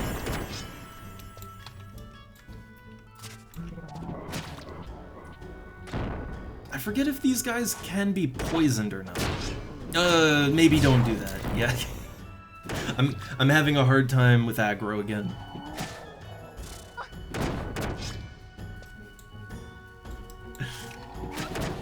See, okay, I have this problem, like, every time I play any class that isn't Beastmaster, and I do the /Beastmaster thing, anytime I do that, I have this real problem that, like, I do more damage than the pet does, right? Like, if I cast any spells right now, I'm probably gonna get aggro. Like, anything. Also, this enemy is like, yeah, this enemy's only 3 levels lower than me, so this is kind of... This is on the higher end of what I would fight solo normally. Normally, I would not fight enemies this high solo. I like to go for 5 levels under, kind of as a minimum. But every now and then, it's nice to mix it up. But yeah, like, okay, I want to do a drain. I want to get some health back, right? This is going to shift aggro, isn't it? Ah, not quite. Not quite. But, yeah, like when I level White Mage, or Ninja, or Thief, or anything, yeah, I'd have that problem that anytime I do anything, I just get aggro, because classes that aren't Beastmaster are designed, like, they're designed to be a little stronger independently, right? Makes sense to me. And dead.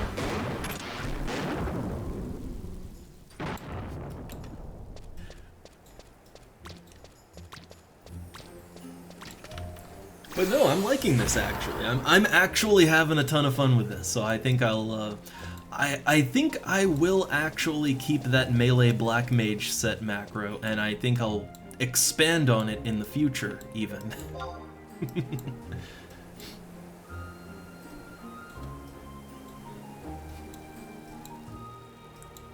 And I could think of a lot of ways to make it better, but it would require not going /Beastmaster, and then I would have to actually worry about taking damage, right?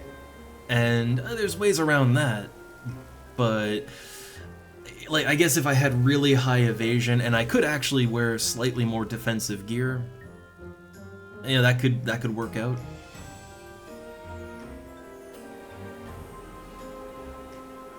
I mean, I think honestly charmed pets, unless you charm an enemy that is equal level, which I normally avoid doing even as a Beastmaster, because it's a lot of hassle to have to recharm them. The most I usually charm is a decent challenge, and that's still a fairly fast charm break time.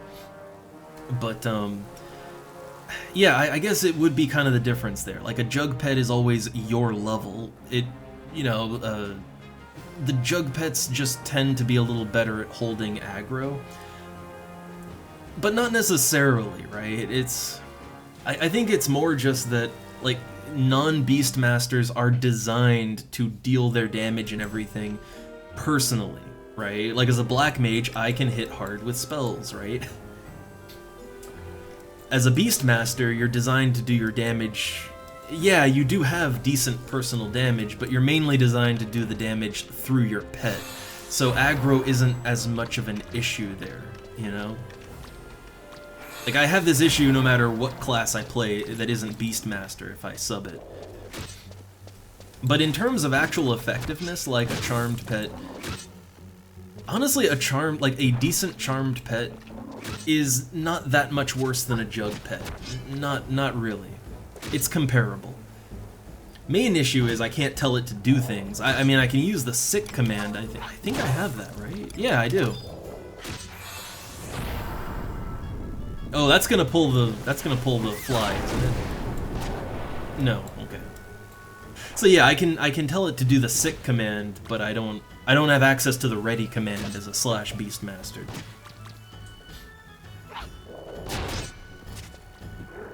Man, when I critical, like, even as a black mage, a two-handed critical is still just awesome.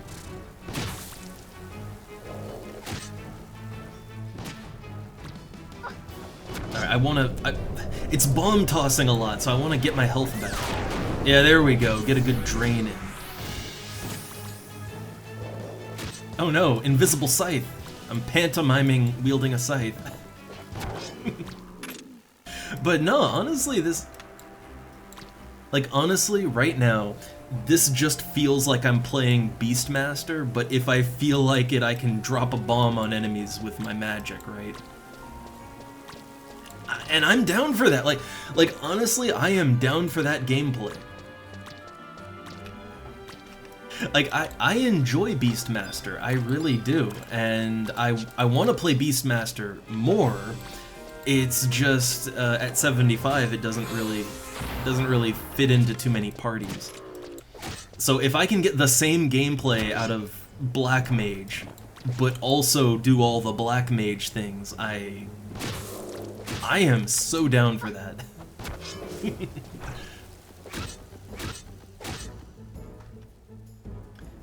Alright, so I want to Drain, but I also want a Dark Harvest, and if I do both, I know I'm gonna get aggro.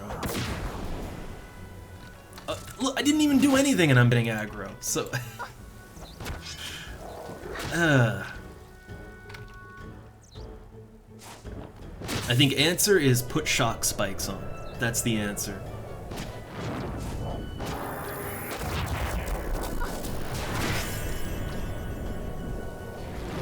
There we go, a nice full drain. Honestly, wait, this is probably a little bit how, like, a Dark Knight would play, right? Like, Dark Knight has pretty strong drain attacks, I know that. And I figure that would work out really good for self-sustainability. So, I mean, is this basically just playing out like a Dark Knight? Like, I melee to do my damage instead of casting normal spells, and I use Drain every now and then for extra damage, and also just, like, to keep my health up so I don't have to rest, and... isn't that kind of just Dark Knight?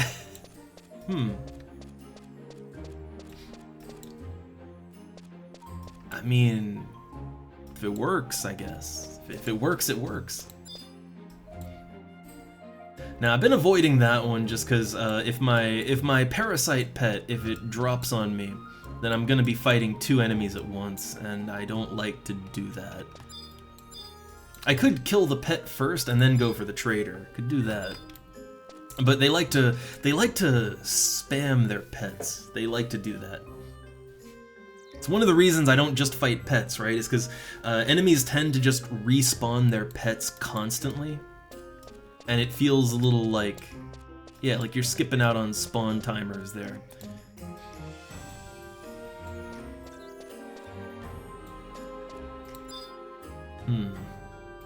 See, I don't know when that parasite is gonna lose charm. I feel like I've had this same pet for quite a while now. But I guess, hey wait, I'm a black mage, I have Sleepka. Right, I have Sleepka. I've got Bind, I've got Sleepka, I've got all the tools I need to succeed, right?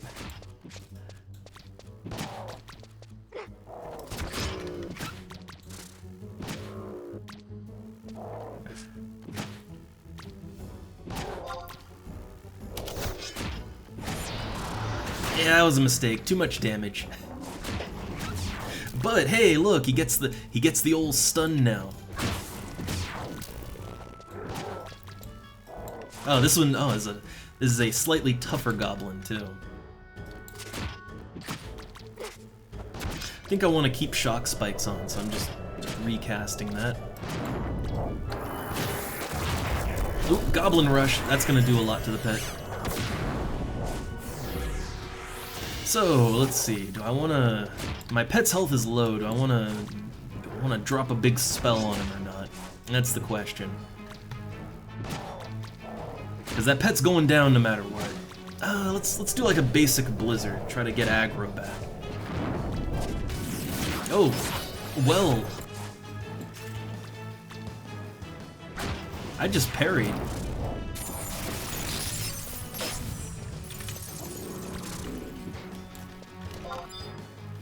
Where's that targeting the ogre fly? It is, okay. The parasite pet would be better, but a fly it's what I got right here in front of me. So going with that.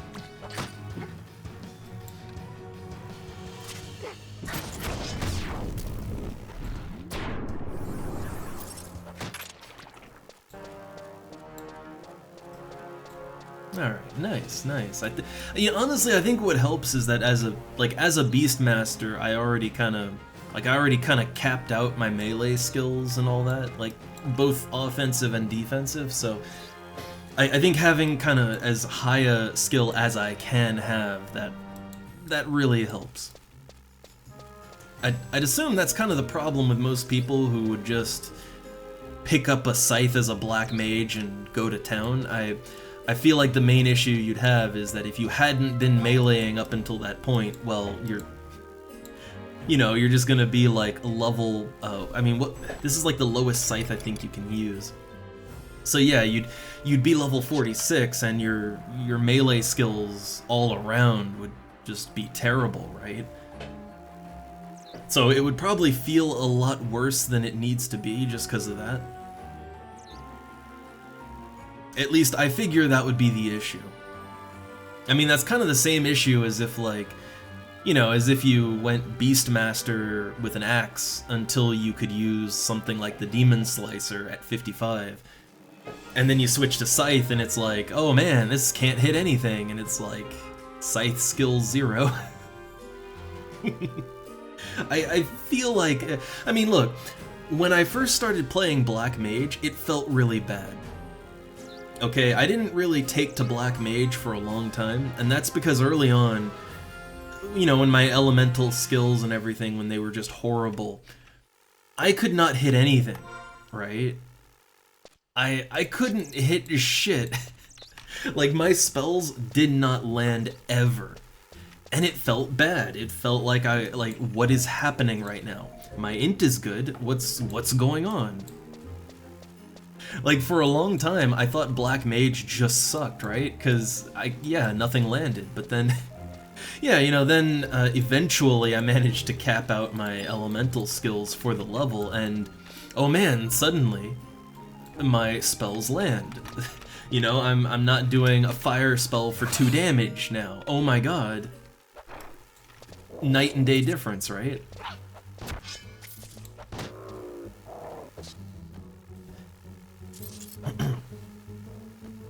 Yeah, like, the skill does matter when you're fighting enemies that are actually hard, right? And also just to a point, right? Like, the thing is, if I came out here with, like, 1 scythe skill, I wouldn't be hitting anything, right? But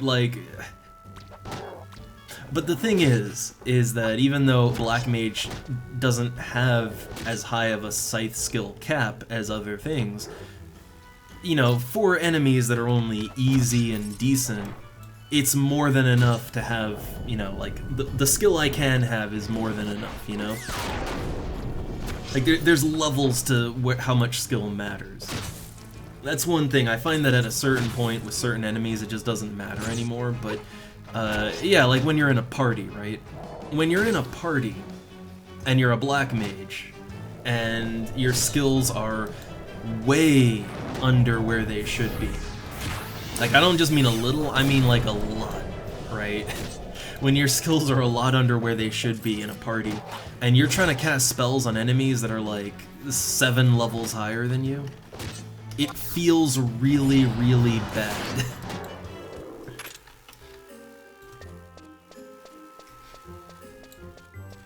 And when, like, in the early levels, right? Like, in the very early levels, we're talking Valkurm Dunes and lower. When you're in that level range, chances are that up until that point, at least for me, I had mostly just been whacking things with my club, right? Like, I was whacking things with a club, casting poison, maybe. You know, because when you're solo like that, you're trying to be a bit MP efficient, right? You're going for MP efficiency. And yeah, so you don't really cast your actual elemental spells when you're solo that much early on. And then you get into a party and all of a sudden, yeah, nothing lands, and it's quite a contrast. The old weapon skill ups. You know, honestly, skilling up is a little harder when you're leveling compared to when you hit max level, at least for me. Maybe it's just that I didn't find enemies that were good to fight, but when I hit 75, I just took the time as a Beastmaster to go and, like, there's some Goobus in the Boyata tree that are 75 to 77, and I just took time fighting those, and I capped my axe skill, my scythe skill, like, I capped my skills in no time, but, yeah, like, leveling up, it felt harder, honestly. But yeah, I think the main thing is leveling up, your skills are always going to be behind because you're almost always going to be level synced, probably like a minimum of like 2 or 3 levels lower than you. For me, I'm often level synced between like 5 to 10 levels lower than me. So my skills never really get a chance to fully catch up, and that's just kind of how it is all the way to 75, yeah.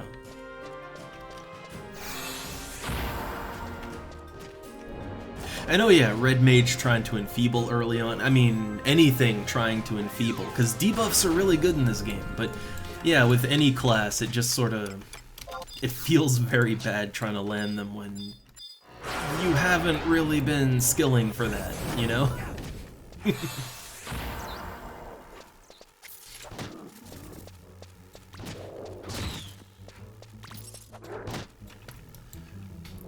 Alright, let me get my spikes back on. And I know for a fact this ogre fly is gonna go down. I know that's gonna happen.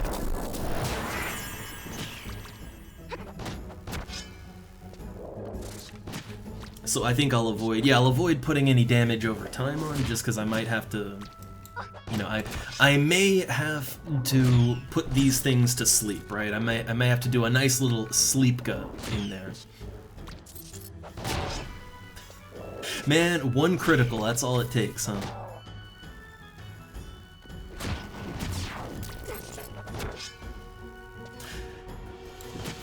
Yeah, when I use meat myth kebabs, I have such a hard time not getting aggro from the pet. Like, I might wanna just not use food. Because it clearly makes me do too much damage for my own good. Maybe, look at that, I tried to turn around and then I immediately land a huge critical. Just immediately. I think I sort of have to kill it now. Like, I don't think I can shake this, right? It's happening. We're doing this now. There we go.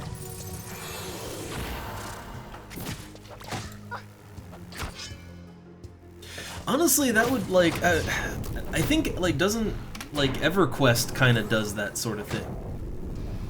Or at least it used to. But I know, like, with EverQuest, they have, like, their Daybreak Pass or whatever. Do Daybreak still own EverQuest? I don't even know anymore. Whoever owns it, I know they had, like, a pass system. Where, yeah, like, you'd get, like, EverQuest, EverQuest 2, and I think some other games they run, too. And they'd all just be on, like, one pass that you could get. And I think, like, the way that worked was that the sub was a little bit more expensive, like, not a lot, but a little more expensive than normal, but you get access to, like, all the games. I feel like at this point, maybe Square Enix should do that with, yeah, with 14 and 11. Like, more, I think more people would at least try retail FF11. For me, retail FF11 isn't really my thing. I don't have nostalgia for the game in its current state. It's a different game than what I played when I was young. And I don't really like the direction of it. But, you know, it still has, there's reasons to play it still. I'm an old man that likes classic, so here I am. But yeah, I don't know. I still think some kind of pass for those two games would be good.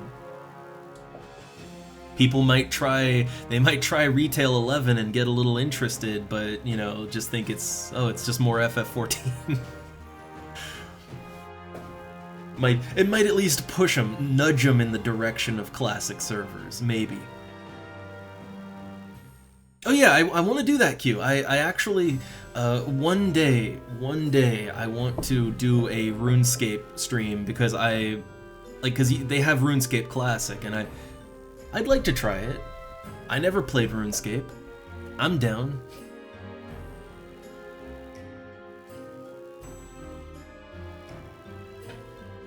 So many people have a really fond memory of RuneScape, and I just don't. I just didn't play it. I was an old school EverQuest kid, so that was just kind of my fantasy game.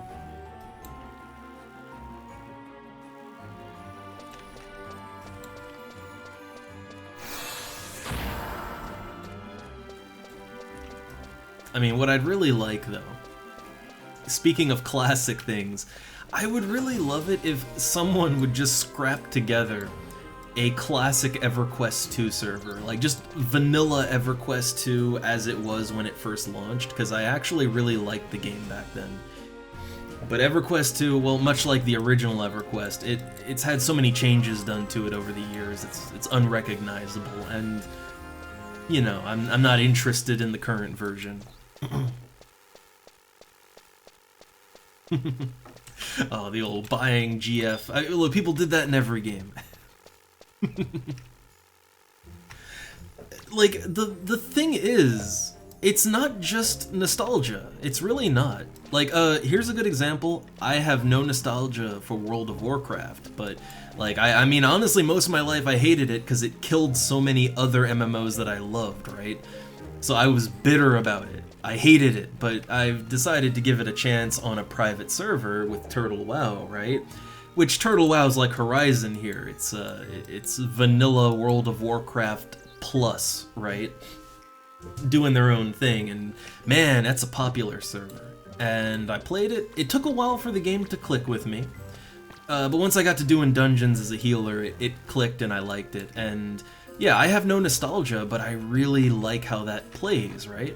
Now, people have told me some things about how it plays now, and it's similar issue to FF11, to EverQuest. It's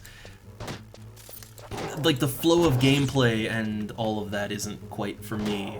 The retail version, I don't think. Even in their classic versions, right? But there's a certain difference of mentality when it comes to old school MMOs and more new school MMOs.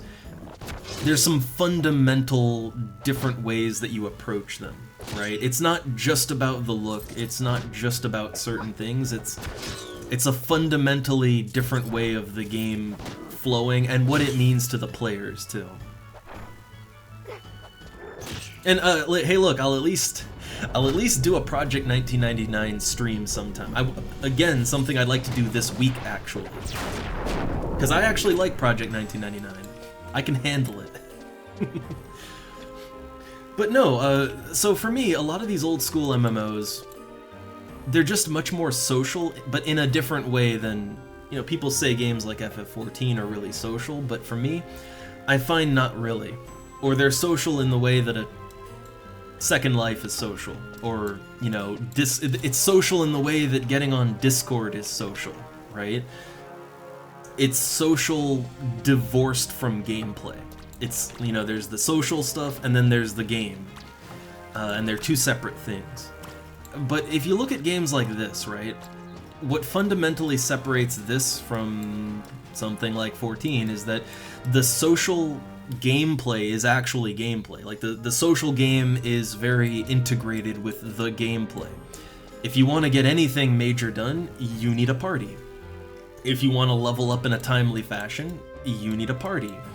Like, many things you want to do. Hell, if you want to get through the door in Garlage Citadel to get to your coffer, you need a party. Like, the social is like, social gameplay and video gameplay are integrated together. They're woven together in a way that is inseparable. And it's at every single layer of the game. No matter how hardcore or casual, it's on every layer, right? And ultimately these games are only 50% about the game, and the other 50% is about the people and the community, right? I think new school games, they try to take a lot of that agency out of the player's hands, and they try to make it more about the game, because the game is a much easier variable to control, right? Like, it's much easier to control the experience people are going to have playing the video game, but you can't really control their experience with other players, and I think they try to minimize the impact players can have in newer games. At least that's the way that I would look at it. Also, I'm doing too much damage again. I gotta back off, and if I can, I'd like to get my spikes on, and I'd like to get my drain on, too. There we go.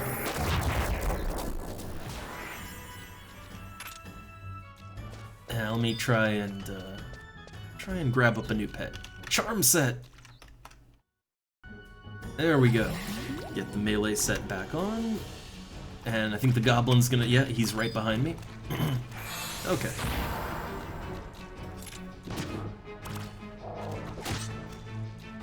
Yeah, I mean, you know, the theme park example, there are even older school games that fall under theme park as a style, but I think a lot of modern games, they fall into the extreme of a theme park, right? To the point where the social focus is just gone. It's all about riding the rides.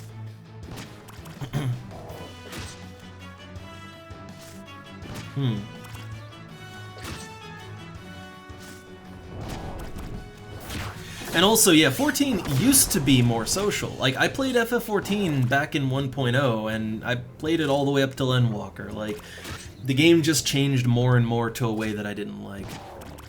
But, and also, real quick on WoW, like, you know, I like playing WoW on Turtle WoW. It's a really fun server with a good community. Man, I've never been on a private server with over 10,000 people on it. That's a new one for me. Like, goddamn, everywhere is crowded. But it's a fun experience. I can't really get behind giving Blizzard money, and that's not a problem when you play on a private server. But, yeah, it's, you know, hey look, someone with no nostalgia for it, yeah, it's a fun game. I like it.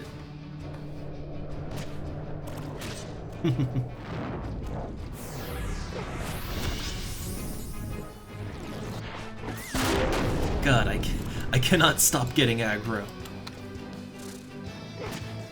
Yep, murder time.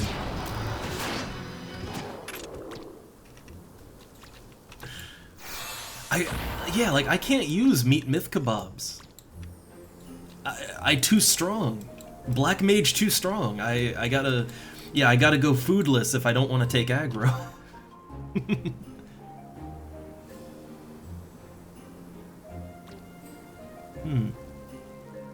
Also, man, that morning brain. Just streamer brain. But, yeah, like, look, Q, and when I would do the duty finder in FF14, even though you're with other human beings, it never really felt like they might as well have been NPCs, right? Like, nobody really talks, and if they do, it's usually... I usually hate them more when they speak, but... But it's also just that nothing about the game really promotes team play. Like, you don't have to really, like, for casual play, you don't have to coordinate anything. And hell, even, I did Savage, I did that stuff. The only time you have to communicate at all is, like, right at the beginning, just to make sure everybody's in place, right, and knows what to do. But you don't really, like, you don't coordinate with each other. It's not like here, where you have to set up, like, skill chains and magic bursts and stuff like that, you know, there's not really any coordination. No actual teamwork. Even EverQuest, as primitive of a game as that is, the original EverQuest, like, even in that, you gotta coordinate, like, actively.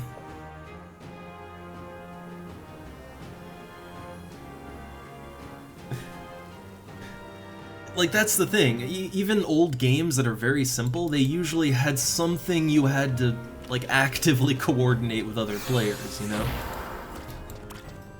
And I think that, like, that sort of stuff is mostly stripped out of more modern games. Again, because it's like, it's less things that players can ruin for each other, right? You don't want people, you don't want them quitting, you don't want them pulling their sub out. God, man, look, my first hit, 183 damage, I gotta back off.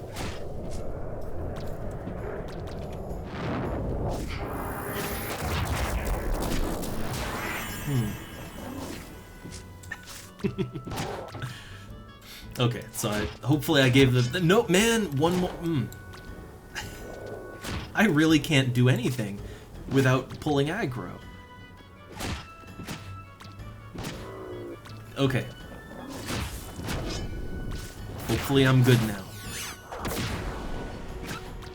And yeah, I'm also just not a fan of the way, like, rotations work in 14, because mainly it just takes player choice away. Like, it's not...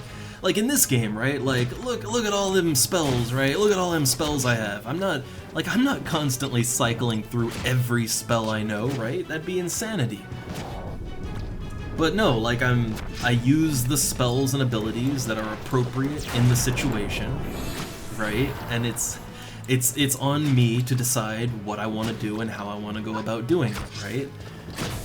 In 14, yeah, you just have the rotation. Do your rotation. Don't think, just do the rotation. And I never really felt like I had too much choice in the matter, not much agency, you know? Not a good feeling.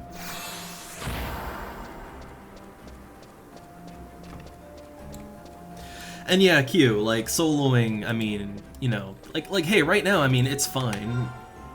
I haven't really checked my EXP. I mean, look, yeah, my EXP is chugging along, right? But I'd rather do it in a party. I'm only not flagged up because it's, you know, I usually conclude my stream sometimes in 6 minutes, but I think today I can go a little longer. So, like, within an hour I'm gonna conclude. It's not really time to, it's not time to do a party or anything. So, since I don't have time to party up, it's like, oh, let's, you know, we're just field testing this melee black mage, right? But yeah, I'd much rather party up, even, honestly, even if the EXP wasn't super fast, which often it's not, I just like partying up with people, you know? Like, I've grouped up with people that are way under my level, and I take that 50% EXP penalty for sinking down, right? And I do it because it's fun. I like playing with people, right? And usually I have a good time, get a little banter on in a party. It's fun times. Like, you know, the EXP doesn't even have to be good. It's just more fun than going alone, you know?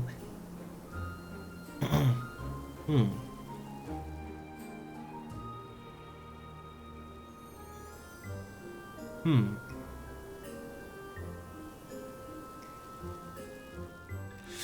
I guess I have a very different approach on that, and it is like the thing is, right? Like I come from both an old school gaming approach, but also a tabletop gaming approach. And like especially with tabletop, it's you always have so many things you could do at any given moment, but it's entirely situational, and even then it's just how you want to go about doing it, right? And I prefer having, like, that's what makes games fun to me, is having all those choices and options, you know?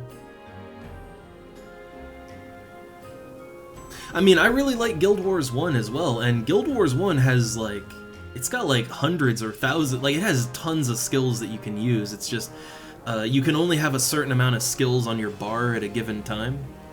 So you kind of have to choose, like, you've got to choose what skills you have are gonna, you know, what's gonna work out best for you and your playstyle in that situation.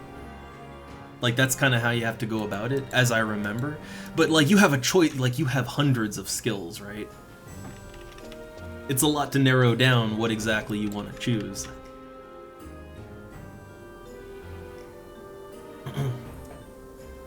But, you know, I kind of like having, spells and abilities in games where they may have a super situational use, but if you think to use them in that situation, you feel good about it, right?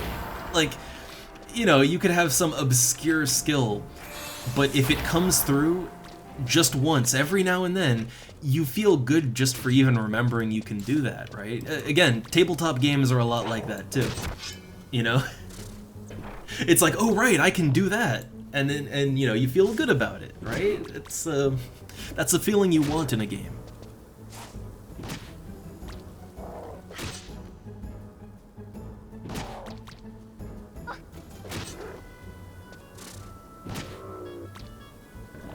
I don't know. I think that there is like some of my favorite parts of games, like the things that stand out the most and are why I go back to them, is the fluff, right? Like a good example in EverQuest.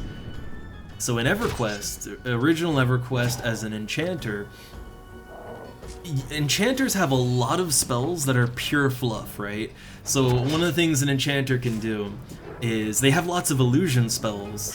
Some of those are practical, like illusioning into an evil race to go through an evil city. Like, that's practical, right? But you can also illusion yourself to turn into a tree or an object, a nearby object, right? And the only time that would have any sort of practical purpose would be in, like, PvP maybe, so that you can hide, but like, it's not a PvP game, you know? So, like, that is pure fluff, right? No real reason to have it. You know what I did as an enchanter all the goddamn time? Illusion myself into random objects and just, like, fuck around with people, and, like, that is some of my most memorable things I can think of in EverQuest, is the fluff stuff, right?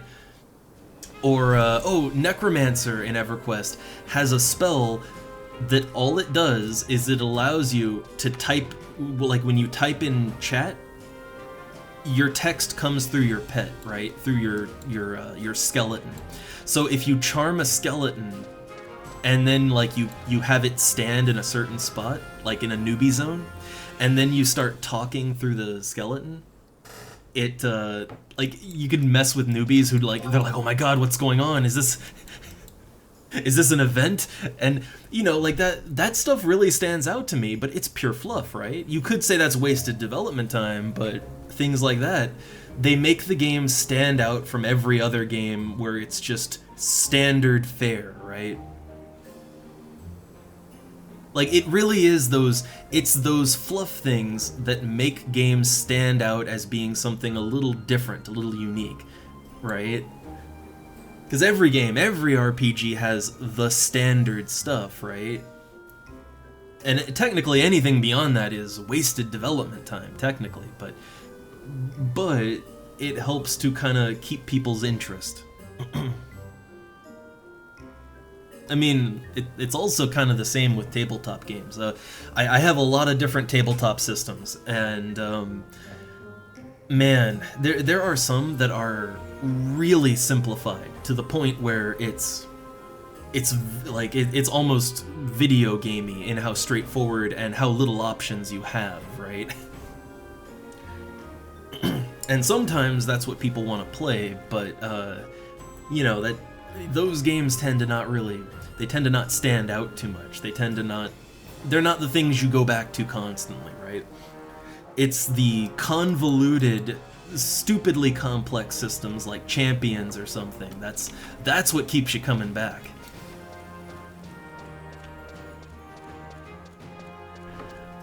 God, Champions is way more complicated than it needs to be, but it is so much fun to play around with. That's a fun system right there.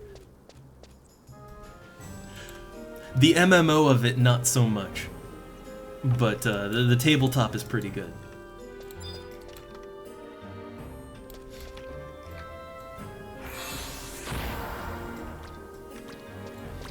Alright, I know this parasite is gonna... I know it's gonna drop charm soon, and I don't want to fight an enemy that also has a pet when I know mine is gonna drop.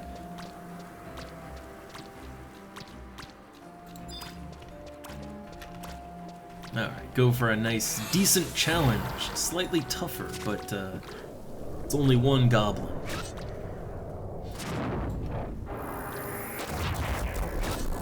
Oh yeah, you know what I never do? I never cast Blind. I literally never cast it. I probably should.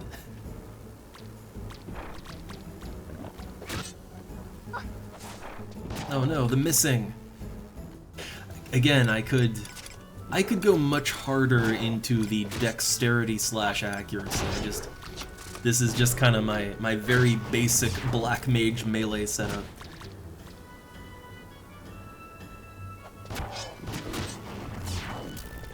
But also, when it comes to like fun little fluff things, honestly, it's that those things are locked behind a certain class that's what makes it fun. Even some of the things that are a bit of a hybrid of fluff and practical, it's like it helps to give classes identity, right? Like I mean, it's more practical, but like in EverQuest, you know, it's like, and in that game you can't just change your class, right? But yeah, in that one, wizards and druids are the only classes that have some form of teleportation for the party. Oh, it's dead. It dead. Man, that hit hard. That was a 300 damage. 300 damage bomb toss. Man. Again, I have the paranoia about bomb toss, right? I have the paranoia because I have been bomb tossed for like 600 damage. And oh yeah, white mage teleport. See, in this game it's a little different because you can change your class, you know? So it's not, things aren't as exclusive, right? In a game where you, like, the class that you start the game with is what you're stuck with for the whole game, it's a little more distinct, the differences, right? But yeah, you know, like a wizard or druid being able to teleport, that gives them an identity. It has a practical function, very much, in a game that large, but it's also it is also kind of just an extra thing, not critical to gameplay, that makes them stand out and be unique. And honestly, my favorite part of making a wizard in EverQuest is actually, yeah, the teleports. That's my favorite part. Or in EverQuest, there's only 2 classes that can make magical, like, they can craft magical things. Or, well, anybody can craft it technically, but you need either an enchanted or imbued ore, or you know, material, right? So clerics can imbue ore. That's like a spell they can cast. And then enchanters, they can enchant ore, right? So if you want to make like magic earrings or whatever, you need the magic ore, which a player would have to make, which enchanters could make a little cash doing that. But, you know, like, that was unique for those 2 classes, right? And that helped to give them more of an identity outside of just combat, you know?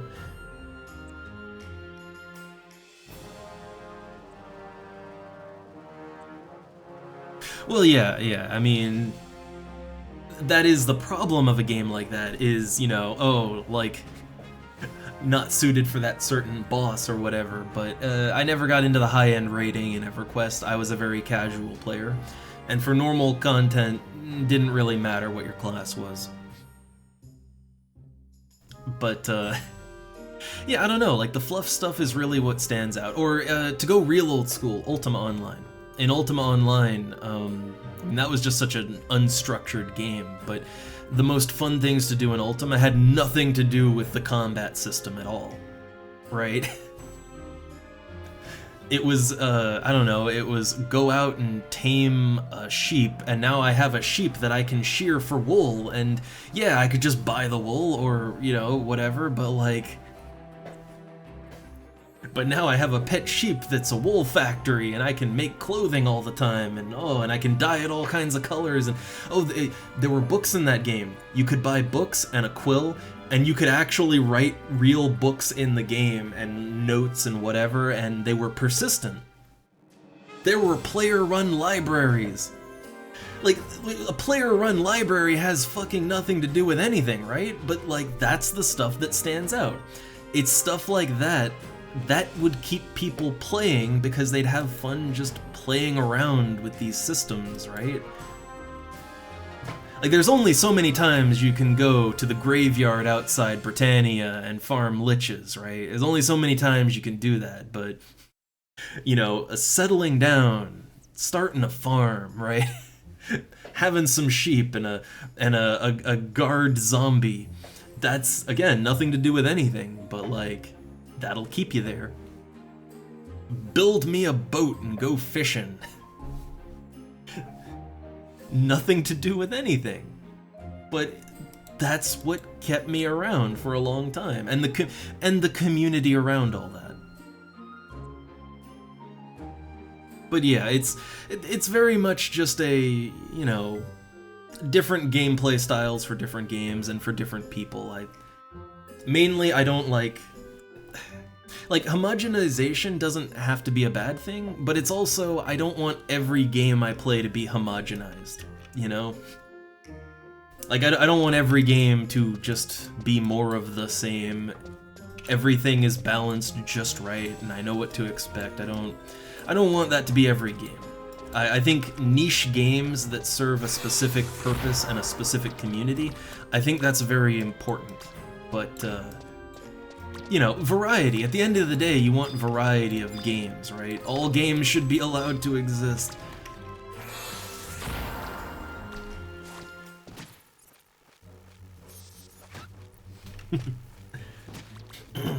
Also, look, when I played EverQuest, I mean, I was playing on dial-up, right? That was good old dial-up. And, man, I think I had to upgrade my computer twice playing EverQuest, and this was before... Like, before they even did the graphics update with Lukeland, right? Before that even, I had to, like, upgrade my PC twice to play EverQuest.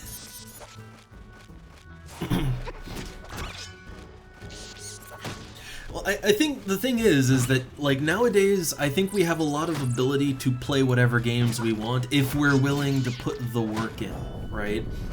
Like, you can play, right now, you can play all the games that I played as a kid. You can play them just the same.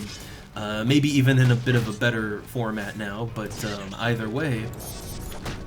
Hold up. We got problems. We got troubles. We got the troubles. Everything just flipped on me all at once.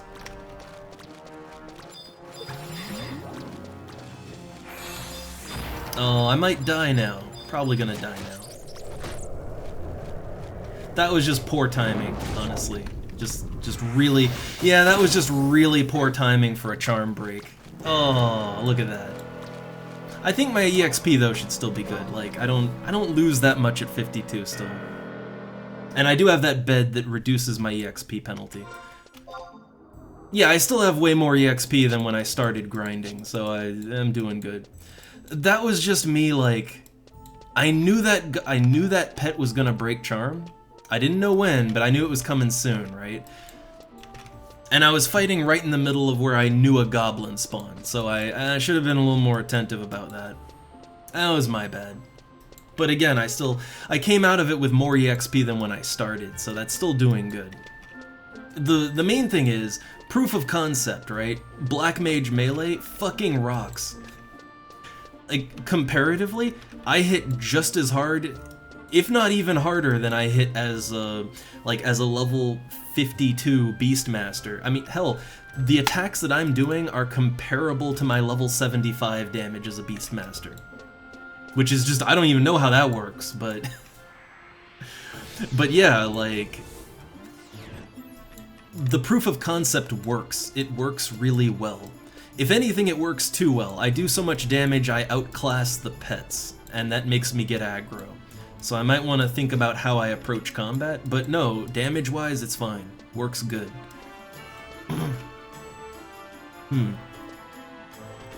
But yeah, okay, so now I have time to get my thought out about games, so... yeah, like, you know, you can play anything nowadays if you're willing to put in the work.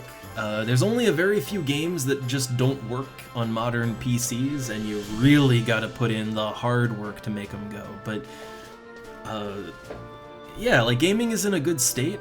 I'd say, when I say things like, you know, I don't like a lot of modern games, and I don't like how certain things play, it's mainly really the sort of, I guess what you'd call the AAA, right? AAA gaming back in my day, which, you know, that wasn't even a term, but like, I think the overall quality of just what you as a customer were getting was a little better. Nowadays, I feel like most of the gaming industry, the big gaming industry, it's more about milking players for their money than it is making a good game. With some exceptions, but mainly it's just it's all just a wallet pump, really. With very few exceptions. Smaller games are doing better, they're good. I like me some small games, there's plenty good ones. But yeah, just certain parts of gaming are really, really bad and predatory. To the point where it's actually, like, criminally predatory in some places. So, yeah, that's my main thing. That and I'm not a fan of games getting more and more homogenized, and that being the standard, right? Again, you can go to smaller games and get your fix, but, like, let's take Final Fantasy, right? FF14 started as a game I liked, but then it turned into one I didn't. Final Fantasy 15, I got a few hours in before I just couldn't stomach it anymore. And I haven't even looked at 16, because my interest is gone. You know, if I want to play a Final Fantasy game these days, there's a lot of games that don't call themselves Final Fantasy, but they're basically classic Final Fantasies. You know, your Bravely Defaults, your Octopath Travelers, right? There's a lot that... they don't have the Final Fantasy name, but I mean, you know, right? You know what's up. So I find that's kind of where I would have to go to get that fix these days.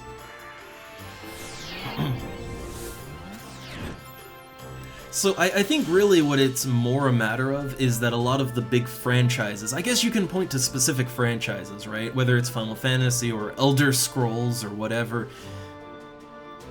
You know, a lot of the big franchises that, you know, we grew up loving, they've just sort of transformed over time to appeal to a larger audience, but in the process of that, they've kind of lost their soul. And you're just not gonna get that same sense of wonder anymore. Not just because they're not new, but because, like, those quirks, right? Like, a lot of the older Elder Scrolls games, you can define them by their quirks more so than the actual game itself. And those quirks were kind of what we were there for, you know? But I find a lot of modern games try to hammer out any quirks as much as they can. Like, bugs are still a thing, obviously, but you know, just the quirks of gameplay, right? Things that don't make a full sense, but, like, they're fun. That's kind of getting hammered out for accessibility and just to make everything more, you know, more lukewarm, more even across the board. But yeah, again, you can you can find alternatives. It's just those big franchises have morphed into things they were not before, right? I think the problem is that if you look at gaming as like, oh man, can't wait for the next Elder Scrolls game, right? Because look, when I was younger, yeah, all about that. Like, ever since I played Morrowind, it's like, oh my god, this is amazing. Oh goodness, there's a new one coming. You know, that level of just joy for those franchise, that's gone. Like, all the goodwill has been spent. I've been had one too many times, right? But smaller studios, they make good stuff still. So I'm not anti-new game, I'm really not. It's just you gotta look in different places now. And also I find that the modern, like the modern but smaller studio games I really like, I mean, honestly, they tend to just follow a general ethic of older games, right? Like, they might have some more convenient stuff, but like, they more or less, they follow the same kind of design ethic as older games. So they're not as accessible, they're not as convenient, they're not as anyone can pick up and play, but you know, they fill a niche, and I'm in that niche, so that works out.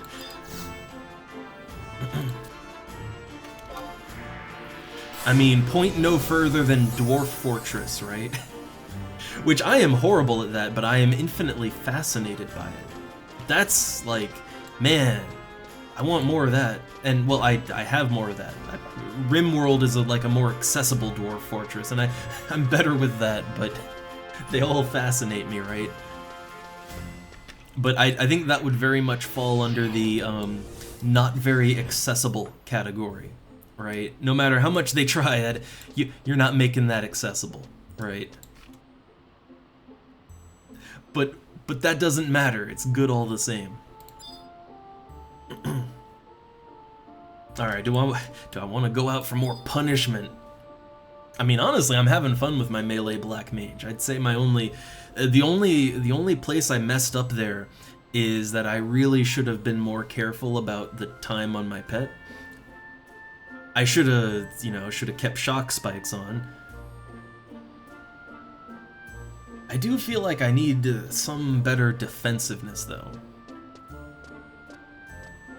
I mean, actually, you know what would have saved me? Hey, if I had that Earth Staff, right? Oh, minus 20% physical damage taken. That would have saved me. I know of Factorio, I haven't played it. I feel like if I played it, I probably... Look, you wouldn't see me for like a month, right? I know it's one of those games. So, I'm sure I'd like it, I just haven't played it yet, and I know I'd get lost in it if I did. But yeah, I'd say games like that, they have all that depth, they have all that complexity, and they're very not accessible to someone who isn't, like, already either into that type of thing, or is really open to that sort of thing. And that's fine, right? That's fine.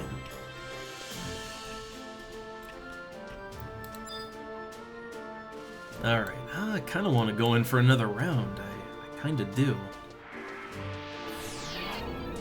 I kind of want to get in there again. I just have to be a little more careful, right? A little more careful, a little more attentive. But the proof of concept is great. Like, the melee black mage works real good.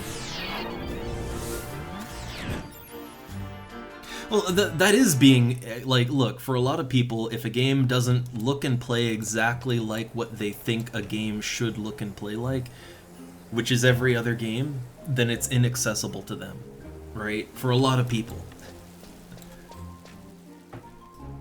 And yeah, I can say right now that, you know, I'm more open to games like that, but I can say it's not, yeah, like that, for a normal human, that's not accessible.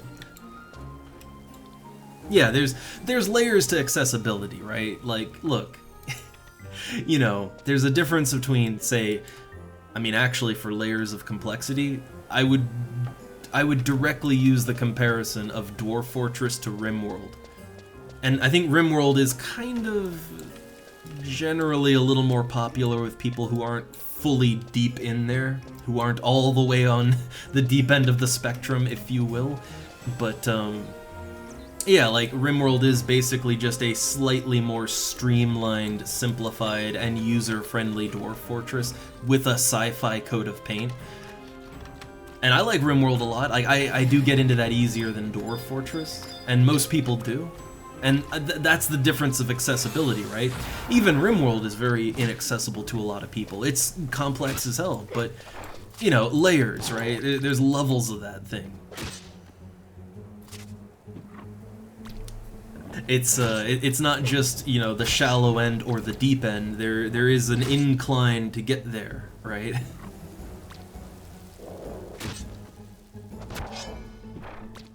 Man, I'm not even using a meat myth kebab, and I still do too much damage.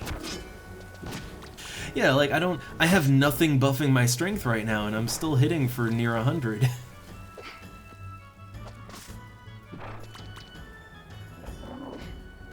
Oh yeah, Kenshi. Kenshi's good too. The thing is, Kenshi's a little more of just a normal game. RimWorld is more of a simulation. Like, it's more simulation than that. And then Dwarf Fortress is even more so, but yeah. I like simulation games, right? And as someone who's done with The Sims, like, I still play every now and then The Sims 2 and 3, but like 4 is not getting my money anymore, alright? No more. Done with the franchise. Oh man, look at that, I can't... I think I might need to work on my defense more so than my offense. Like, I think offense-wise, I actually hit a little too hard in this setting. So I think what I gotta work on is my defense. Maybe use some evasion gear, stuff like that. Alright, let me get a good drain here. There we go. Oh, my dark magic is a little underleveled. Gotta work on that. Okay. Get back in.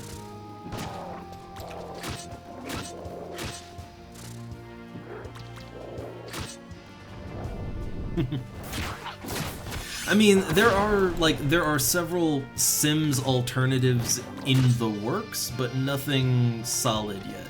Like nothing's come of any of that just yet. But there's a couple coming down the pipe. And we'll see, right? We'll see how they do.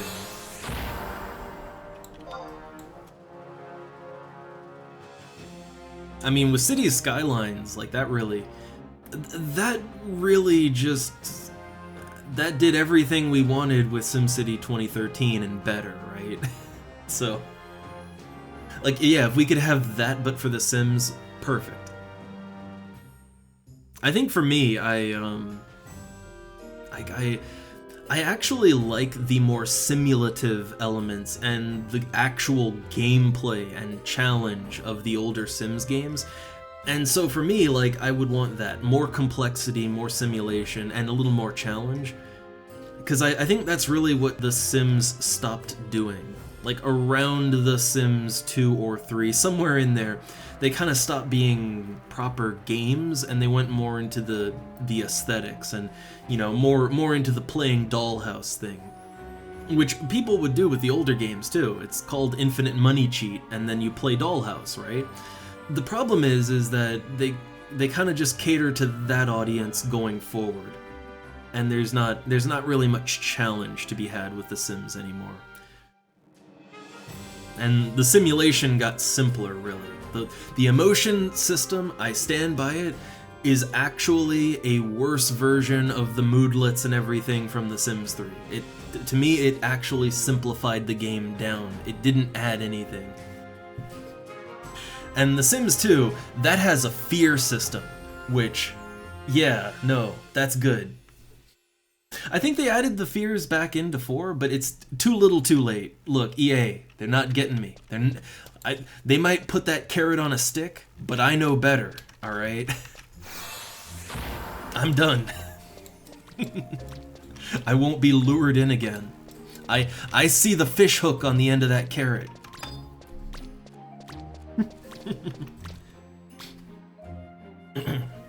But yeah, no, like, honestly, Q, if you like simulation at all in any way, I mean, the earlier Sims games are actually very good for that.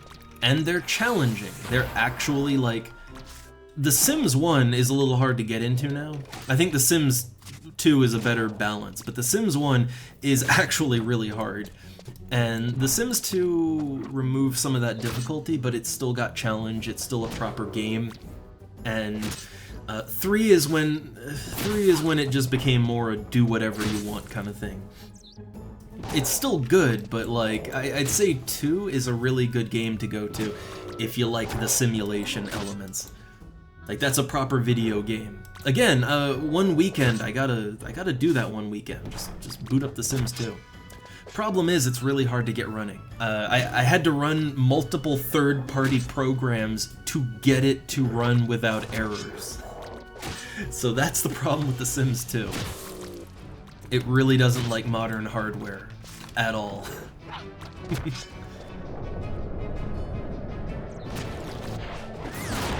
But yeah, my interest in The Sims as a franchise, it was never about the dollhouse element. Not to say that it doesn't border into that sometimes, but, you know, making your own stories is fun, but, no, it's been the simulation part, the actual gameplay part. That's what interested me in the past, and that's what I want more of.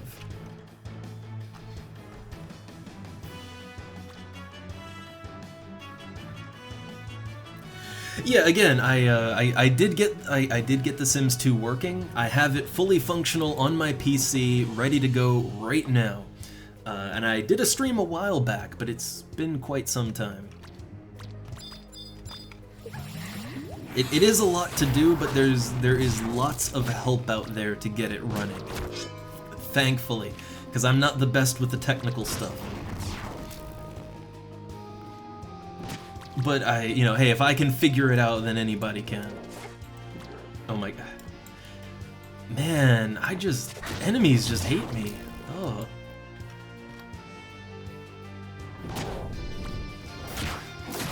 Alright, I'm keeping turned around for a bit. Look, I'm not even attacking. What am I doing that's making it hate me so much? Existing. Okay, hold up. I want a good elemental seal heal. Yeah. Good elemental seal, drain. The big drain. Biggest as it can go.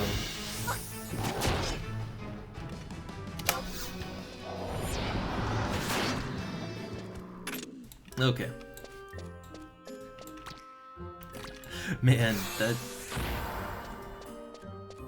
I guess I need a stronger pet, really. I need a higher level pet. Maybe if I charm one of the co-earls, right? Or curls, I guess. We settled on it being said as curl, though for me there's too many letters in there for that to make sense, but we settled on it, so it's curls, like cheese curls.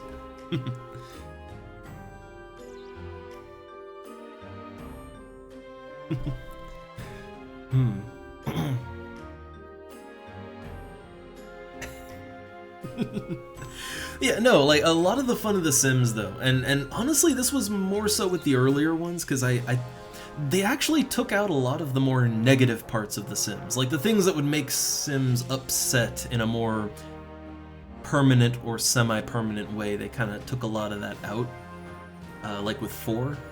I think they've tried to put some of it back in, but again, it's too late. I only know what the game was when I stopped playing, and they had years at that point. But yeah, The Sims now is more about like making that nice, happy dollhouse family type of thing, right? Playing house. But no, in the past, like, Sims games were really, they could be brutal at times, with Sims getting jealous, or Sims just bad things happening to them, and it scars them so goddamn bad, they're just a train wreck of a human being, like, until they die. But you know, the older games were better about that, in terms of just the things that could go wrong, right? And as a simulation of life, you want things to go wrong, right? You want your sim to have a big fear, and then, oh no, that big fear just happened. However could it have happened? And then they just lose their mind.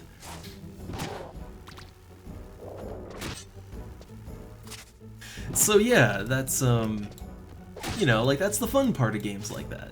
Can't take that out. Can't make it all smiles all the time. But given the popularity of The Sims 4, I think that's exactly what the modern audience for The Sims wants. So again, I wouldn't take it away from them. It's just if there was to be a Sims alternative, I would like it to kind of turn around and go in the opposite direction from that. That's what would pull me in, right? Yeah, honestly, like RPGs with sim elements, I like that too. I like, I mean, I think some of my favorite games are a blend of different genres. Like, hell, think about XCOM, right? Whether it's the old ones or the new ones, but, you know, I mean, XCOM is a bit of a blend of... It's a blend of RPG, strategy, tactical, some very basic simulation elements, more so in just the randomness of things and the unpredictability of things, but, you know, there's, like, it's a blending of a couple different genres in there, and I think that works. Or, I don't know, if you want a good mix of strategy and economic simulation and just normal sim type of stuff, there is the Guild franchise. Like, you know, the Guild 2, the Guild 3, that kind of thing. I like those games a lot. And yeah, they kind of blend, like, economic management with life sim, with a bit of strategy, like, a couple of genres bleeding together there. But it works, you know?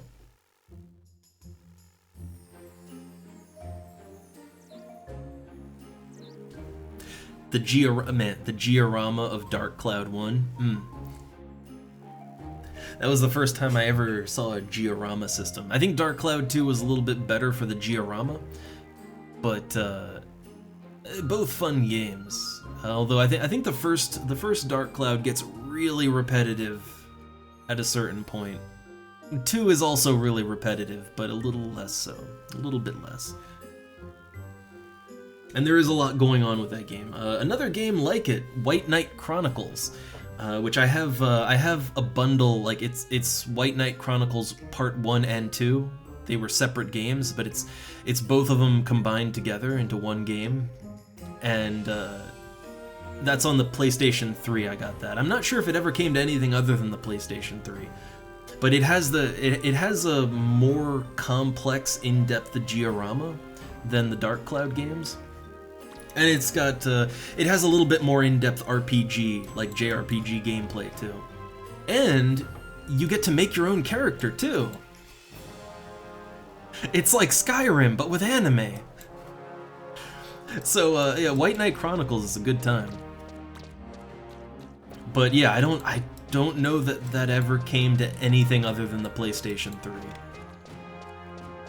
So a bit of a hard one if you want to play it now.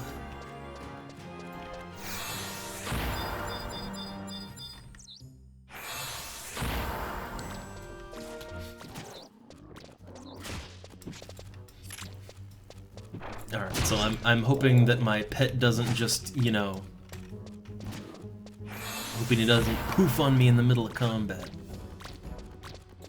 I wanted to not... I was hoping this wouldn't happen. Okay. So, I got all the things right now. Yeah, I'm just gonna let that fight to the death. Just gonna let that happen. Yeah, like, the most that I've been able to emulate is PlayStation 1 and 2, and even then, like, with the PlayStation 2, a lot of games have some weird graphical issues. Like, I wanted to play through the .hack games, but there were some graphical things I just couldn't get rid of.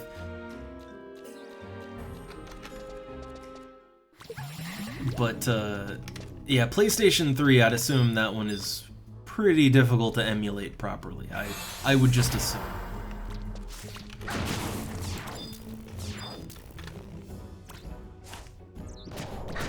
Alright, I want to see if I can put this leech to sleep. There we go. sleep one should be long enough.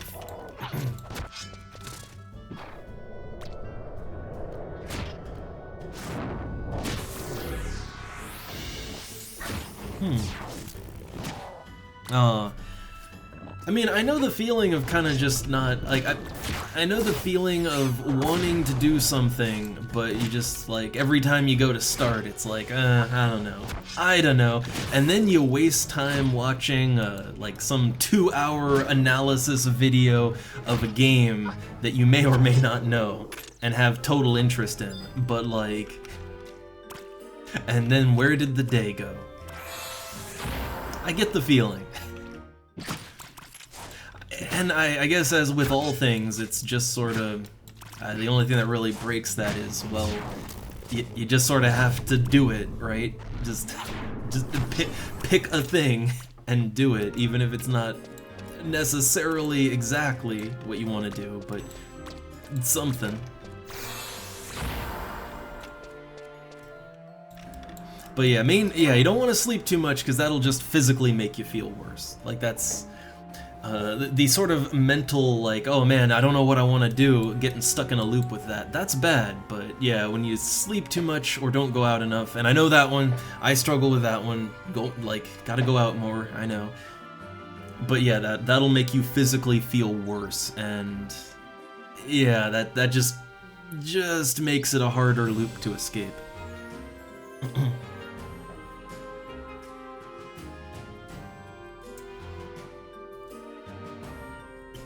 Also on emulation PS3 and all that, I have a backwards compatible PS3, one of the old clunkers, right? Unfortunately, it's just getting so old that it doesn't run like it. I get graphical issues in certain games, like certain PlayStation 3 games, because I think the hardware is just dying. But that's the worst feeling when you have the legit console and everything. It's just it's an end of life, right? And that's why emulation is important, to preserve things. Because there will come a time when there are no more functioning, like, you know, PlayStations or anything like that. They're all just dust, right? So you need emulation to carry that on.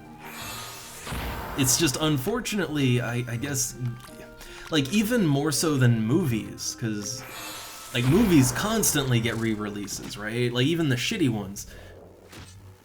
But, games more than anything else, like, IP holders are just so aggressive about holding on to them forever, even if they are never gonna do anything with it, and then the company goes bankrupt and everything is lost, right? But they're just goblins about that kind of thing. Which is very unfortunate. I'm very big on preserving things, whether they're good or bad, right? Just preserving things. Let's not be forgotten, right?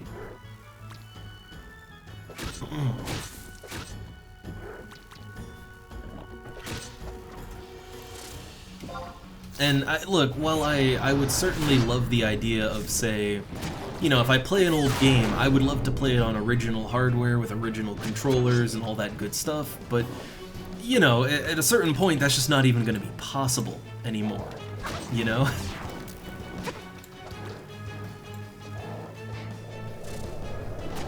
So if we can at least get decent emulation, that would help.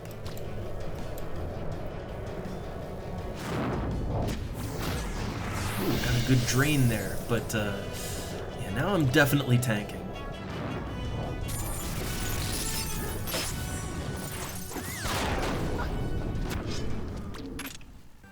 Nice. Alright, it'll be a while till it respawns again, so I'll just kind of rest up here.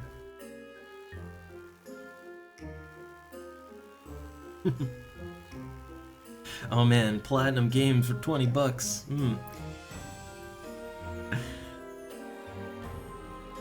Game of the Year edition.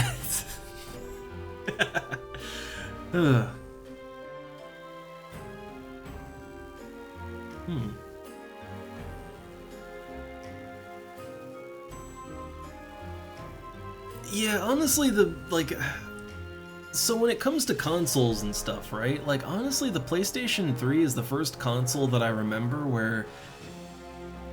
Okay, I guess perspective here, right? So as a kid, like, I grew up, you know, first console I had access to was an NES, and then Super Nintendo, and then kind of went up the Nintendo stuff till the N64. Then I switched over to PlayStation the rest of the way. But for all those consoles, I like all the way up to the PlayStation 2.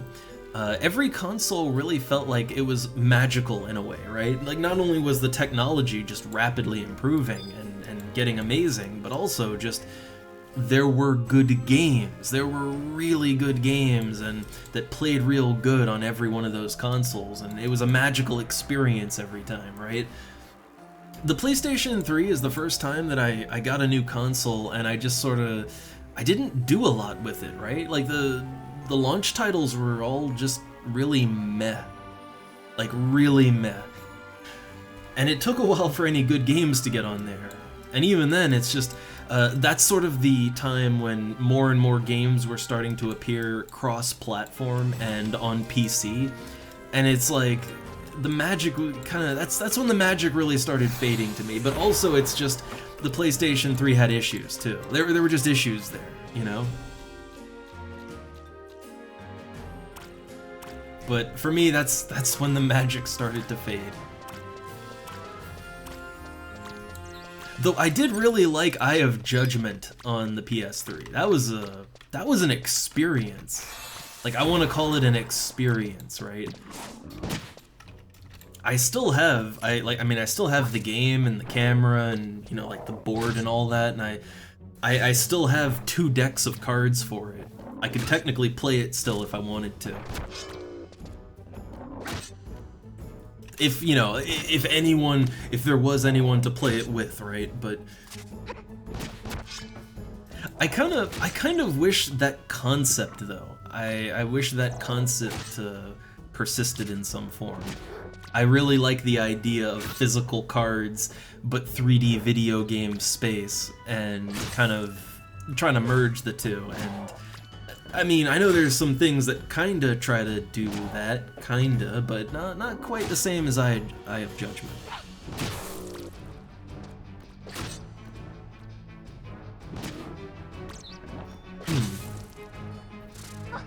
Oh yeah, also, I think, look, since FF13 was mentioned, yeah, the PS3 is also the first time that I think I ever, like, that's the first console that I bought games for that I realized, like, man, this game's not very good, right? And I played a lot of bad games before that, but I mean, it was like the first time where I would play like a Final Fantasy game, for instance, right? And it's like, oh, this Final Fantasy's not good. Oh. Huh. Also, I see the issues here. I see. Yeah, I gotta look. We can't have a repeat, right? No repeats here. I gotta take him out now. While the taken's good. Oh crap! Bomb toss. Oh my god. Why do goblins love to bomb toss me so? There we go. That one was cutting it a little close. I took aggro way more than I wanted to. And I did forget, I forgot my shock spikes and everything too. That was a bit of a problem there.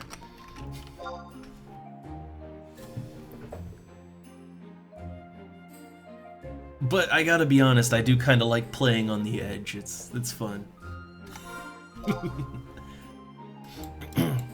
Also, I swear my EXP has not moved. I wasn't it like 3,900 something before? Like, is the... What's going on?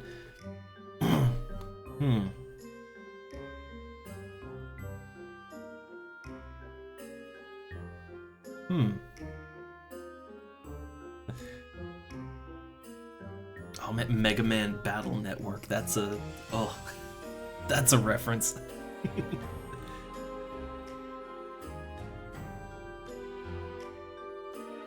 Wait, what? Snakes with man heads, donkey people, and oh man.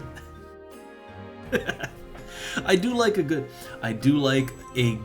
severe visual glitch that, yeah, doesn't actually affect anything too much, right? But it's just I like that kind of thing.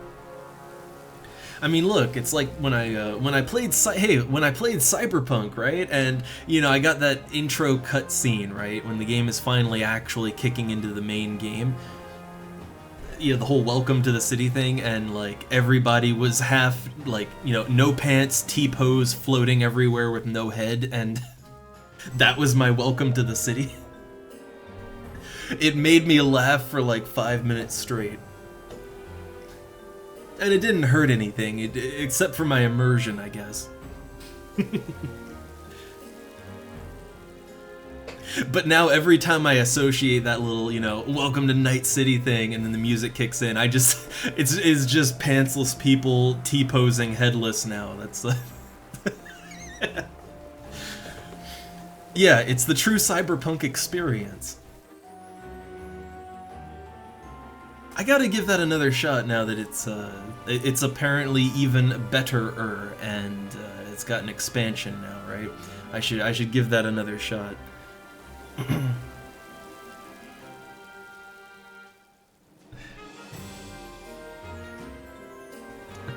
But yeah, I love it when you know, people skip out on something but you didn't, and it's like no one has a clue what you're talking about. I love that sort of thing. I get that about a couple games I've played. I mean, honestly, it's like being a Souls game fan, but my favorite Souls game is actually Demon's Souls, the original, right? And up until they did the whole remake thing, which no PS5, right? So I can't get my hands on it, but up until then, you'd talk to people about the Souls games and all that, and it's like, you just get a what about Demon's Souls, you know? Like, what do you mean? Dark Souls is the first one.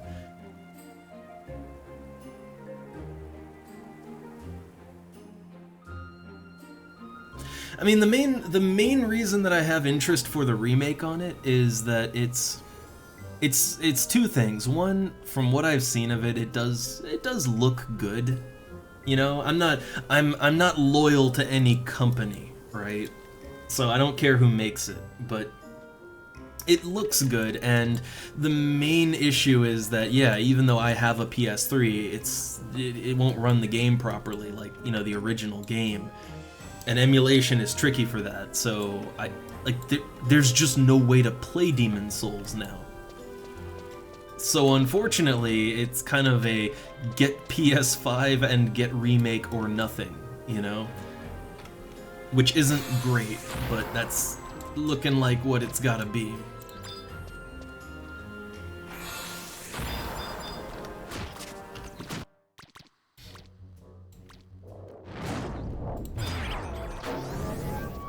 Alright, gotta be careful on this one.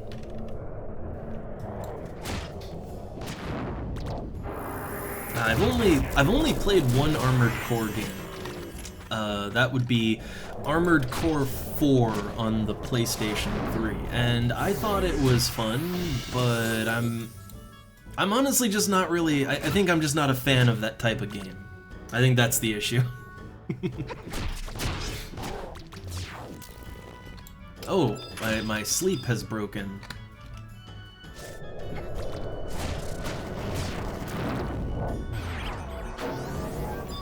Thought sleep, well, I guess sleep 2, right? Sleep 2 lasts a lot longer.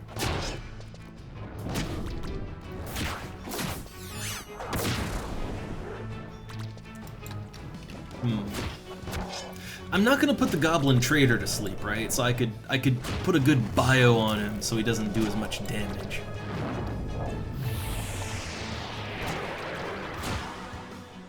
Maybe poison him too. Like, yeah, I'm not putting him to sleep.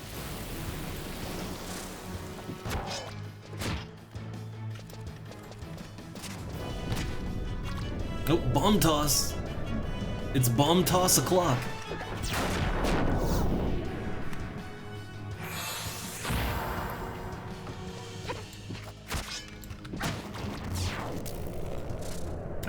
I don't think drain affects leeches too much, right? Or no, I got a good drain on that one. It's the last time I tried to drain a goblin's leech, it didn't really do a whole lot, you know?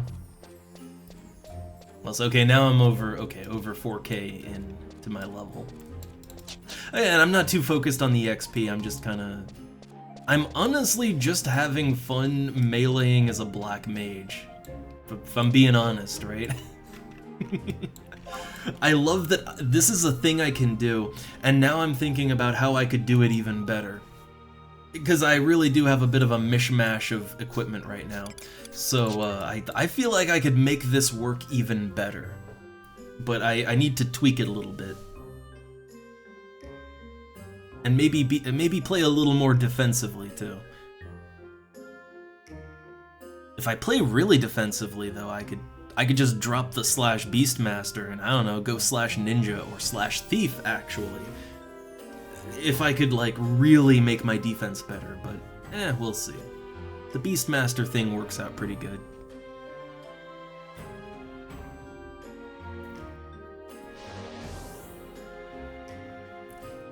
Yeah, the main issue with my melee right now, like honestly my damage is good. That's not the problem. I could definitely make my damage better, but the problem is actually that I deal more damage than the charmed pets can keep aggro for.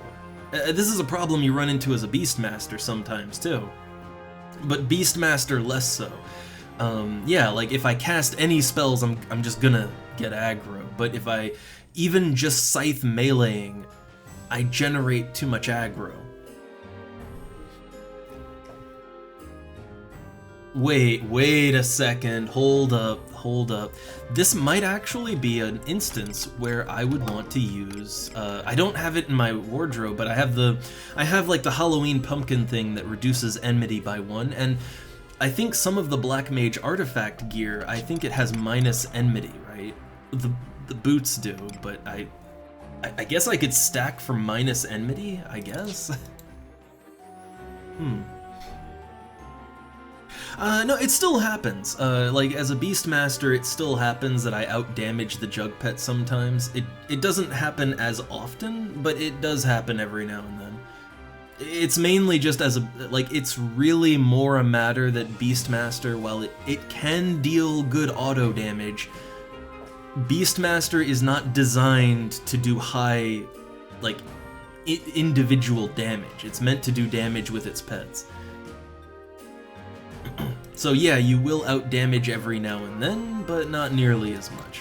Like, as a Black Mage, man, there's so many things like, if I cast any high damage spell, I'm getting aggro, right? Like, the pet will not be able to keep that off me.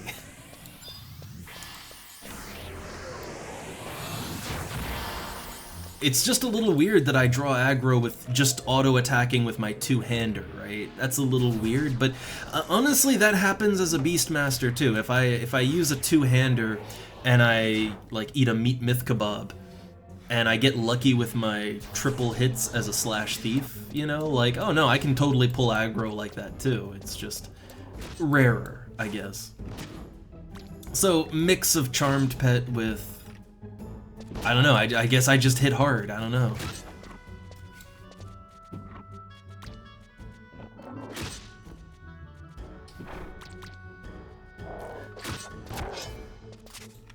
I mean, honestly, yeah, the damage isn't that bad. It's really, it's not just not bad, it's comparable to my Beastmaster's damage. So I'd say really the main issue with Black Mage meleeing as a solo thing for fun, right? The main problem is more, I'm gonna generate aggro, and I don't really have a good way to not take way too much damage, right? Now, I could fix that with, going /Ninja and using Utsasemi. That would actually go a long way, but it only goes so far. And I'd like to keep it /BST, that's just generally safer. Not always, as we've seen, but generally safer. If you're paying attention, that is. I know, I frequently am not.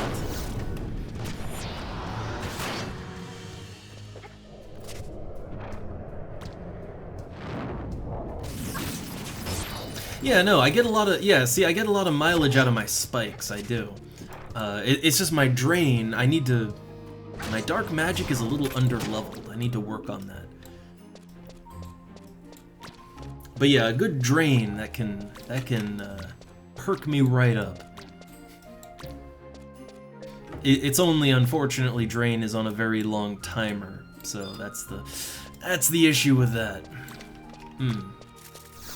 Oh, pet aggro. Honestly, I'd rather just trade it in for a new one. There we go. Yeah, just get a new one.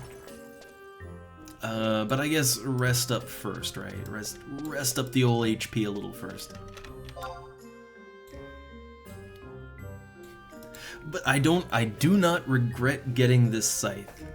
And I mean, I am selling my old Demon Slicer. I haven't used it in forever. I have other weapons in that range for Beastmaster. But I guess that'll kind of make up the difference, you know? Well, I paid like 70k for this, and I'll only get back like 50k, but it's something.